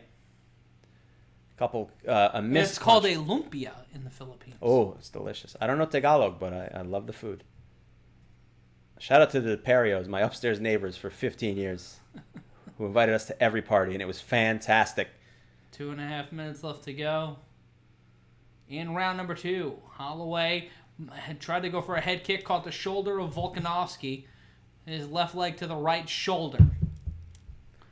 A missed kick by Holloway. He's more of a whirling dervish. It's kind of like the Bart and Lisa fight this round more than anything, and that's just Holloway trying to keep distance. Sharp left hook by the champion Volkanovski, and you can really see that underneath that left eye there is a pronounced bruise and a slight one underneath the right eye. It's either that or he has not slept well. Knee by Holloway. Minute 53 left to go in round number 2. Both fighters back to the center of the cage here. Ooh, another kick by Holloway. But that one was checked by Volkanovski. Blocked that one. Kick to the body by Volkanovski. Low kick by Volkanovski. Quick 1-2 combination, not necessarily landing, but trying to keep the pressure is Volkanovski onto the challenger, Max Holloway. Holloway looks like he's very loose in this. I mean, again, nothing wrong with that. That could be patience, but you can see a lot of fire from Volkanovski at any point. Lands another combination. Holloway, both fighters back to the center, back and forth, back and forth. Minute 15 left to go in the round. Just trying to feign that left head kick by Holloway. Blocked. Right body kick, though, landing by the challenger. And this one right now has been Holloway's round. Straight right landed by Holloway. There's not a ton of power, though, on those. I mean, he's landing the strikes for sure, but Volkanovski at any point you could feel like, ooh, see those kicks. He's landing some hard kicks on Holloway. Quick combinations returned. And shout out to Slash H for donating another $1.99. Thank you. Everything is appreciated. We'll take a look at the head and body strikes. 35 head strikes, 13 midsection strikes, and 19 leg strikes by Holloway. 26 leg strikes by Volkanovski. Aside from that, he is trailing significantly to Holloway here through 2 and pretty much 3/5 of rounds. And that's sort of the same story from the first round a little bit. I think Holloway surprised me by the number leading the... spinning heel kick lands. Volkanovski unfazed. Back to the center. Lands a right hook. Volkanovski does... an uppercut from Holloway. Holloway putting the pressure on here. He might be taking 2 of these rounds. 5 seconds left to go in the round, and Volkanovski looking a little worse for wear here. On his back foot, and he looks confident but a little frustrated. Well, that uppercut sent Volkanovski down, and a little bit of mind games maybe from Holloway, putting up the finger to his lips, hushing somebody. I don't know if it was Volkanovski or not. I think he's hushing the haters. This is a different Max Holloway than the one we saw in the first fight against Volkanovski. Very unconcerned, very focused. I mean, he did knock down Volkanovski for that second. Volkanovski got up, but he did seem shaken. As we go to Max Holloway's corner. And Harry, we're over 3,000 right now. And we appreciate each and every one of you, even those of you who are saying I'm balding. Yeah. Let's get to 5,000, guys. If you got friends who like the MMA, who like the UFC, or just really like loud people yelling and puppets, because after this fight, we'll have Dan A. White on the show. No. Well, that'll be something to hold. If you don't like MMA, come for the fight, stay for the puppet. We always say as we look at the highlights here, Holloway landing some pretty... good punches here. Again, I think he led the count for sure, but Volkanovski landed a lot of powerful blows and a lot of powerful strikes. It feels like it, but Holloway looking relaxed in those first 2 rounds, so he might be getting the job done, maybe unfazed, not afraid. As we approach round 3, start round 3 rather. Miguel Arce watching us from the island of Puerto Rico. Shout out to Puerto Rico. Low kick by Volkanovski to the left knee of Holloway. Holloway getting a little jumbled up there, a little too much energy, trying to put the pressure on here. I wouldn't stray from the game plan here, Harry. It's been working so far. Slight pressure, don't overdo it. And now Holloway just trying to looks like he's trying to finish the fight. A lot more energy than the start of the first 2 rounds here. But Holloway, the veteran, I think he knows what he's doing, hopefully. Mm-hmm. And both fighters circling the center of the cage. Volkanovski landing a couple kicks, missing a couple too. Volkanovski is now plus 280, according to Jed I. Goodman. And flying knee by Holloway, kind of landing on Volkanovski as we head deeper into this third round. The former champion looking like the defending champion. Interesting they give him plus 280 after what we think might be Holloway winning those rounds, maybe statistically. And we got someone watching us from Abu Dhabi who couldn't go to Yaz Island. Probably standing outside with his cell phone, shouting, "Let me in, Dana, let me in." And Jess Hall saying, first-time listener, I've been missing out. Yes, you have. You have, but now you won't have to miss out anymore from this moment on. Click that subscribe button and you'll never miss out again. Hit the notification bell. Fighting in a phone booth. Quick 1-2 combinations from both fighters. As Volkanovski getting the better of that exchange, but still getting kind of pressured to the outside towards the fence by Holloway. 3:10 left to go in round number 3 before we trace into the championship rounds. Right now it's 2-0 in my opinion, Holloway.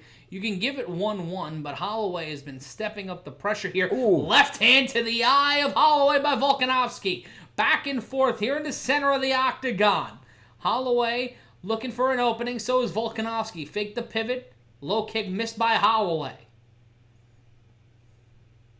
Going in for the takedown, Volkanovski gets stuffed into a knee to the body, and now Holloway driving the forearm into the face of Volkanovski. Volkanovski has Holloway against the cage. Volkanovski trying to use his center of gravity to take the former champion down. As we said before, only 3 submission victories in his career for Volkanovski. On the opposite side of things, only 2 submission victories for Holloway in his career, as Holloway pressed against the fence and Volkanovski looking to grind here, much like a Chingy song. He's grinding against the cage, knee to the body by Holloway, trying to press away, knee into a right hook by Holloway to Volkanovski with 2:02 left to go in round 3. And they separate into the center of the octagon. That's where the height advantage helped Holloway a lot, because Volkanovski couldn't get the head down to go for the knee to the head. The Muay Thai clinch, so to speak, as both fighters are back into the center of the octagon, pacing each other out again. And Holloway looking a little tired there, his breath a little ragged. Left hand landed by Volkanovski. Volkanovski also a little tired, a little hunched over, but this has been a Volkanovski round so far. Checked it, 1-2 combination does not land by the champion, but impressive movements by the Australian rugby player. Straight left to the jaw of Holloway, right underneath the orbital bone of the former champion. Minute 17 left to go. And Volkanovski putting the pressure on, trying to control the center of the octagon. Kick to the knee into a left hook that lands on Holloway. Minute 8 left to go. A lot of fight left in this one. And Volkanovski trying to steal round 3 away from Max Holloway. And I don't think this round is decided. I don't think this fight is really purely decided. A high kick from Holloway. I could see it going either way depending on the judging style. Combinations from Volkanovski. So far we've seen it along with the judges. Nothing too surprising in the first couple fights here. Combinations again from Volkanovski, but Holloway being unfazed here goes for an uppercut but misses. 36 seconds left in this third round of 5. 33 seconds now. Body kick by Holloway. This has been a Volkanovski round in my opinion. And Holloway trying to get off the blocks, gets two straight lefts to the face. 2 knuckle sandwiches by the champion to the challenger. This might be turning the tide for Volkanovski, who landed a left hand. Let's take a look at the strikes here. In round number 1 is 31-20 for Volkanovski, to 34-26 in round number 2, and 25-22 for Holloway. Still landing the more strikes, but for whatever reason, Volkanovski more impressive in round 3 than any other round. That's true. A lot of power. I think Volkanovski's shown a lot of power. Holloway, especially during the first 2 rounds, those strikes didn't seem to have a ton of impact, but I think this round took a lot out of both fighters, especially early on, that tussle on the side of the cage there, as Volkanovski's corner is telling him that he needs to keep that pressure, they say. And then we go to Holloway's corner. You need to block the low kick, says Holloway's corner. touch and run, they say. Touch and run. He's counting on you. He's counting on you. Don't mess around. Okay, so Holloway's corner telling him to be very careful as we see the highlights here. Volkanovski going for the bear hug, taking a knee to the face for his troubles, and then some strong combinations landed by Volkanovski. I feel like his strikes have been really powerful. Yeah. Volkanovski has the power, but in terms of just output, it has been Holloway. And the judges might look at that, more significantly. It depends how you view the judging. Again, I guess, judging is subjective. And we start round 4 of this 5-round UFC featherweight title fight. This is the 8th title fight of Holloway's career and only the 2nd for Volkanovski as they enter the championship rounds here on Yas Island. I'm Matt Ryan. That's Harry Terjanian. Spinning back kick does not land by Holloway, but it does give him center position. But Volkanovski stepping right in with a left hook, landing to the head and to the body, and now Holloway is bleeding from the center of the nose. The center of the nose has been a popular target here tonight, Harry, with a lot of fighters getting busted wide open on the bridge of their nose. He's got the Jake LaMotta look going as Volkanovski tries to chop him down with some kicks, but no, nothing going for Holloway there. Both fighters back to the center of the cage. Holloway with a front kick that misses. Oh, some combinations from Holloway pushing Volkanovski back. Volkanovski with some combinations of his own. Both fighters back and forth. A feigned knee kick, or feigned flying knee from Holloway. Both fighters back to the center of the cage, trying to figure out what to do. Oh, an uppercut missed by Holloway. He fell down for a second, but he's back up. And you can see the inner thigh of Holloway starting to get red a little bit from checking some of those kicks from Volkanovski. And we're at 3,400 viewers right here. Starting to swell up there. This looked like his left thigh was left in the sun for too long on a Hawaii beach. And it is nearly impossible to believe that Volkanovski has been down in this fight, much the same way that it's impossible to believe that Don Morocco has an Instagram. But he does. And so does Terry Funk starting today. Left-right combination by Volkanovski, who's still on the outside looking in. Holloway more composed later into this fight, but you can see the wear and tear on the former champion. Volkanovski also a little bit bloody near his nose. 2:56 left to go in round number 4 of 5 for the UFC featherweight title. A weird flying knee and into a punch that for Holloway. And again, I think Holloway might have landed more punches in the round, but what damage has it done? Volkanovski, less punches but more power. Yeah, he's been landing some really solid shots on the Holloway. But if I'm Volkanovski and I understand, I need to impress in the next 7.5 minutes. I think both fighters, to me, it's neither of theirs completely. If you leave this up to the judges, it could go either way. Although Holloway would be another combination from Holloway. He would be ahead on strikes. Spinning back kick to the midsection, blocked by Volkanovski, who just walks with a purpose right into the center of the octagon. Right now, the way this fight is looking, straight left landed by Volkanovski, followed by one from Holloway. If you're the judges here, you might be inclined to give it to the champion. Might be able to convince yourself to think that he's kept it. 23 significant strikes in the round for Volkanovski, 20 for Holloway, and a takedown by Volkanovski as he presses Holloway against the cage. And now Holloway trying to find himself up, and he does, but he eats a right hand from Volkanovski. And a single leg trip up missed, but a right-left combination does not from the champion as they go back to the center of the octagon with 92 seconds left to go in round number 4. And again, Holloway using that height, not allowing Volkanovski to secure him to the cage as both fighters back to the middle here. But again, it is a takedown for Volkanovski that will allow him that round. Minute 15 left to go in round number 4. Both fighters back to the center of the cage here. To me, not a convincing victory for either of these fighters at the moment. It could go any way, depending on how it's judged. Both fighters exchanging some kicks. You can see that inner thigh of Holloway starting to really redden up like a plum. Trying to go for a takedown single leg. Volkanovski eating uppercuts from Holloway and standing right in the center with 43. Left hand by Volkanovski into a right hand. Quick combinations by Holloway as they both stand and deliver with 35 seconds left to go in the round. Left hook into a right cross from Volkanovski, and Volkanovski turning on the afterburners, trying to show to the judges left hand, right hand by Volkanovski, trying to prove to the judges that he won this round.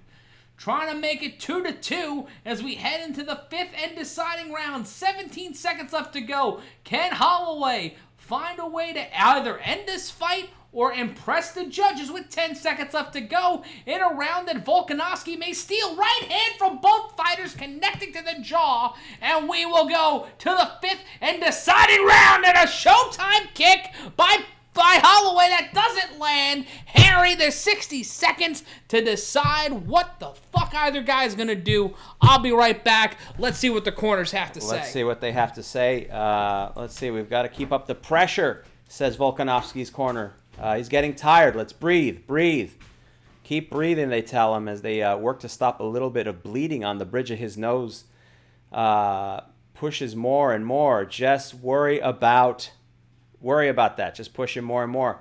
And we go to Holloway's corner. Hands out there. Get your hands out there, they keep saying. You're not going to make it. As we look at the strike count here, Volkanovski, for the first time in the fight, round 4, led 40 strikes to 32.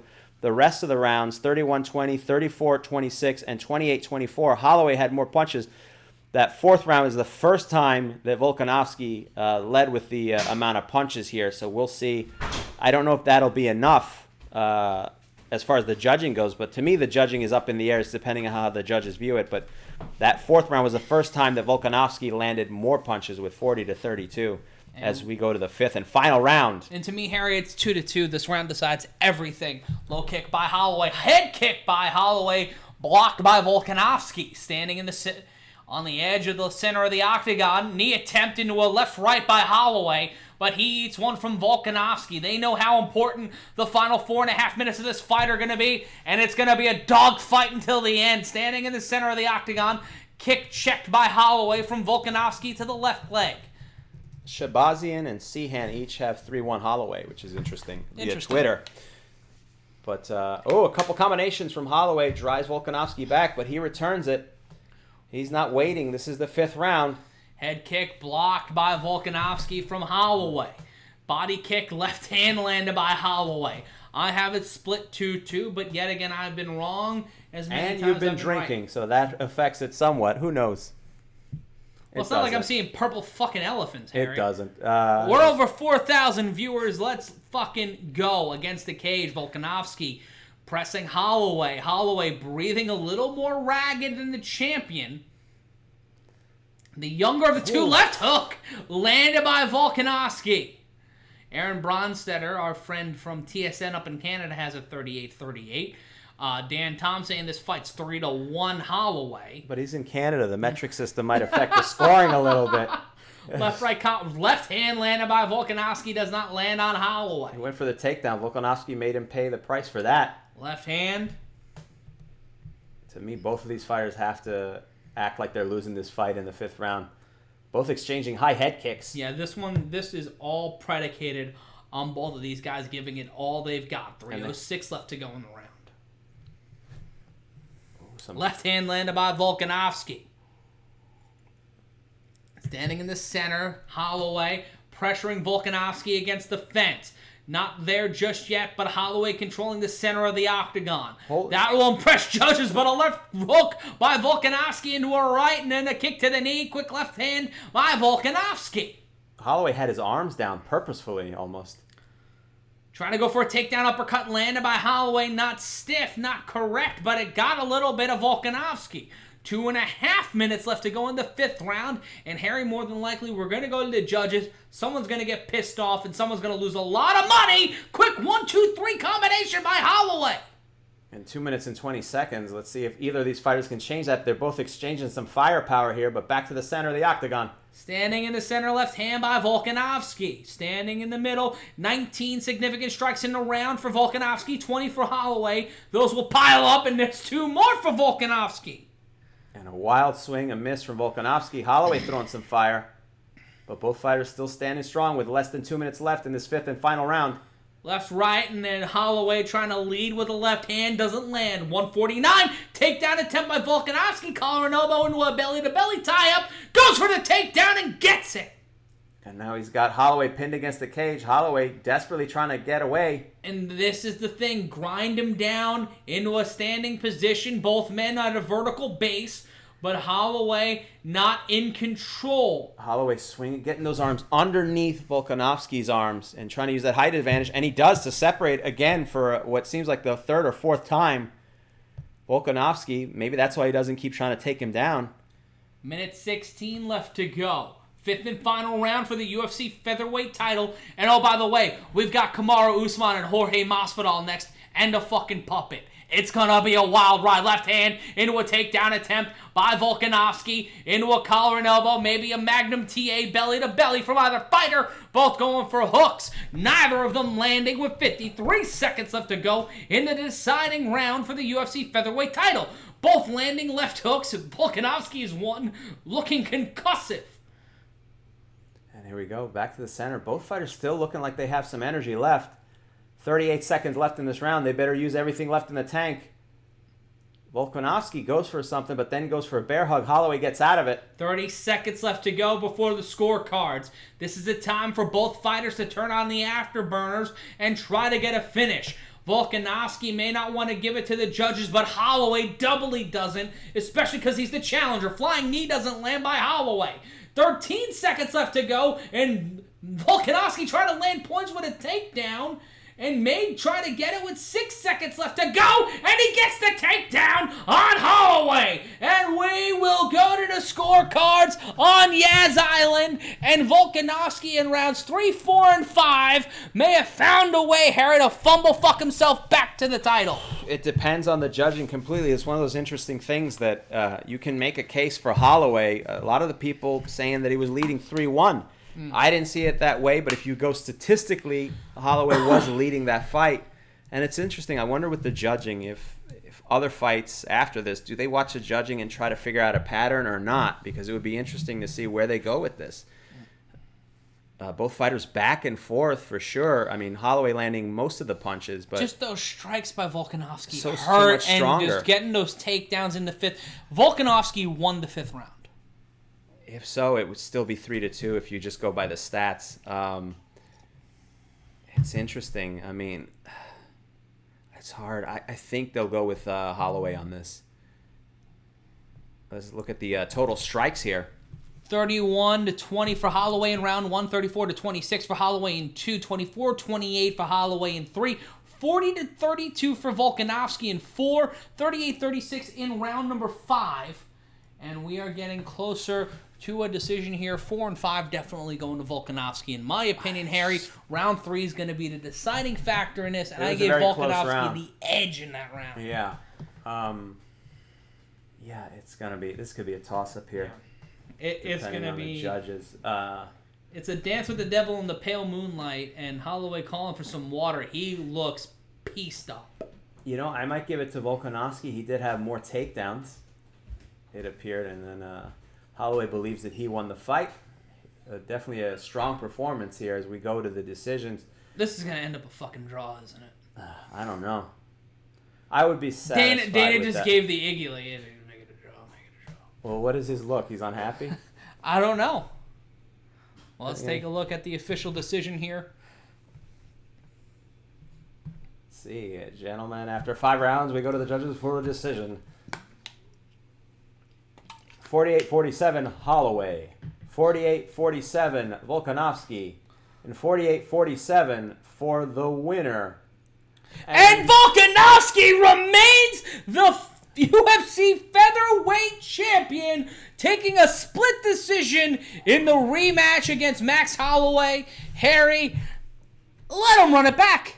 Holloway did not necessarily... You can give the argument that Volkanovski won that fight. You can give the argument that Holloway won that fight. But hell, that was close. That was contentious. What else does the UFC have going on in the featherweight division? Let's run it back one more time. I would be fine with that. Why I think the fuck not? I would think it would be real interesting. This fight was really great. I think the difference might have been the takedowns. Holloway definitely got more strikes in for sure, but the power was with Volkanovski. And then at the end, there was just a couple more takedowns from Volkanovski on Holloway, and I think that might have been the difference there. And as we get closer to 5,000 viewers as we head towards our main event, over 4,500 humans, Harry, watching us across the world, across the Combat Culture Syndication Network, Syndication Underground, brought to you by your friends at SB Nation. There we go. Thank you for joining us. Humans are our favorite demographic to reach. As we see the highlights here, Holloway disappointed, but the power from Volkanovski throughout this fight was pretty prevalent. And they show the highlights here as they set up for the interview. Again, more punches. I mean, Holloway landed some great strikes here, but the power from Volkanovski, I think, was the big difference. Yeah. As well as the takedowns. There's no doubt about it. Another uppercut across there as we see the congratulatory tweets for Volkanovski, who will continue his run now 22-1. And again, the 7-year itch continues for Volkanovski. More highlights, more bear hugs. Yeah, you can... The highlights of Volkanovski taking Holloway down. Holloway did get up and out of it, but takedown is a takedown. And a tremendous victory for Volkanovski. As John Anik congratulates the featherweight champion. Here he is, still the featherweight champion, Alexander Volkanovski. Maybe not the start you were looking for, but you came on strong late. I know you are still digesting results, but congratulations. It was a tough one, says Volkanovski. Max did not really take a backward step. He made it tough in the first couple rounds. Do not use the kicks as much as that said. In the last round, it was 2-2. I had to win the last round, says Volkanovski, and I wanted to finish the fight. And classy of him taking his mouthpiece out after answering the first question. There you go. It seems like things strategically, you leaned on the wrestling, John Anik says. A couple things materialized, a byproduct of the way the fight was going, he asked him. And Volkanovski says, obviously, I didn't think the right kick as much from the last fight. I cannot really use it. He looks like Tim Roth. Oh, Tim Roth from Reservoir Dogs? He looks like Tim Roth, yeah. So he's tough. He's a gamer. Again, we're probably both hard workers, but I got the job done. No one can outbeat me. Nothing but respect for Max. And let's see, John asking, you have a win over Jose Aldo, and now 2 wins over the consensus greatest featherweight of all time, Max Holloway. Does this give you closure in the series that you would like? He says, we had 10 rounds, and I was able to dominate him. He won some rounds as well. Good credit to Max Holloway. Again, he's durable. I thought I could take him out. Even was I was on top, he'd pop back up. So I prepared for the worst. I wanted to finish him early, but we got the job done. John Anik says, you're 21-1, and you have won 19 consecutive fights. One more morning before the year's up. Asking him, I guess, if he's going to fight one more time in 2020. Definitely, says Volkanovski. I like to stay active. There was a lot going on in the division. I watched every single one of them. That is what a champion has to do. Prepared for every single one of them. And defended against the number 1 contenders. You have not lost a lot in your career, Alexander Volkanovski. Enjoy the little girls, his daughters, I'm hoping. And assuming. Oh, Lord. You know, Harry, says, my goodness. Tonight we've been trying to do a lot. Whew. We've got a record audience here. Yeah, we do have a record audience. And we're so glad you're joining us. We've got sponsors, and we've got another thing going on. Oh, no. Well, we've got the main event going on. We've got the main event, but we also are trying to raise money for No Kid Hungry. Okay. Yeah. And we're doing that through a special art print designed by our friend Ben Falbo. Talented artist. Very talented artist.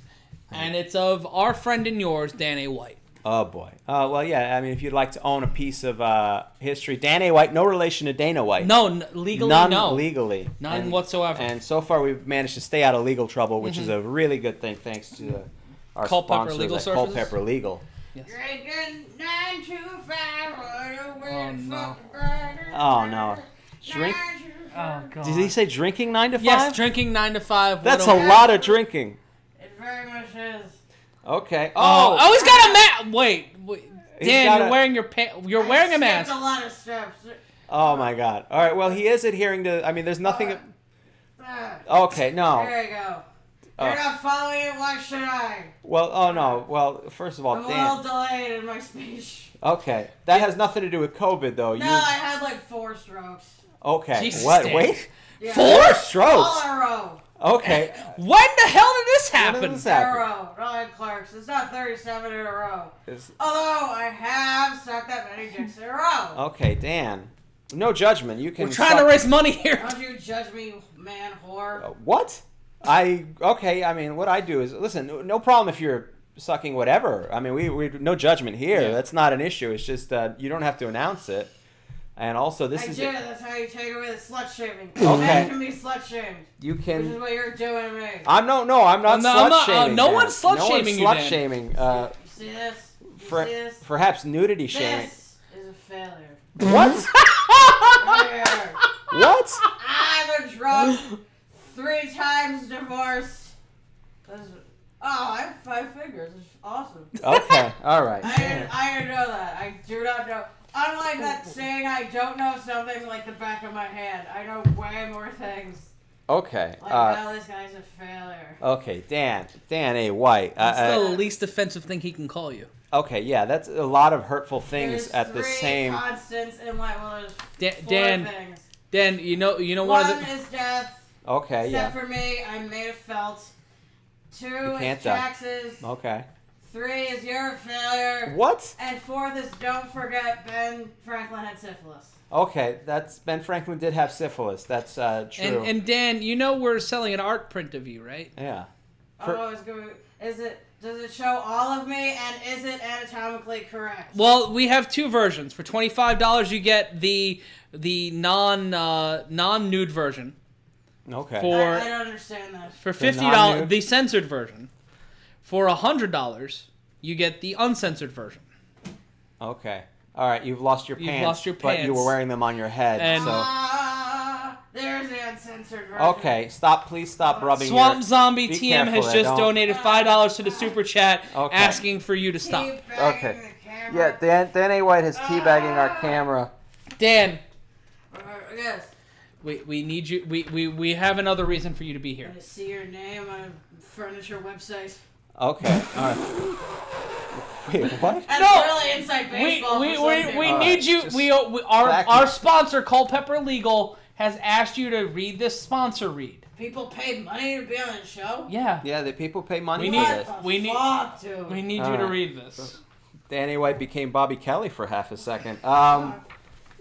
Now, listen, we're definitely going to get in some legal trouble for All right, this. hold on, hold on. All right, The Dan. stroke makes it hard to use my hands. Okay, Okay. Dan. Give me Take- this. All right, Dan. Okay. I'm putting. Okay. You can't read that With your way. hands. Can't you use one of your hands? Are they both?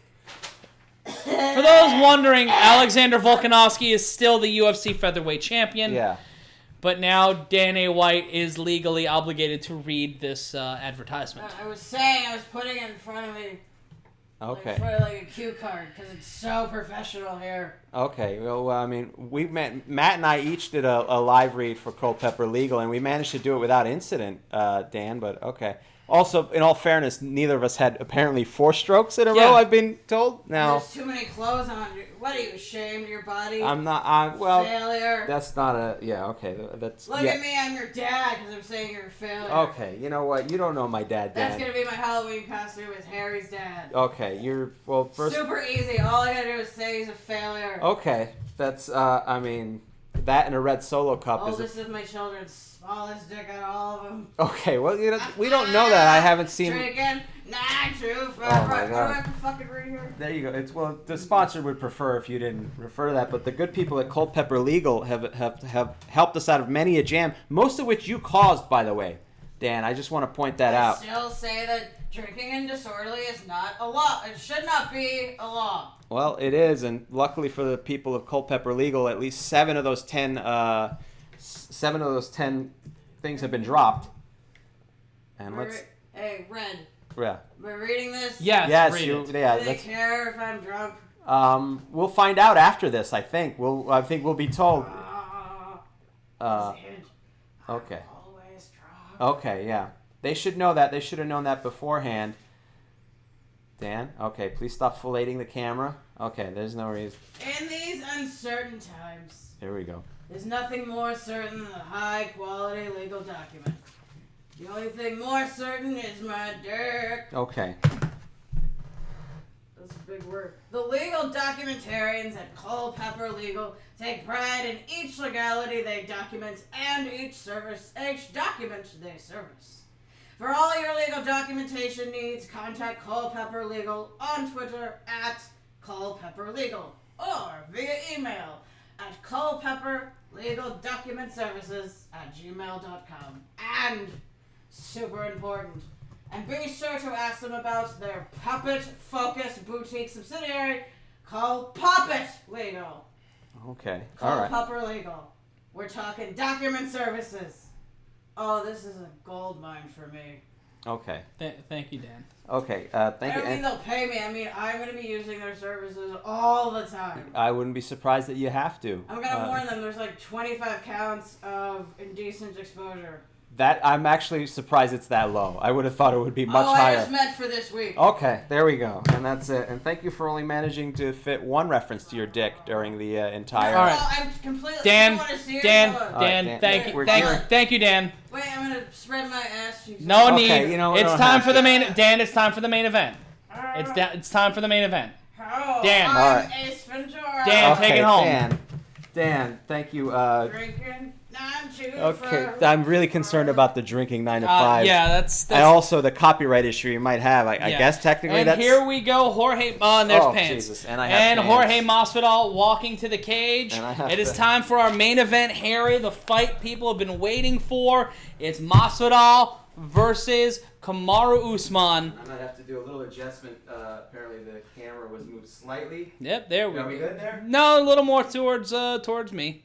Is that There better? we go. Are we good? Yeah, we're good. Sorry about that. Apologies, folks, but when a puppet has 4 strokes and then continues to drink and then not necessarily in that order. I still hear you, Okay, fat man. okay, there's no reason. Dan, can someone get him a bottle or a pillow or Yeah, something?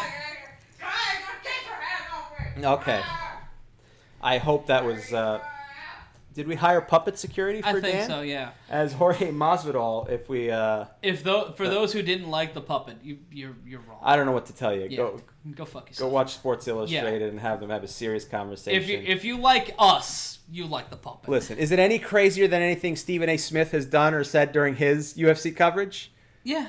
Yeah. This is the least embarrassing thing in MMA. And that covers a lot of ground. And also better than half the shit that fills time on the UFC. There we go. I mean, it was either that. Would you want to see another commercial for UFC 4? We've No. seen it. Yeah.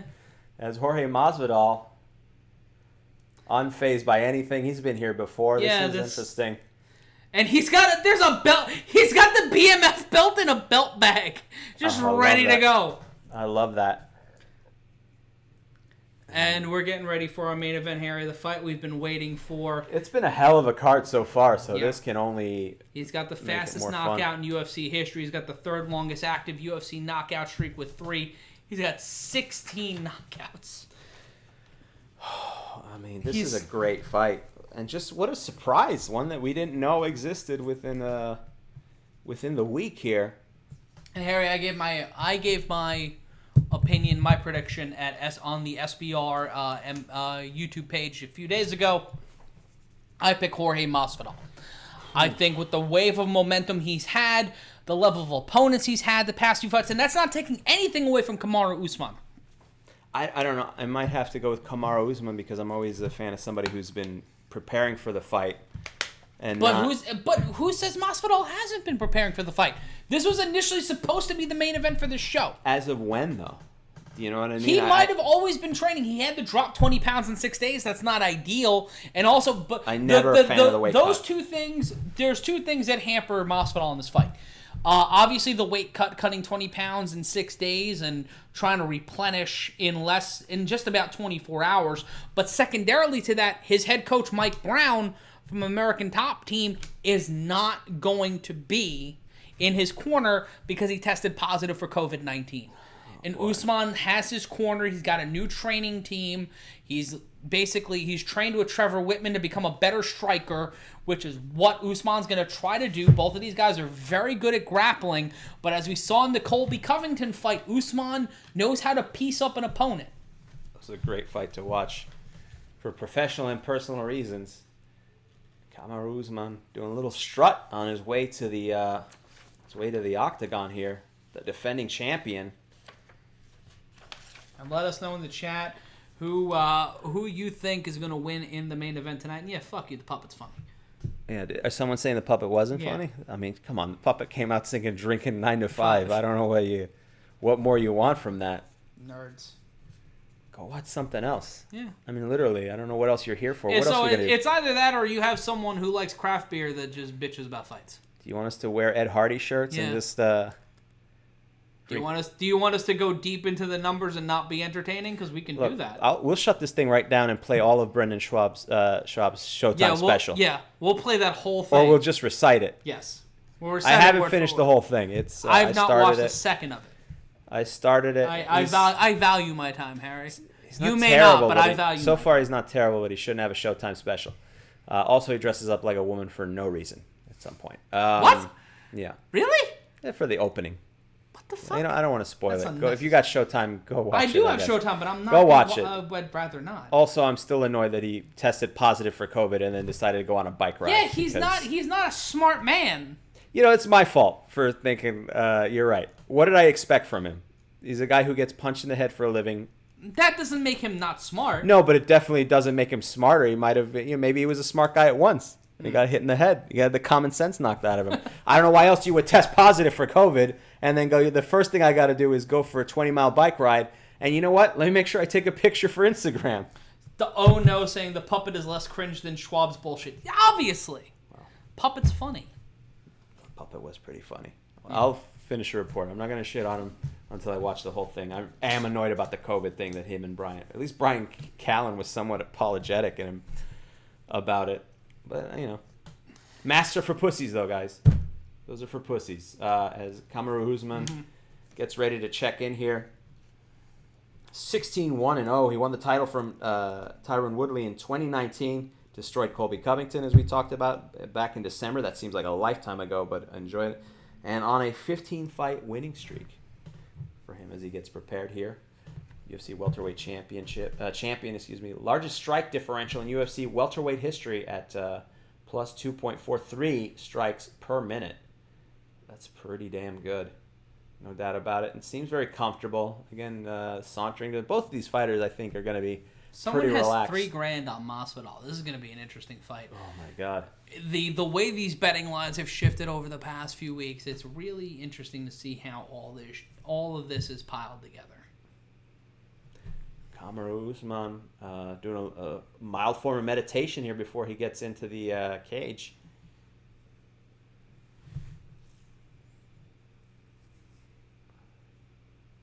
These guys do not like each other. They genuinely dislike each other.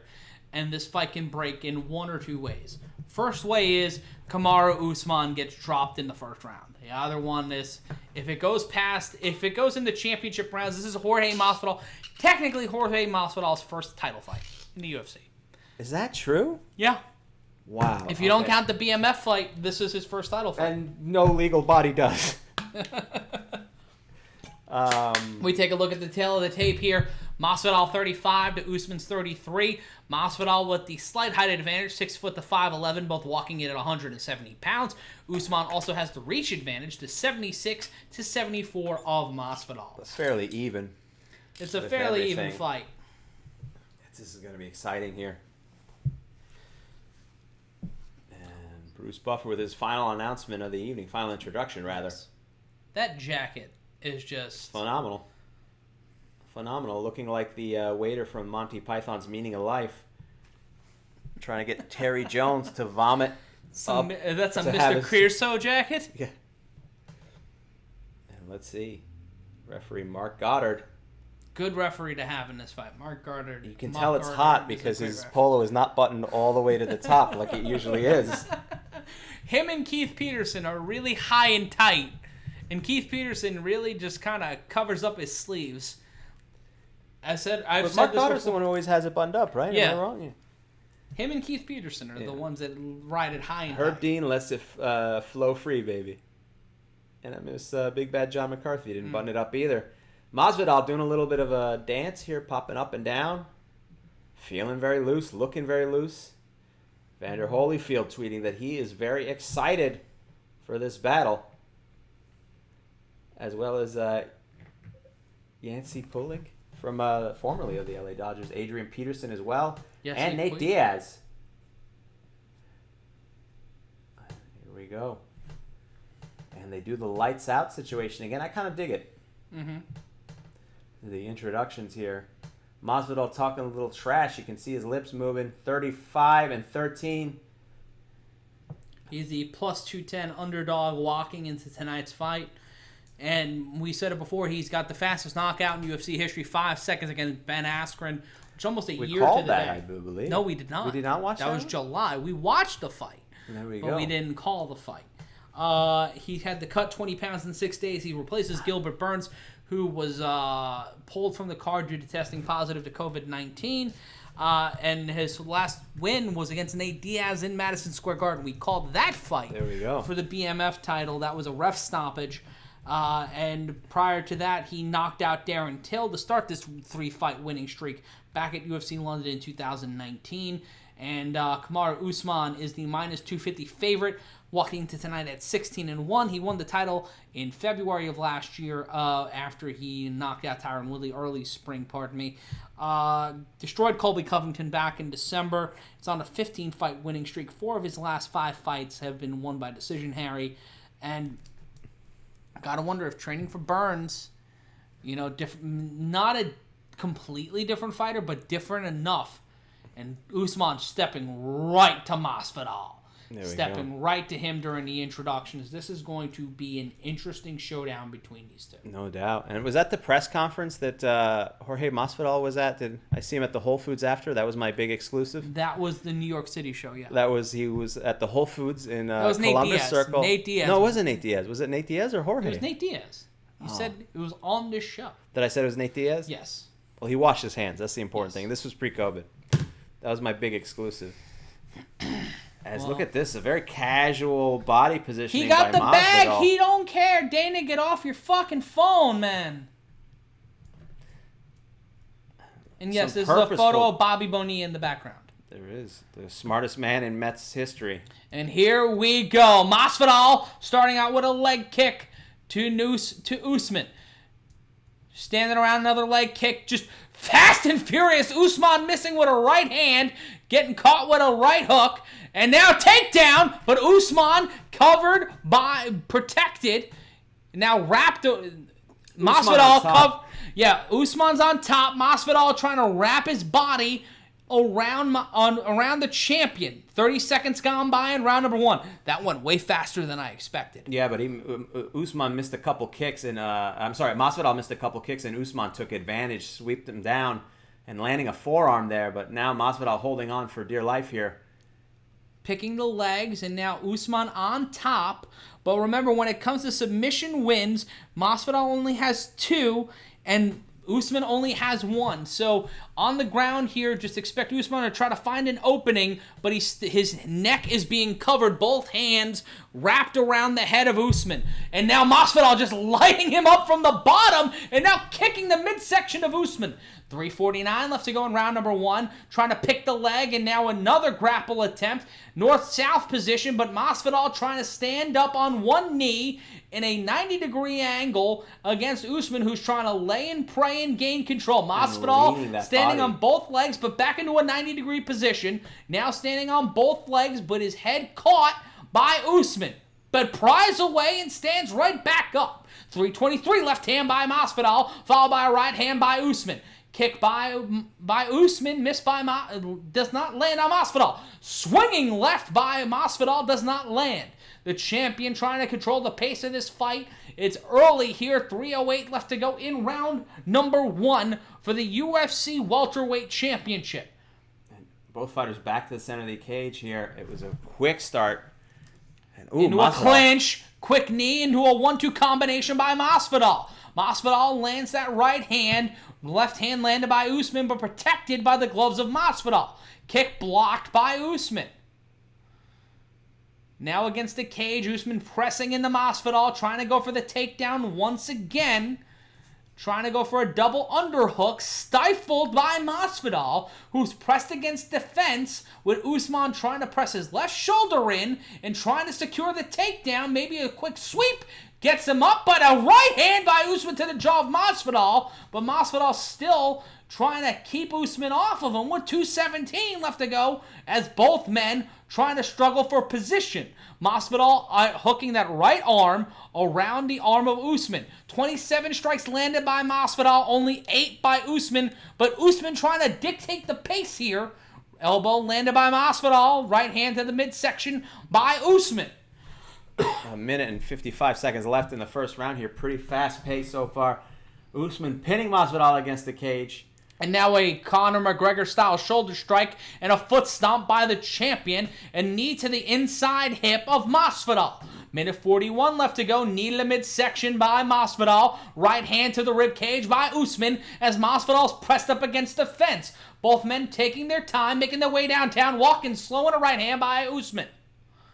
Masvidal managed to slip out, but took a couple punches to the head for his troubles, and you can see his left eye is bleeding. Well, we saw that in the BMF fight, too. Masvidal bled first, I do believe. I'm trying to recall something from November. Quick left-right combination. Both men trying to show their dominance here. It might be a 10-9 round now for Usman. Quick left-right combination. And Usman sending Masvidal on his bicycle, but both men standing in the center of the octagon. 1 minute left to go in round 1. Masvidal smiling. Usman, a steely demeanor on his face. Masvidal with a Monster Energy logo? We'll talk about that out of curiosity. Get the bag. I know, but why is he allowed to do it and other people aren't? Because they select certain fighters. Monster does because they're a title sponsor. Fair enough, as both fighters try to pace each other out. A couple blows exchanged. But Masvidal getting 2 straight left hands to the jaw of Usman. 32 seconds left to go in round number 1 of 5 in your main event for UFC 251. Masvidal, for someone who's on 6 days' notice, is fighting a really good fight right now. Maybe a little tired, but he's trying to keep pace with Kamaru Usman. And a little showboating, putting his arms down, smiling at Usman. Usman pins him against the cage. Masvidal purposely keeping his arms down. Front kick. Lands a right hand. Quick combination. Usman landing to the midsection, but Masvidal going stride for stride and almost strike for strike with the champion, and that'll be the end of round number 1. That one's a hard one to score, Harry. It is if I'm going to look at it very closely, I'd give it 10-9 Masvidal, but it's by that much. Yeah, it could go kind of either way here. I mean, he was pinned down early for sure. Interesting strategy at the very end of the round. I think both fighters were aware of the clock. Each of them went for a quick burst with the last 10 seconds. And Usman in his corner on his feet, holding onto the arms. Masvidal, his corner, trying to stop the bleeding. Usman's corner saying, "Look at me." And the closed captioning is not giving us anything. Blah, blah, blah. Too fast. When you're jabbing him and pushing him back, you are breaking him, says Usman's corner. I really don't know if I agree with that. Let's take a look at the replay here. Body kick to the inside thigh, a punch to the ankle by Usman that set up that first takedown. That was early in the first round, too. And a pseudo-rabbit punch, and then there's those knees in the Muay Thai clinch. Masvidal is just feeding into everything Usman's giving him. And a punch to the back of the head. And Masvidal just kind of ate it. That's the interesting thing as this fight goes on, is the demeanor between both guys. And we started up here, round 2. And they start right in the center. Low kick by Masvidal. Usman missing with a left hand. Those highlights showed it looked a lot stronger for Masvidal. Trying to go for a takedown attempted. Usman. He's got that leg hooked up, but Masvidal finds a way out of it. 4:39 left to go in the round. Left hand landed by Usman. To the body of Masvidal. Leading left jab into a takedown attempt stuffed by Masvidal. Good leg positioning from Usman to make Masvidal to make sure he doesn't get taken down. He's got his left hip pressing into the cage, but a quick hip toss attempt into a possible suplex. Usman does not strike first, does not get that on either attempt, and Masvidal showing some great grappling here. Some great leg work and defense, just stopping the judo tosses, or the hip tosses. And more foot stomps from Usman onto Masvidal. As we near 6,000 viewers here, we're so glad you're joining us here on a Saturday night. We're at the Weehawken Dueling Grounds. I'm Matt Ryan, that's Harry Terjanian. And Masvidal is back against the cage. And Masvidal looking tired and reminding me of those statues of Jesus Christ at the church I went to. Just, oh, there we go. It's taking that street Jesus to another level. Ooh, eating a shoulder from Usman. Another foot stomp by Usman. And Masvidal breathing heavy as he's pinned against the cage here. And we got over 6,000 people watching us right now. We're so glad you're joining us here across the Combat Culture Syndication Network. Right hand to the hip, knee to the body. Fighting back and forth here in your main event in round number 2. And another knee to the gut of Usman.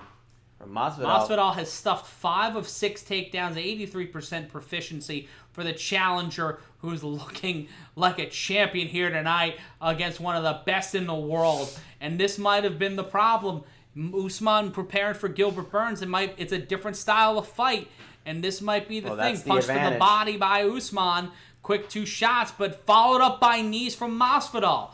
Usman looking tired, breathing heavy here, even though he's got Masvidal against the cage. Knee to the midsection, and we got a firefight against the fence, and Masvidal not looking the worse for wear.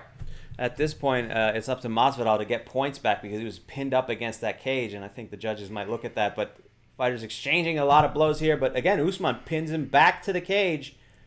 Both fighters kind of looking tired here. Shout out to Milan Teaneck watching from Australia. Shout out to everybody watching around the world, joining us live and for free across the Combat Culture Syndication Network. I'm Matt Ryan, that's Harry Terjanian. Danny White joined us a little while ago. And Masvidal against the cage. He's bleeding again. A new spot right above the right eyebrow.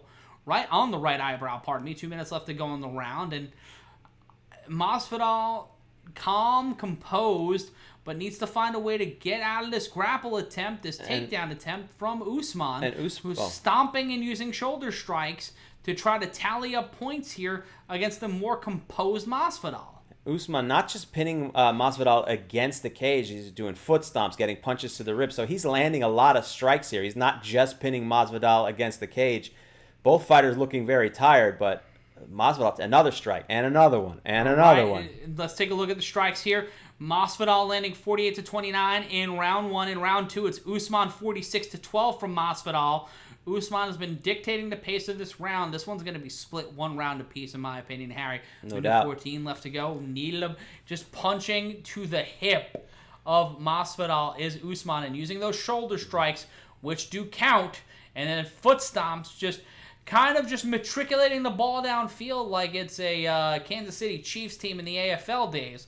Just trying to find a way to 65 toss power trap it into a title retention. Masvidal laughing at the attempts from Usman on those shoulder strikes and foot stomps. I don't know how much impact the shoulder strikes are having. I know that they're counting towards the scoring here, but 40 seconds left, and I mean it's just going off the rails here for Masvidal, who breaks away. Another kick, a wild swing for Masvidal. He's going to have to watch out for those 2 cuts. Building up some significant strikes here is Masvidal, landing about 5 punches. Only 2 of them were unimpeded by Usman. 17 seconds left to go in the round. Right hook blocked, and a right hook by Masvidal into a right hook by Usman. 10 seconds left to go. Straight left missed. And Masvidal dropping his hands, having a little bit of fun. Quick left right into a body shot by Usman. And we will go to round number 3, Harry, with this one split 10-9 each, and both of them having a good time inside the Octagon. No doubt. Usman had him pinned against that cage, and again, landing a lot of strikes here. They're showing the highlights. Ooh, a little bit of a headbutt. Unintentional, I do believe, from Usman here, but it did do the job of busting open Masvidal the hard way. And as his corner tries to stop that bleeding here. Let's see here. His corner says, let's see here. Right, they're trying to get him some breath here. Trying to stop that bleeding. Above both of his eyes at this point. The left one not so much, but the right one busting wide open. Shout out to someone who is there. Oof, ooh. Oh, that's a lot. It's a little bit of a gash there. Oh, that Gonna need some stitches. Oh, baby, that is and he just winked. Shout out to someone whose entire family is listening to us now when we are near 7,000 viewers. I hope they tuned in right at the moment Dan A. White, came on camera and exposed his puppet penis to everybody as we get ready for round 3 of this main event fight for the welterweight championship. Mark Goddard is your referee, standing in the center of the octagon. Low kick by Masvidal. Standing and dancing. That cut is only going to be problems here. There's 3 full rounds left. And I know that Usman sees it. Well, one punch or one knee can completely turn this fight on its head. It's Harry. almost like he's looking right at it. Yeah. Am I wrong on that? Well, there's a huge dollop of Vaseline right over the cut. So one can only imagine. We're over 7,100 viewers. Left kick into a left hook from Masvidal. And Masvidal stuffs another takedown attempt.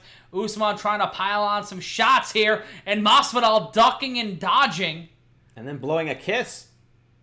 And foot stomps again. 88 clinch strikes from Usman, 22 from Masvidal. But those count shoulder strikes and foot stomps. Usman is just racking up the points here. Masvidal can smile all he wants, but he's just leaning against the cage here and taking a beating. It's going to cost him. And Usman kicks to the inner thighs, both sides, pinning Masvidal against the cage. Maybe he's trying to do a little bit of a rope-a-dope. I don't know. Trying to hopefully tire Usman out. And shout out to our sponsor, Culpepper Legal Document Services, for sponsoring tonight's show. 3:43 left to go in round number 3. Usman has controlled the clinch for 5 minutes and 41 seconds of this fight. Usman's been doing a great job, but quick left rights. But Masvidal's been in this fight. And a lot of people are going to look at the strikes landed and look at the momentum. And another takedown attempt by Usman, and it's stuffed. So you look at all the things that Usman's been doing right, Harry, in terms of landing strikes, controlling against the clinch, but he's not been able to take Masvidal down. He's not been able to really kind of show the new striking skills he's learned from Trevor Whitman. And you know what? I could be wrong. Usman might be winning this fight a lot clearer than you and I see it. But I don't know. I mean, Masvidal has spent a lot of time pinned against his cage, taking a lot of knees, and all that counts. I mean, it may not be killing him, but points-wise, and the referee, Mark Goddard here, breaks it up. And I don't know what the reasoning was for that. Not enough activity. Not enough activity. That was way too soon, though. I mean, those activities, punching him, but he's explaining here. Go back to your corner. He's telling him, I'm trying to understand. Separate a little, guys. No. Stay here with me. Look at me. You look at me. I'm trying to understand what's going on. Was it below the belt or no? Oh, he looks like he sack tapped him. He grabbed his cup, but I don't know. Did he? Talk about that shot. It was a little bit of a low blow. Is that what he stopped it for? Understandable. He says he's fine. Okay, yeah, that's understandable that he did stop it. In real time, it might have looked like he was going for it, like goosing him or something. But so Masvidal buying the time. Yeah, he's got 5 minutes. Well, he can make the most of those 5 minutes. And I don't know that he was affected by the groin touch. I mean, he might be smartly taking advantage of it. If you use that 5 minutes any way you want, and that's smart. Let's take a look. They're looking at the replay again. Oh, he caught him. Yeah, he kind of like swooped and maybe a knuckle grazed the cup. And again, in real time. But then, the follow-up. But they're back at it. Here we go. 2:42 left in round 3. And they're standing in the middle of the octagon. Let's see how that break affects both of them. Standing in the center. Masvidal with an overhand right doesn't land. Low kick by Masvidal to the knee of Usman. And this might break the momentum for the champion. No doubt. And Masvidal's smart. He knows if he takes that, he doesn't take the full 5 minutes, but he takes enough to kind of recenter breathe and kind of piss off the champion, make him think a little bit. Maybe now Mark Goddard's going to watch him a little more closely, and the judges will as well. Might take away any of the championship advantage, but who the hell knows? Let's see. Both fighters sort of pacing each other out. Usman trying to take Masvidal down, and he gets him down for only the second time in this fight after what feels like 10 attempts by the champion. Finally got him to the ground this time, but Masvidal sits up against the cage. Same positioning, but on the floor. But Usman doing the same thing. Just punching the ribs. Usman doing his best to try to keep him down. Masvidal trying to hop up. And he does. Hip toss attempt. Blocked, and another takedown by Usman.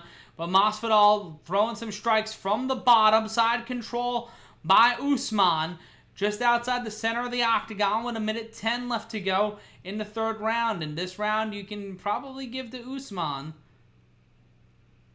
If you're judging this one on, well, pure stats, it's obviously an Usman-driven round. But and now laying and praying, Usman trying to take the back, Masvidal finding a way out of it, and now in the mount is Usman. Masvidal eating a couple elbows in an attempt to get out. More elbows. 3 takedowns landed by Usman, none by Masvidal. With 35 seconds left in this third round. And Masvidal in top position. Pardon me, Usman in top position. Masvidal trying to find a way out of it, landing some shots. He's landing strikes, and Goddard warning Usman for a little bit of activity, trying to fight, make him work. He was on top, though, getting punched in the head, which is interesting. Well, he left the barn door open in that sense. I guess fair enough. And interlock, missing the elbows, blocked by Masvidal. But this will be another round won by Kamaru Usman.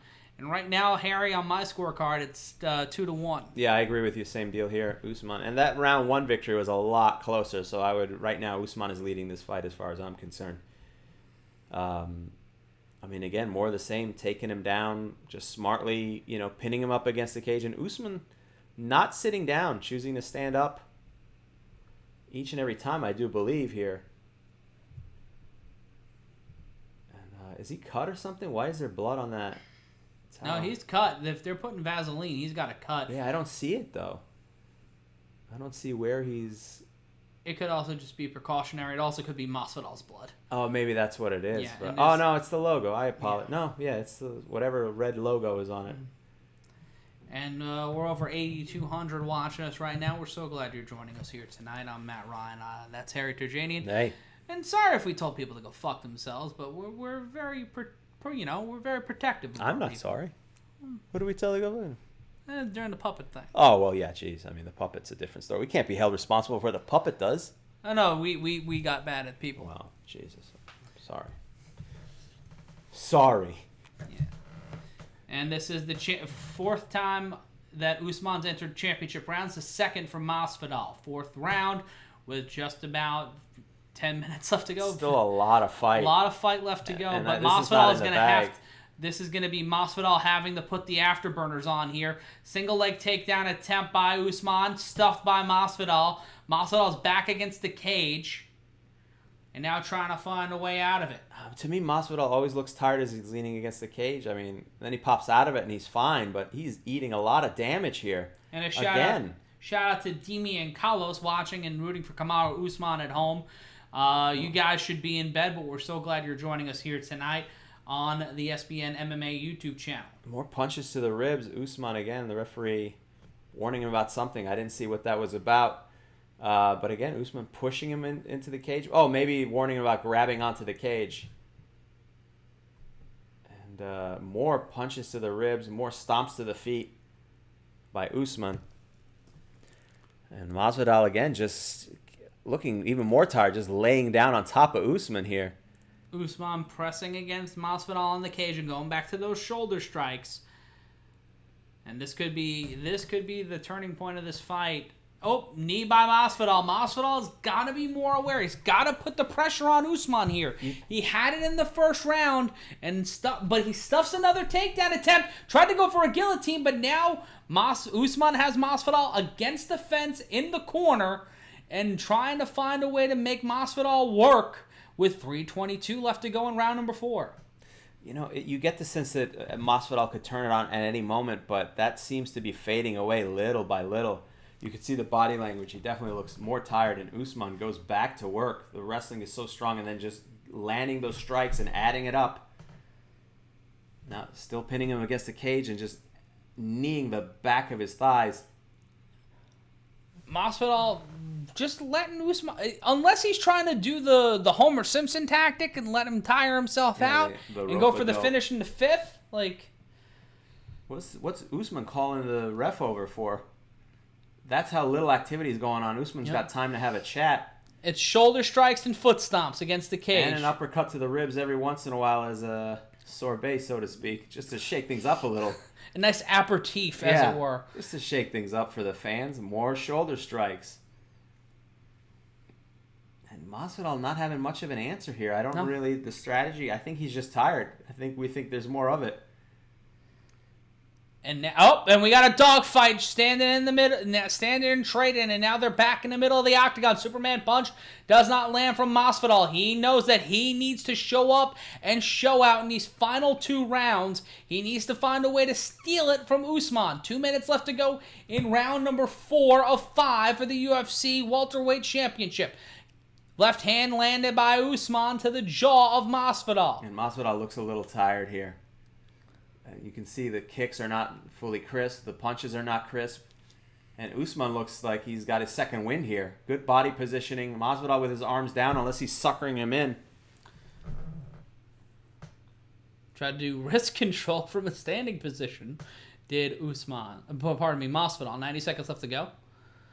Right hand. I was looking down at the screen and I saw Usman's name. That's why I screwed up. Minute 23 left to go. Left-right combination from the champion. You don't owe anyone an explanation. There we go. Right hand, left hand. Back against the wall, and then going back to the foot stomps and the shoulder strikes is Usman. He's just matriculating the ball downfield, just trying to build up a lead with 1 minute left to go. Now going for knee strikes, kneeing right into the inside of Masvidal's left knee. Just trying to dislocate that left kneecap. Masvidal just looks tired, and this is where the weight cut comes in. A shout out to Dano in the building donating $20 to the super chat. And again, more of the same. Usman looks like he's just laying down. Masvidal looks like he's laying on top of Usman. As we see the time here, clinch control time for Usman. Over 3 minutes in round 2, 2 minutes in round 4, and there's still another 24 seconds. So just dominant over Jorge Masvidal, who doesn't have an answer to this, just seems to be taking it. I'm looking like a dick right now for picking Masvidal. I just never liked the weight cut. Another elbow to Masvidal's head, and Masvidal's laughing. And right now, Masvidal has lost 3 of these 4 rounds. He just looks tired, and why is the referee break? Oh, it's the end of the round. That's the end of the round. We're heading into the 5th and final round. Goddard has gotten involved so much in this. I thought he was going to tell him that they, take lunch orders. Like, hold up, He hasn't fellas. been doing a bad job. No, he hasn't, but there's been just a couple situations. Again, Usman choosing not to sit down. And he's fighting a very smart fight from his point of view here. Let's see what his corner says. And we're not getting that, unfortunately. Shout out to Esquibo River, Amazona. Masvidal's all hype. His train runs out tonight. Ragdoll him, Usman, ragdoll him. Thanks for the $10. We greatly appreciate it. That cut so far hasn't busted open the way I thought it would, but Usman's corner telling him to keep at it, keep going with those strikes. I mean, that sounds like sound advice. There's nothing wrong with that unless Masvidal pulls something out of his bag. Again, you get the sense that he could turn it on, but I think he's just too worn out. But we're heading to the 5th and final round. And unless Masvidal's got that 5-second knee loaded up and ready to go, who knows what's going to happen. We're heading into our final round here tonight. Usman's fight to lose at this point. Both fighters in the center.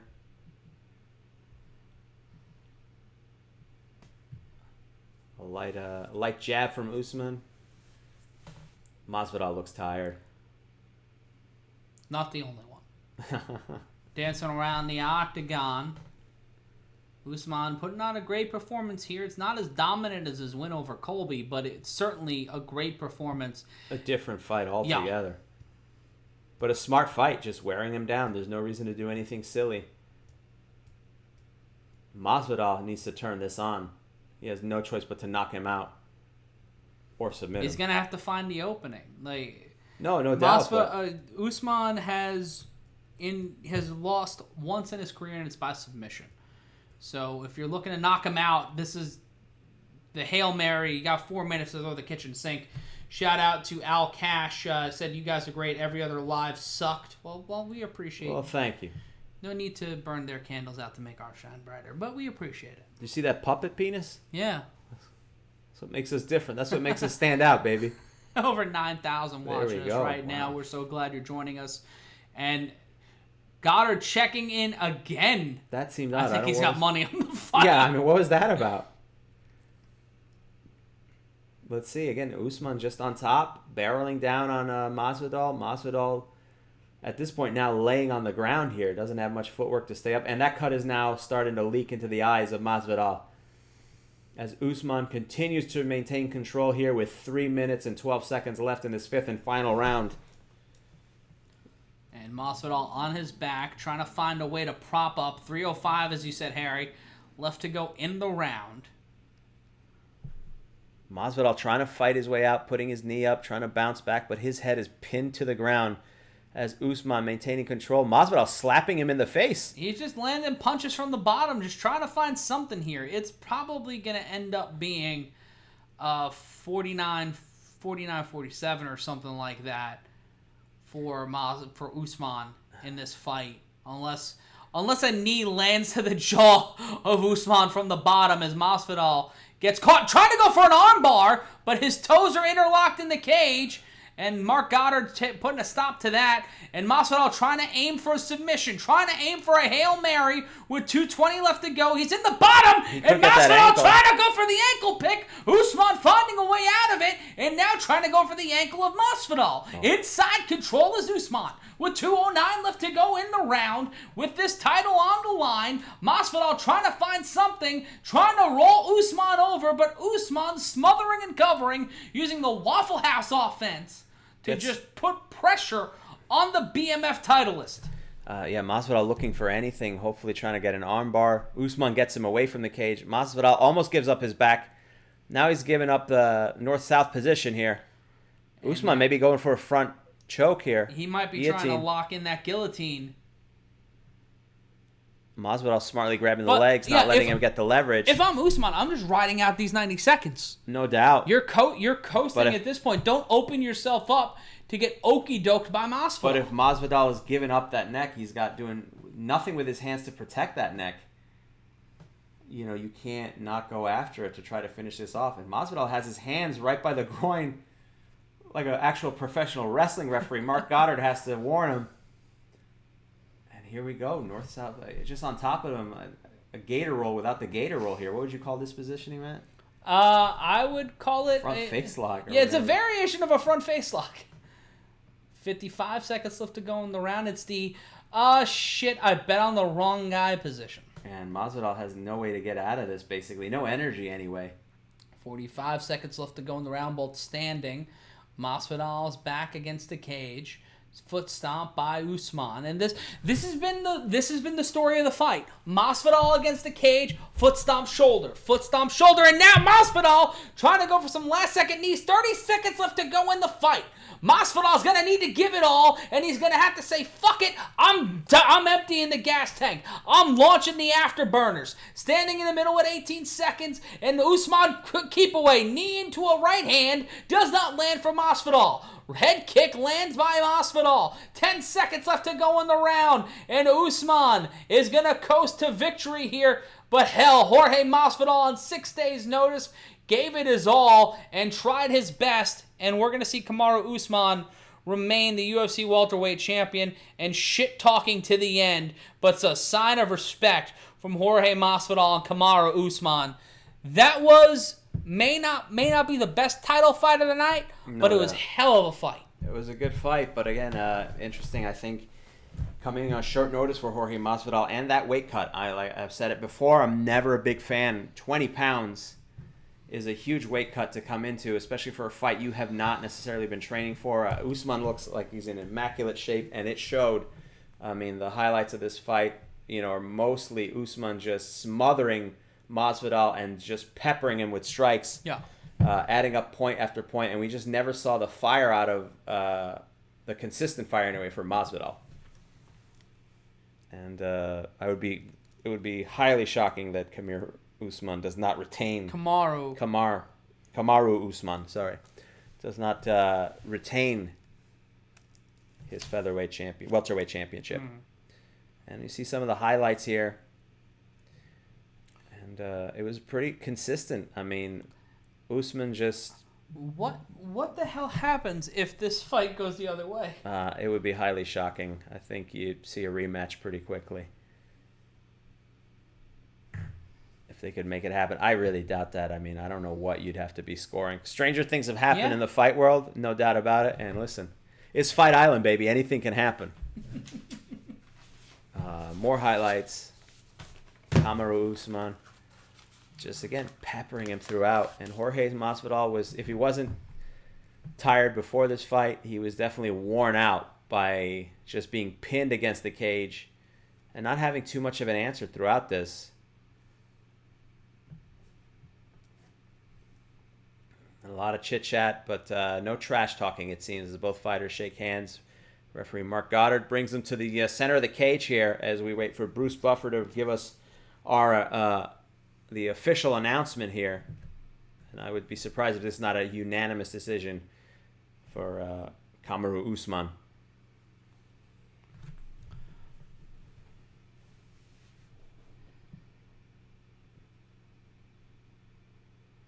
Let's see, here we go.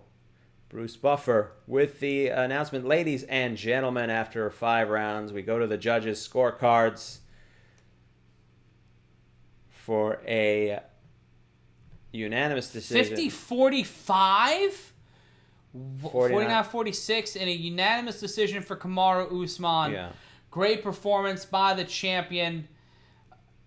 I don't know if this hurts or hampers Jorge Masvidal's career. It's an interesting indicator of where the UFC is going to go. I said this before. This might have fucked up a lot of what the UFC wanted to do. Well, yeah. Now it's a question. I think Masvidal is always an intriguing character, and that makes for great publicity for a fight. But at a certain point, he's not in the top contention anymore. I mean, it does take a little bit of the shine off him. He's got a 35-14 record. It's not exactly a phenomenal record. Now, granted, a lot of those losses. He's been fighting for a long time. Yeah. However, at some point, you have to go rebuild. He's got to be sort of a... What do we call that? The Andre the Giant role of, you're not the champion, but it's an attraction fight. Yeah. He could be part of that and maybe rebuild, but there's not a ton of time left in his career to do that. But, yeah, that's the thing. If this fight happens between Usman and Burns, does Jorge Masvidal still get the power position to try to set up a fight for later in the year? Let's take a look at the stats really quick. 94 significant strikes landed by Usman, 66 by Masvidal. 88 total strikes to 263, Usman landing 263. 5 takedowns by Usman, 0 by Masvidal. 10 minutes and 6 seconds of clinch control time by Usman to Masvidal, who had none. It's just a dominating performance. That first round, you maybe could have argued that that Masvidal had won, but even that wasn't particularly close. And just from that point on, it was all Kamaru Usman. And Jorge Masvidal, he'll still be entertaining and intriguing here. As John Anik has a little conversation here with the champ, the welterweight champ, in his victory. Let's see. We are joined by the man that I'm proud to call one of the great welterweights of all time. I know that this was an amazing fight for you. You did what you do best tonight. Congratulations. Thank you, he tells John. As we see another ad for UFC 4. They need to stop these fucking ads. And I had to take the punches and switch gears. I know a lot was made of him taking the fight on short notice, but he is preparing All of these guys are preparing for one guy, and that is me. And I had to take complete mental. I was training for Gilbert. I had to get a new game plan. Let's see here. John Anik says, that here, John. Let's see what John Anik has to say. It seemed like a good rapport in the corner, as well documented. You don't have your normal corner guy. As we know, his corner guy tested positive for COVID. Mm-hmm. Could not be here tonight. How did it feel in the corner? Usman says, I go with the coaches, with the guys that I know and that I vibe with. That I vibe with. Of course. George Santiago has been with me from the very start. He's like a big brother to me. The ultimate hype man, as it says over there. And we're waiting for the closed captioning here to get us off the guys. You know how I work and my work ethic is. And it taught me tough through different situations. John Anik says, in many respects, when it comes to your mental fortitude and your cardio, you seem to be in a league all your own. Was there anything that surprised you? Kamir Usman says, no, I knew that Jorge was tough, even with the trash talking, which largely was not him, but a representative. Everything behind the scenes, Jorge is a tough guy, and I give him all the credit for that. They call him whatever for a reason. I don't know. Maybe street cheese. But I am just a level above that. I have more tools and a total of box. When I need them, I can use them. More tools in the box than when I need them. And John X says, tonight you tied Jorge's record that you guys are lurking. Your teammate. Let's see. What is the forecast for the rest of 2020? John Anik asks. I'm at the top of the mountain, the champion. Everyone is looking at me. There will never be, I'll never run out of contenders. Guys that want to challenge me for the championship, maybe said I'll never run from contenders. I have been training for a long time. My daughter has been telling me that I need to take a vacation. I wish the world would go back to normal so we could do some traveling. I just love my daughter. There we go. And John, have a... That's very sweet. You have certainly earned it. An application brought to you by the division, blah, blah, blah, blah, blah, blah, blah. Thank you. Well, Kamaru Usman going to 17-1 in a pretty much a dominating performance. Yeah. Against one of the, at the time, the best welterweights or the best fighters in the UFC, Jorge Masvidal. But now it becomes a media question of whether or not it's all hype with Jorge. Yeah. It's not, but there's a lot of. But is he one of the elite fighters anymore? You know. Well, he got on a run. Like you see that all the time with a lot of fighters. You get on a run, and it goes from being unstoppable to being a human again. And when you look at all the variables that made up this fight, and you look at all the ways this all broke down, and I'm sorry for looking down. I was looking at the comments that everybody were posting. No doubt. It's a lot to keep track of. Yeah. But we saw a lot tonight. We saw that Kamaru Usman, despite, any distractions or anything like that, he can still be a dominating champion. We saw Jorge Masvidal's heart on display, no doubt about that. I can say this is one of the best pay-per-view cards of the year. I think that it was entertaining in every single way, top to bottom. For the first Yaz Island card, it was really good. I think that fight could have been more, but yet again, if Jorge Masvidal had a full camp, if he had Mike Brown in his corner and not on FaceTime, or not, if he didn't cut 20 pounds in 6 days. If we can coulda, shoulda, woulda this fight to death, and you could do that with a lot of fights. Yeah. But when you have a short notice fight like this. The more this fight went on, the more Kamaru Usman proved that he was a true champion. Thanks, David Novak, for calling me a snack. That's very appreciated. But the more this fight went on, the more you saw Kamaru Usman prove that he is the elite in this division. And he wasn't letting Masvidal get in his head. He had a game plan. He stuck to the game plan. It's all predicated on how... coming out of this, will Jorge Masvidal respond? Who is he going to fight next? And who's Usman going to fight next? Are they going to run it back with Gilbert Burns? That seems to be the plan. But will not? Conor, if it's Burns and Usman in December, does Conor McGregor come out of the woodwork early in 2021 and call him out for a March fight, maybe St. Patrick's Day? You look at all the different variables that can come out of this. If the world gets back to normal by then, who the fuck knows what's going to happen in this weight division? Because Colby Covington could be coming back soon. There's a lot that you need to see from this entire division at 170 pounds before you can even make a determination. Well, a lot of things can change very quickly if somebody goes on a run. I don't see Colby Covington getting another shot. He certainly He's not getting it. No. He's got. got to fight somebody, but we might see Masvidal versus Colby. There's a lot of rebuilding to go. Yeah. I mean, the factor is the X factor is Conor. Yeah.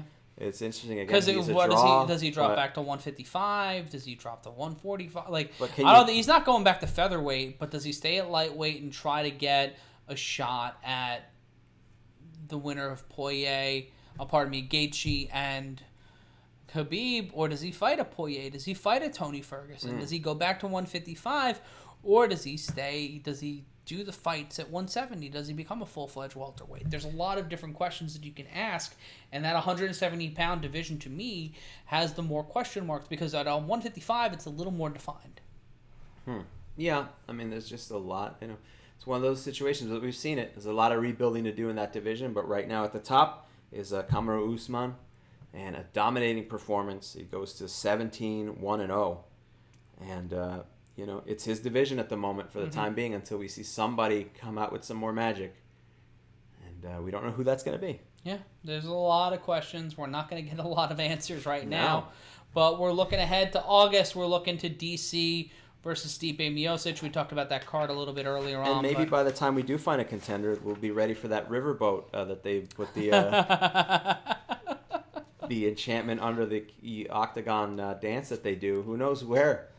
It'd be better. It'd be better than nothing. I mean, that's the only thing left, right? You got to do it in international waters. Yeah. Would be the next step. But Fight Island was a success. Yeah. Dana White managed to pull it off. Well, when you get an oligarchy to help you, it's easier. And we're looking at the next slate of fights here. It's Calvin Kattar versus Dan Ige this Wednesday night. Then on Saturday night, it's Figueiredo versus Benavidez for the vacant UFC flyweight title. And then on July 25th, it's UFC Fight Night as Robert Whittaker returns to action against Darren Till.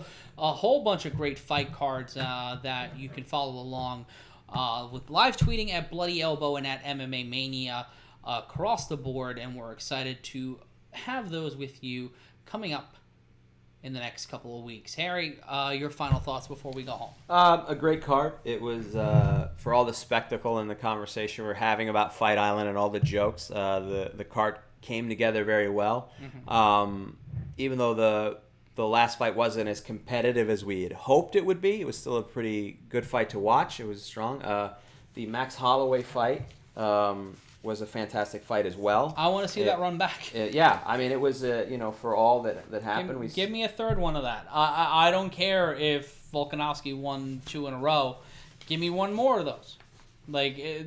Out of all the fights tonight, the Masvidal Usman one with a full camp is the most intriguing to me in terms of rematches. But Max and Volkanovski I think had that a was war fight tonight. of the night. That was fight of the night, no doubt. Fight of the night. Without a doubt. I mean, that was entertaining, and that was the semi-main event. It was just a good card overall. Very entertaining. Nothing disappointing really to say about it. The first fight was a little bit short, but it was a good result. Just a good card for all the jokes and the shenanigans. It was a fun card to watch. It was very entertaining, and it's what people love about MMA and the UFC. Yeah. And we also saw a puppet penis, but that was us. That wasn't on. No, that's not on the UFC. That's not on the UFC. They can't be held responsible for that. We see more promotions for Abu Dhabi. Yeah. I'm surprised it took them so long to do some more. No, they've done stuff there before, but I think that Yeah, I know, but we saw 17 commercials for UFC 4. Yeah, I feel like they just had to hit their pro rate. Maybe. The ESPN ones are going to be full of problems. Oh, there we go. Well, your thoughts on everything that happened tonight? I think tonight was a great pay-per-view card. The main event obviously did not fulfill the expectations that we wanted it to be. Yeah. But Kamaru Usman fought his fight. Jorge Masvidal did not. So the fact that Kamaru Usman fought that style of fight, we knew that he was going to try to pull stuff like that on the way into the fight. And as this fight progressed, he was able to open up his game plan, utilize how he wanted to win, and he sailed to a defense. When you look at the rest of this card, a lot of good fights, straight chalk, fairly across the board, no real surprises. I'm surprised Paige VanZant got finished as early as she did. I'm surprised Jose Aldo got stopped.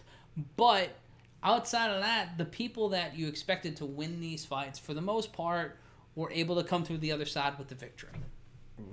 Yeah, it was a very entertaining card from top to bottom, and we'll see what we have in store for the next couple of weeks. And August 15th, the next pay-per-view, UFC 252, and that one is going to be very exciting. Yeah, to see the return of Daniel Cormier. I'm very excited for that. And Stipe Miocic. Yeah.